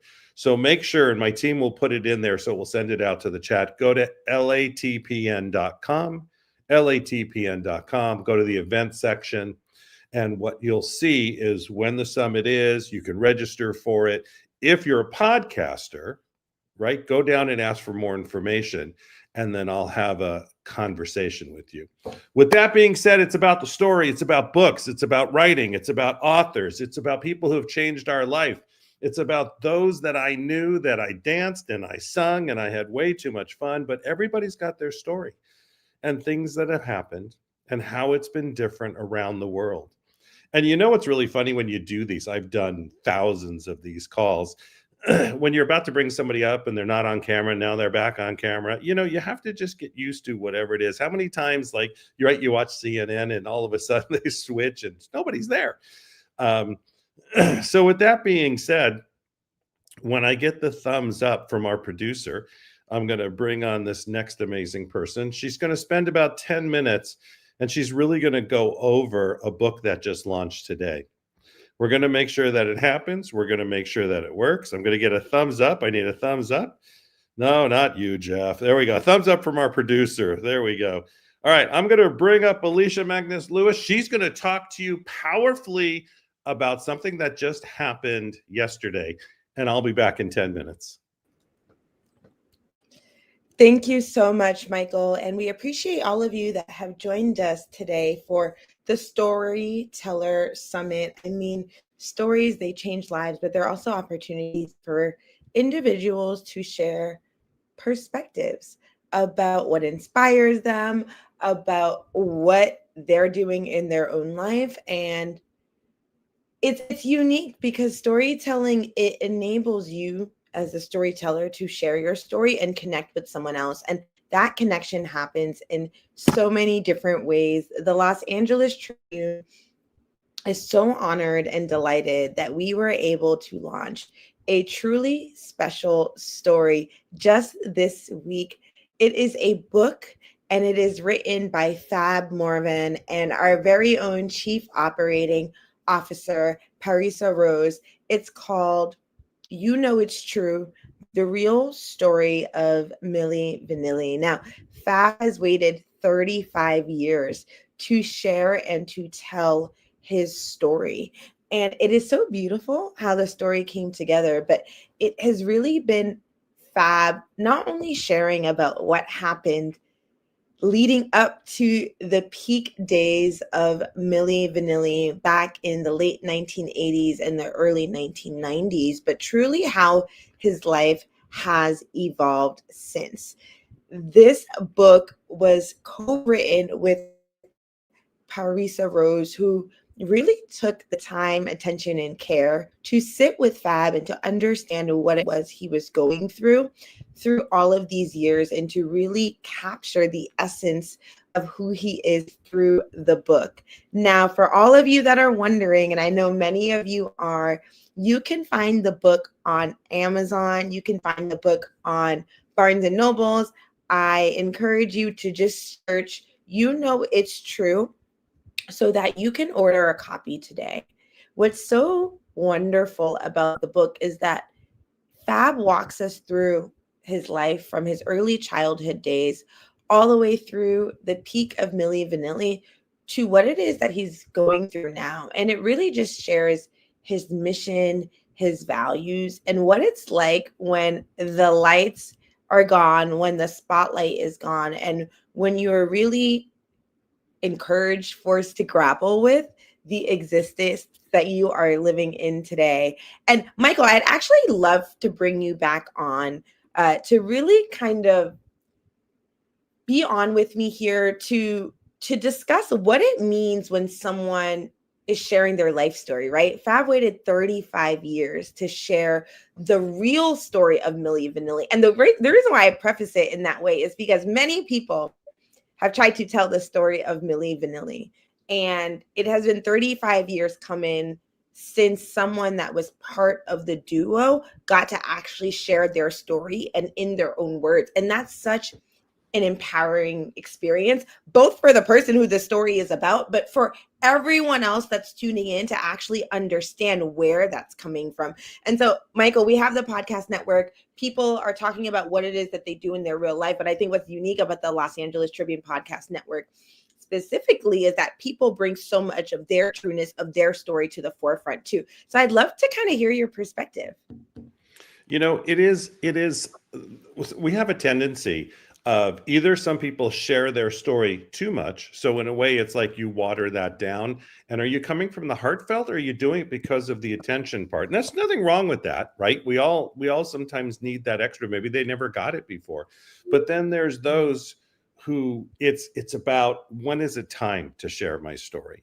And it's not about them trying to make money. It's not about them trying to make more fame. It's just, when is the universe ready to accept it? When is the world ready to move it forward? I think that's a critical piece in telling our stories. And podcasters do the same thing.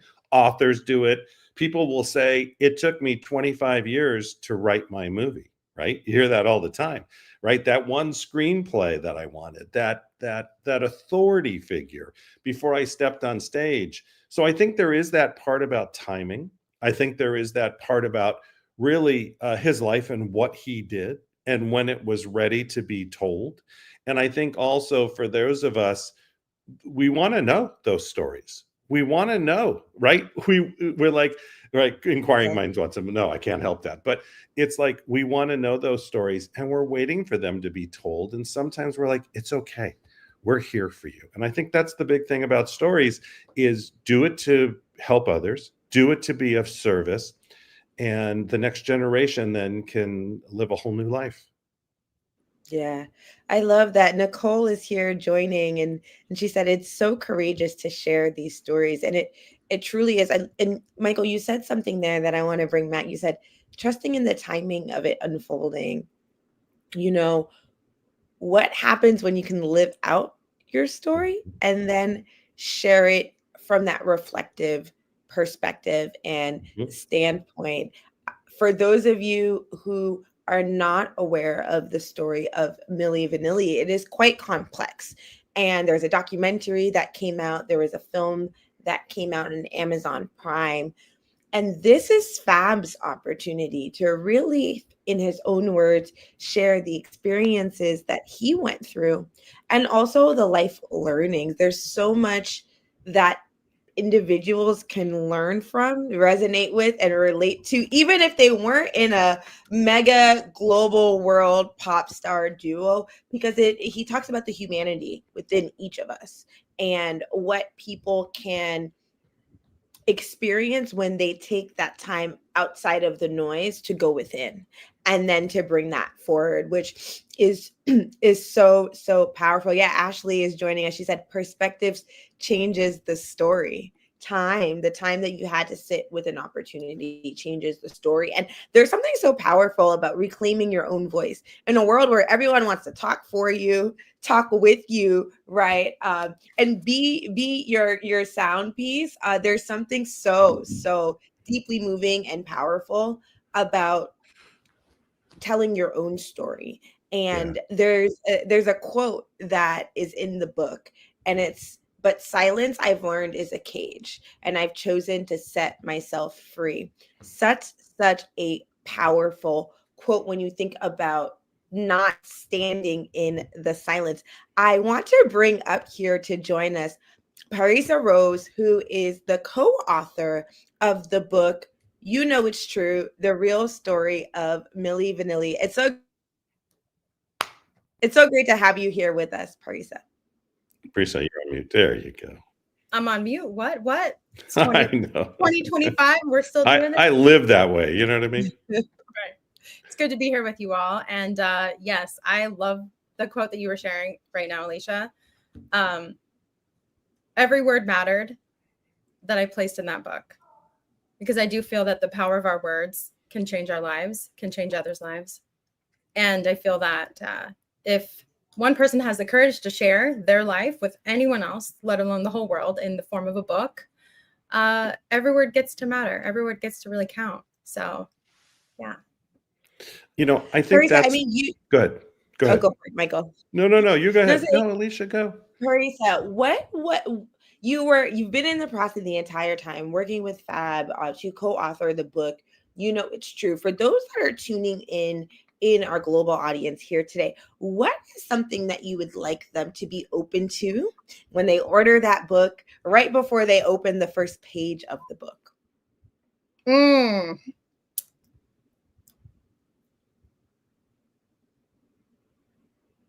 It's okay to let your defenses be put down. And receive what you might read with a place of complete, that the person is sharing from a place of complete honesty. And that if any part of it, as they're reading it, if any part of it bothers you or stirs up something inside you, just know that that's a place that is an invitation for you to look into, because this person is sharing their real life. It's quite intense. I will say that. It's quite intense. And it's also equally beautiful. And so I invite everyone to experience that, the intensity along with the beauty. You know, part of that, I think the important part is in that intensity and what we're learning, you know, part of what people are doing are out there, but you know, people are very impatient. How do I get the book? Where should I go? So, and I know there's some side comments happening on another channel with me, but they will post it in the comment section. So you can get those learnings now. And we're really here as a team for you as we continue to bring these great stories forward. Last comments from you two, because by the way, everybody, Prisa Rose is our COO. She is brilliant at what she does. She spent really a good part of her last, I don't know, year on this, really buried in it at times, but always there for us as a team. Alicia, the same thing too, just really buried in the story. And they were still always there to show leadership, be part of the team, and we continue to move forward. So any last thoughts? Oh my goodness, last thoughts. I encourage you to buy the book, not just to buy the book, but as an invitation to yourself for what might come forward. Yeah. Wow, Alicia, that was amazing. Know whatever that you're going through, it's okay. I think Fab and Rob and the experience of Millie Vanilli was so public, but the story is really about Fab going within, and he's here to share his story 35 years later, all of the life, I'm not going to call them lessons, but expressions that have evolved over the years. So whatever you're going through, it's okay. And if you've ever felt like your story was told by someone else, you have permission to reclaim it because it's yours. Yeah. Thank you two so much for coming on, for being part of it, for the family that we are at the Tribune. And we continue to move forward and really make a difference, be of service, and help others. Thank you two for being on. Thank you. Thank you so much, Michael, and to all of the wonderful speakers that have joined us for this impactful Storyteller Summit. Thank you so much. Yeah, we got a couple more coming on. This is a great time. All right, you two.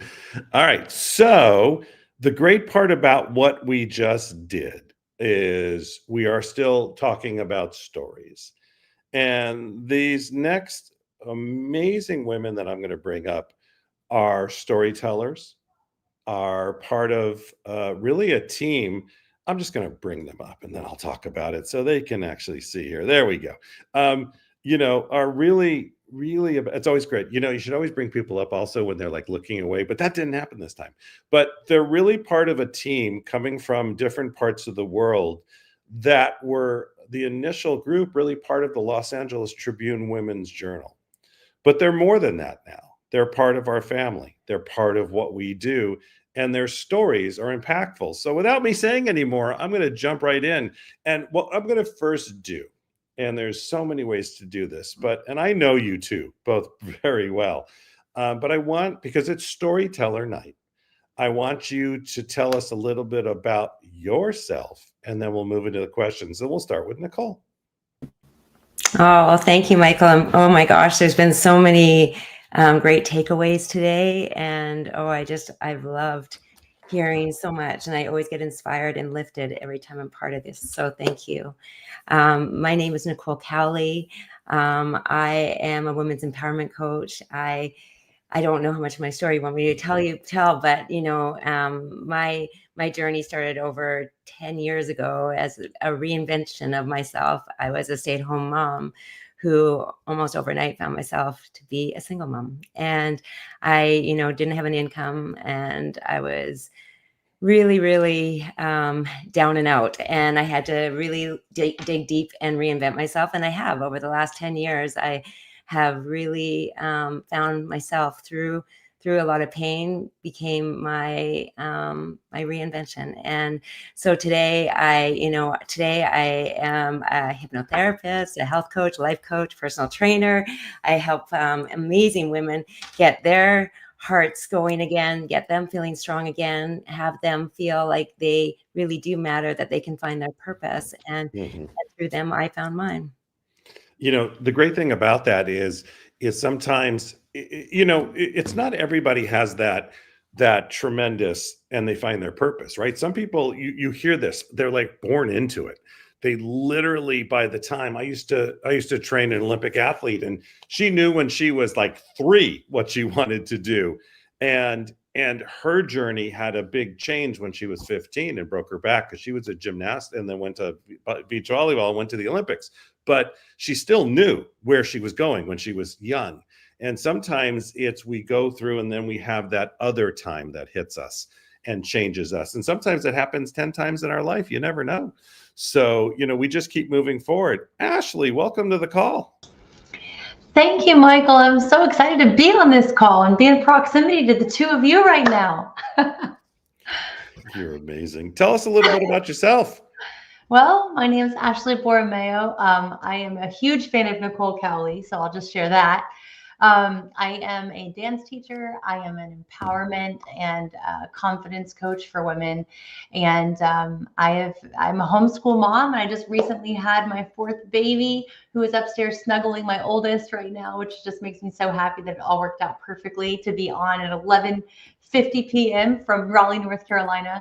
I'm just really grateful to be here. And like Nicole, I love to help people find that passion that they have. And it doesn't need to be life's purpose, right? Like you were just saying, Michael, but just to find passion. And one of my coaching programs is called Alive and Aligned, and allow people to feel alive and wake up with energy and vibrancy and vitality and joy. And so, yeah, that's what I love to do. You know, and that's a great thing, because it is how we connect with others. It is how we make a difference. I think that's why we're here on the planet, is to make that connection. And so there is that time. Sometimes it's not even our story, right? Sometimes it's somebody else's story that impacted you. And I think that's a great question. I heard somebody ask that one. So I'm going to ask both of you, and you don't have to name anybody, but, you know, just in a couple, you know, minutes for each of you, whatever, you know, has there been a story in your life that's been around you, that you heard, that you read, maybe a podcast, that impacted you in a way enough that you changed something that you truly did? And see, you know what's great about this when you're the moderator is there's always this, how we set up the panels. Are we going to tell them the questions? I'm letting them both think for a second. Are we both right? There's that moment of panic of, oh my gosh. But I love that. I think what the audience wants from now on, and that's really changes. I don't want to know there's a script. I want to know what comes from you. And so we're going to start now that you know, but give your panelists a moment, right? You can get that momentary, but it's all good. All right. But we're going to go to Ashley first this time. Oh, it was a pretty easy one for me. This is not a story per se that I've read or that I've listened to. It's the story that I've watched of my mother. So I'm adopted, and I'm just incredibly lucky that I had a woman that was somehow in proximity to me as a young baby and was like, I wanted a little girl, I'll take her, you know? And so my story of how I came into my mother's life is already really cool, but to watch my mother as I was growing up, my adopted mother, which is my mother, to watch her is the story that has impacted me the most. She is an incredibly strong, resilient in every sense of the word, woman. And she just has really, really empowered me to pursue more in my life than she ever maybe even had the courage to pursue in her own. But a big part of what I do, I have a program called Abundance. And it's a dance program. Like I said before, I teach dance. But my passion for that came from my mother. That story of watching my mom give so much of herself, much like Nicole, you know, we give so much as moms to our families, to our kids, and watching her do that. And then at a certain point in my life, getting to be old enough to realize that she gave all of her, like all of her. There was nothing left for her at all. And that's fantastic. And I'm proud of her. And I'm grateful for everything. But that story doesn't serve her now. And I wish that she had that energy, that the vitality, that love of life to have poured into herself, to move her body, to exercise, to do all that. So by watching her and seeing her story, I want to empower other women, and that's what I do, of all ages. I have 70 and 80-year-olds in my program that are learning how to tap dance, because why not? It's fun, right? And they're doing that because they're pouring into themselves so that they can be the better version for their families. And my mom's story is my catalyst for everything. My mom's my hero. So yeah, it's not a story I've read, but it's a story maybe one day I'll write about, because my mom's an incredible person. You know, though, that's the important part, because it's also our stories really activate with who's around us, whether it's somebody that, as you said, took you in right before you even knew, or if it's somebody that is next to you on a bus and something happens. There's because what we do is we live by vibration.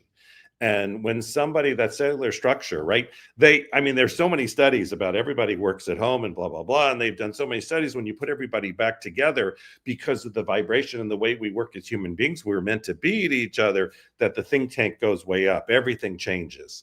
And that's that part of that person that was with you, that was there with you, that cried at times with you, that laughed at times with you, you know, that got mad at you. Everybody has their times, right?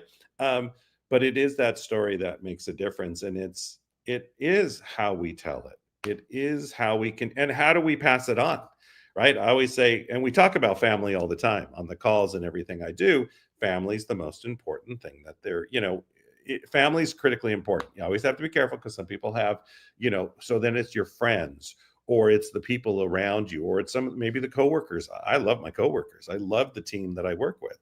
So that's an important piece as we move forward. And thank you, Ash. I really appreciate it. And the team all knows, being a grandpa, if my kids are here, you know, I might just like, hey, kids are here. We'll chat later. So, all right, Nicole.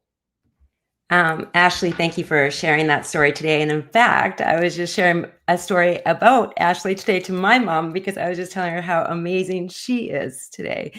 So that was like a full circle moment for me, because I was just telling her today, and my mom was like, wow. And you know, stories are so important because they do connect us so deeply. And I really think about, for me, some of the people that have inspired me the most are the people that have helped me move forward. And they are the people that surrounded me on my lowest moments. And I still think of them to this day, because I remember I've told this story before, but my first night being home without my children, and it was the first night they had been at their dad's, and I had always been home with them. So to have our house be just completely silent was so horrible for me at that time. And the doorbell rang, and a woman was there from our neighborhood and said, I have a little package for you. And she brought this beautiful package, and she asked me to reach in, and there was all these messages from the women in our neighborhood sharing that they believed in me and that they knew I could do this. And then I saw one more beautiful box that was all wrapped in this beautiful white bow. And she said, please open it. And they had bought me my very first iPad to start my business. And I remember this so deeply, because I think about community is one of the most important things in connection to lift us up again and get us going. And I will never, ever forget that, because in my lowest point, my very lowest point, I was surrounded by the most love. And I'll always remember that. So my answer to this is that, you know, I think it's lots of times the people around you, if you can just stay and be present and look at the goodness in them, it's all around. It's all around.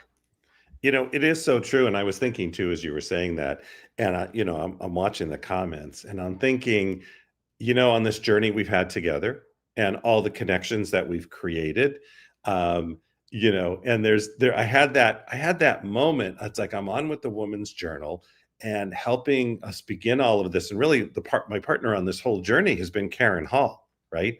Who's brought her story to everybody. And in a way, I had that moment because she couldn't be on tonight. She's got family, she's got stuff, she's got the grandkids, right? All the things that I say are important. But there was that moment. It's like, Karen, it's like and we feel her, because thank you. Karen's commenting, you guys, she loves you all.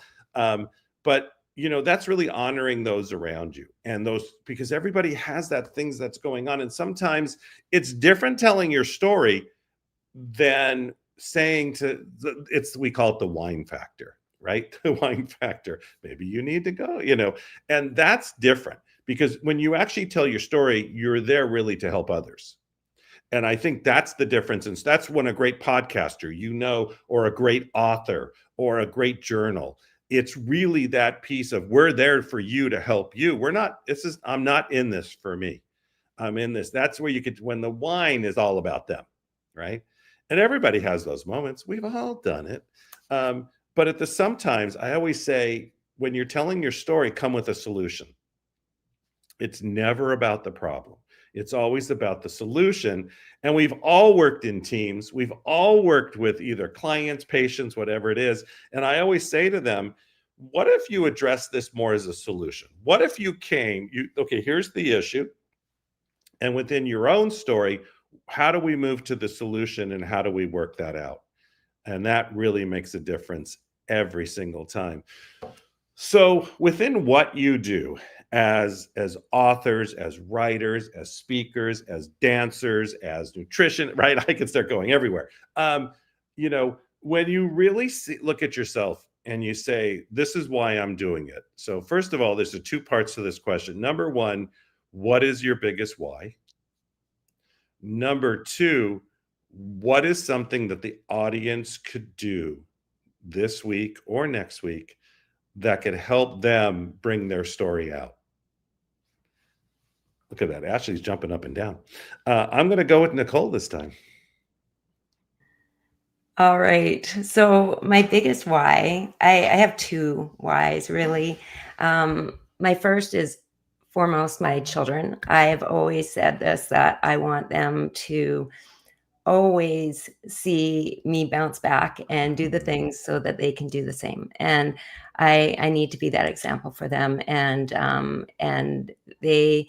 they came into this beautiful world, and it's my job here to help mirror that for them, what's possible. And so they're my number one. And then my number two is that everybody that works with me, I never want somebody to ever leave me without knowing how much they matter, what they can do, and that there's no mistake that they're here. There is no mistake. And I really want them to feel their gifts and their power and their light, because they matter so much. So that is my why. And then, sorry, Michael, what was the second part?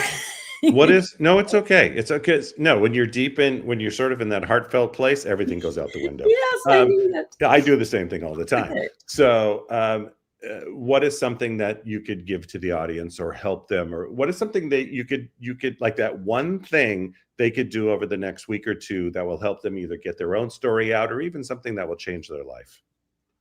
Yeah, I find one of the best things is to journal. I really find, like, when you go down and you start to write, I love to have my clients look back at all the amazing things they've done. Lots of times they forget. And I think I love to have them go back and write down all the things that they've accomplished in their lifetime, because we forget that we might be in a mess right now, or things may be really heavy. But if we go back in time, we're like, you did this and you did this and it took this.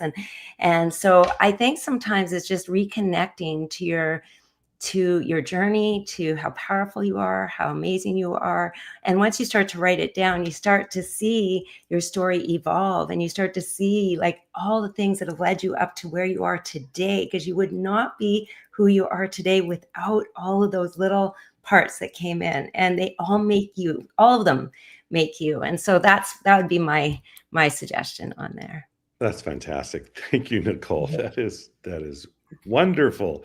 All right, Ashley. My biggest why, just like Nicole, my kids. So I homeschool my kids, and I can't tell them, right, go do your work and go learn these hard things and be courageous and take risks and follow your dreams. I can't tell them any of that if I'm not going to model it myself.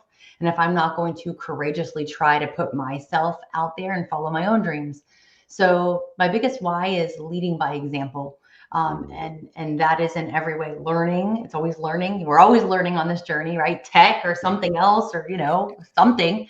And so that's my biggest why, leading by example for my kids. And one thing to do this week, and Nicole, I wrote a note whenever he gave you the question again, so I wanted to make sure he didn't have to repeat it again. So one thing that people can do this week to get their own story out. Now, Nicole's a dancer too, which is, I just love Nicole, and your heart is so clearly shown to everybody as you're speaking, because that's just who you are. And I know you'll agree with me on this. Journaling, yes, but also move your body. I really think that when we are moving our body, we are in like 100% in this like flow state, and also in our true, if you want to say essence. If you're really moving, and whatever that looks like, it could look like a little back and forth, or whatever kind of movement you like. Everybody moves differently, and that's so beautiful as well. There's no wrong way to dance or to move your body. But just play some music that you love, and you need to love it. Don't worry about what anybody else likes, but play music that you love and just move your body this week. Just dance, and you will realize more parts of your story that will come in. Those endorphins, your brain will be, it's just, dance is actually like the top 71% or 71, excuse me, let me say that again, 71% greater at reducing dementia than any other form of movement, dance is. And if you think about that, what that does to our brain, just the wiring of what that's doing, if you can say that it's that powerful to decrease dementia, reduce dementia, think about what it's doing to your emotional state and everything else inside of you when you're dancing. It just unlocks so much of your story, of your truth, and all of those things. So that's my best tip, is play your favorite music. Take it back to your wedding song or your high school favorite song, or something that reminds you of a joyful time. Tap into your joy, follow your joy, and just move your body. Wow. I want to give both of you a thunderous round of applause. And I know the audience out there, that was a great, powerful segment. And it's truly about how we move those hearts and minds, right? How we, and here, because it all affects, and remember people, everything's connected. So thank you two so much for being on. Thank you for staying awake. Isn't it interesting that the two dancers who probably have more energy than any of us combined, right? They're the ones like, we're on, let's do this all night long. Let's go. But I want to really just thank you two, for myself and Karen Hall, from Mr. Morock, the Los Angeles Tribune, and everybody here. Thank you two for being on. Go get some sleep, because I know tomorrow morning you're going to be up and dancing and jumping, and just the energy will flow, and we're going to feel you from wherever we are. And thank you two so much for being on. Thank you, Michael. Thank you, Michael. And thank you, Karen, for making this happen. Karen, thank you. We've just started. We have just started. Bye, you two. What's great about this is it is about storytelling, and we're coming close to the end here. So make sure you stay on to the end. And I'll tell you, really one of my big whys, as I say it, is I always say it's my grandkids and my wife. Well, that used to get me in trouble, because then if any of my kids heard that, they're like, hey, we're still here. So you got to always, don't forget that, right? As grandparents, by the way, don't forget that. It's really a big piece as we really move this forward. And, part of my why too is because, let me tell you, when you get to work with Australians, there's nothing like it on this planet. They are the happiest group in the world. Watch this. Look at that smile. I mean, come on. You know what I'm saying? And look at this group. Oh, and here's a non-Australian, but there's a big smile. And there's another one I'm about to bring up, so he better be ready. There we go. Has this has been, you guys have rocked this show. Jeff, I'm going to give it back to you. You can comment, take us out. I'm going to stay the whole time, whatever you want to do. Michael, thank you very much for your mentorship. And want to give a huge shout out to Mary too as well.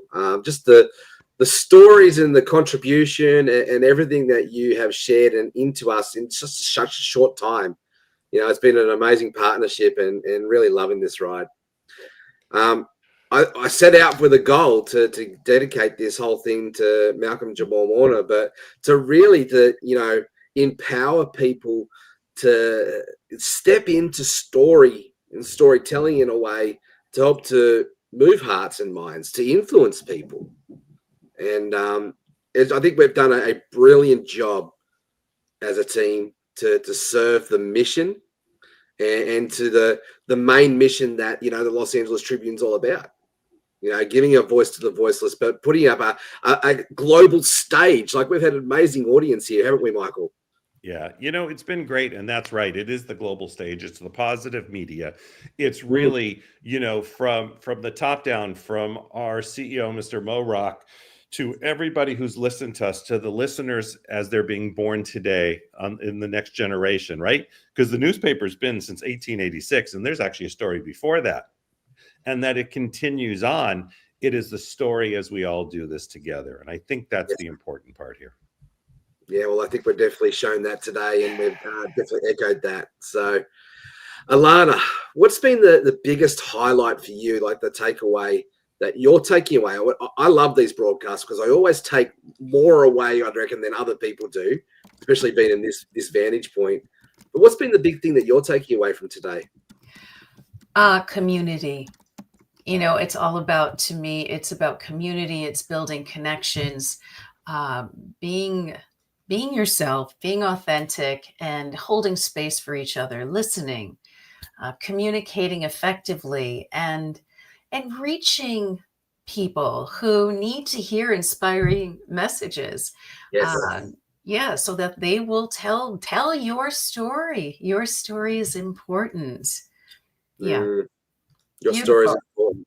And I couldn't echo that any more than it's beautiful said. Your story is important.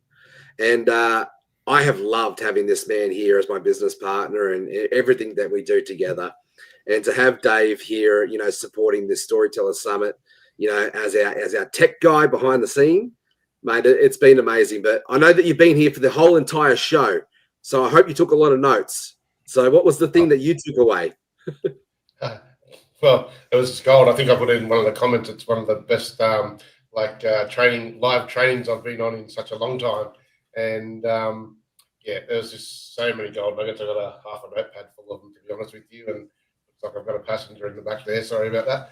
And it's just hearing everybody's story and so much diversity, and how so many people have gone from tragedy to triumph, I guess, more or less. And then the two dancing queens at the end, they just wrapped it all up together. So I think it was amazing. It was just amazing, and I was just so privileged to be a part of it. So thank you guys for all your support. No, thank you, Dave. The show would not have happened without you, mates. I really appreciate your support. Yeah, you three have done just a brilliant job. And we always it's time sometimes as we look at everything we do to pass on, and not pass out, but pass on. And I've done a lot of these for a lot of years, and I love doing them, and I'll continue to do them. But you're seeing everybody, the next generation, and those coming after us, and there'll be those that come after that create the positive flow, the positive media, the message getting out there. And really making a difference on the planet as we step through this every day. So from myself and Mr. Mo Rock, our CEO, and all of the team at the Los Angeles Tribune, everybody around the world listening to this, we thank you so much for being here. We're about to go and celebrate this. I want you to do the same. If you wake up to this, if you're going to bed with this, if you've been on with us all day, just make a difference in somebody's life. Make a change. and just have a brilliant morning, afternoon, or evening. Team, thank you so much. And I'll talk to you all very soon. Bye, everybody. Thank you.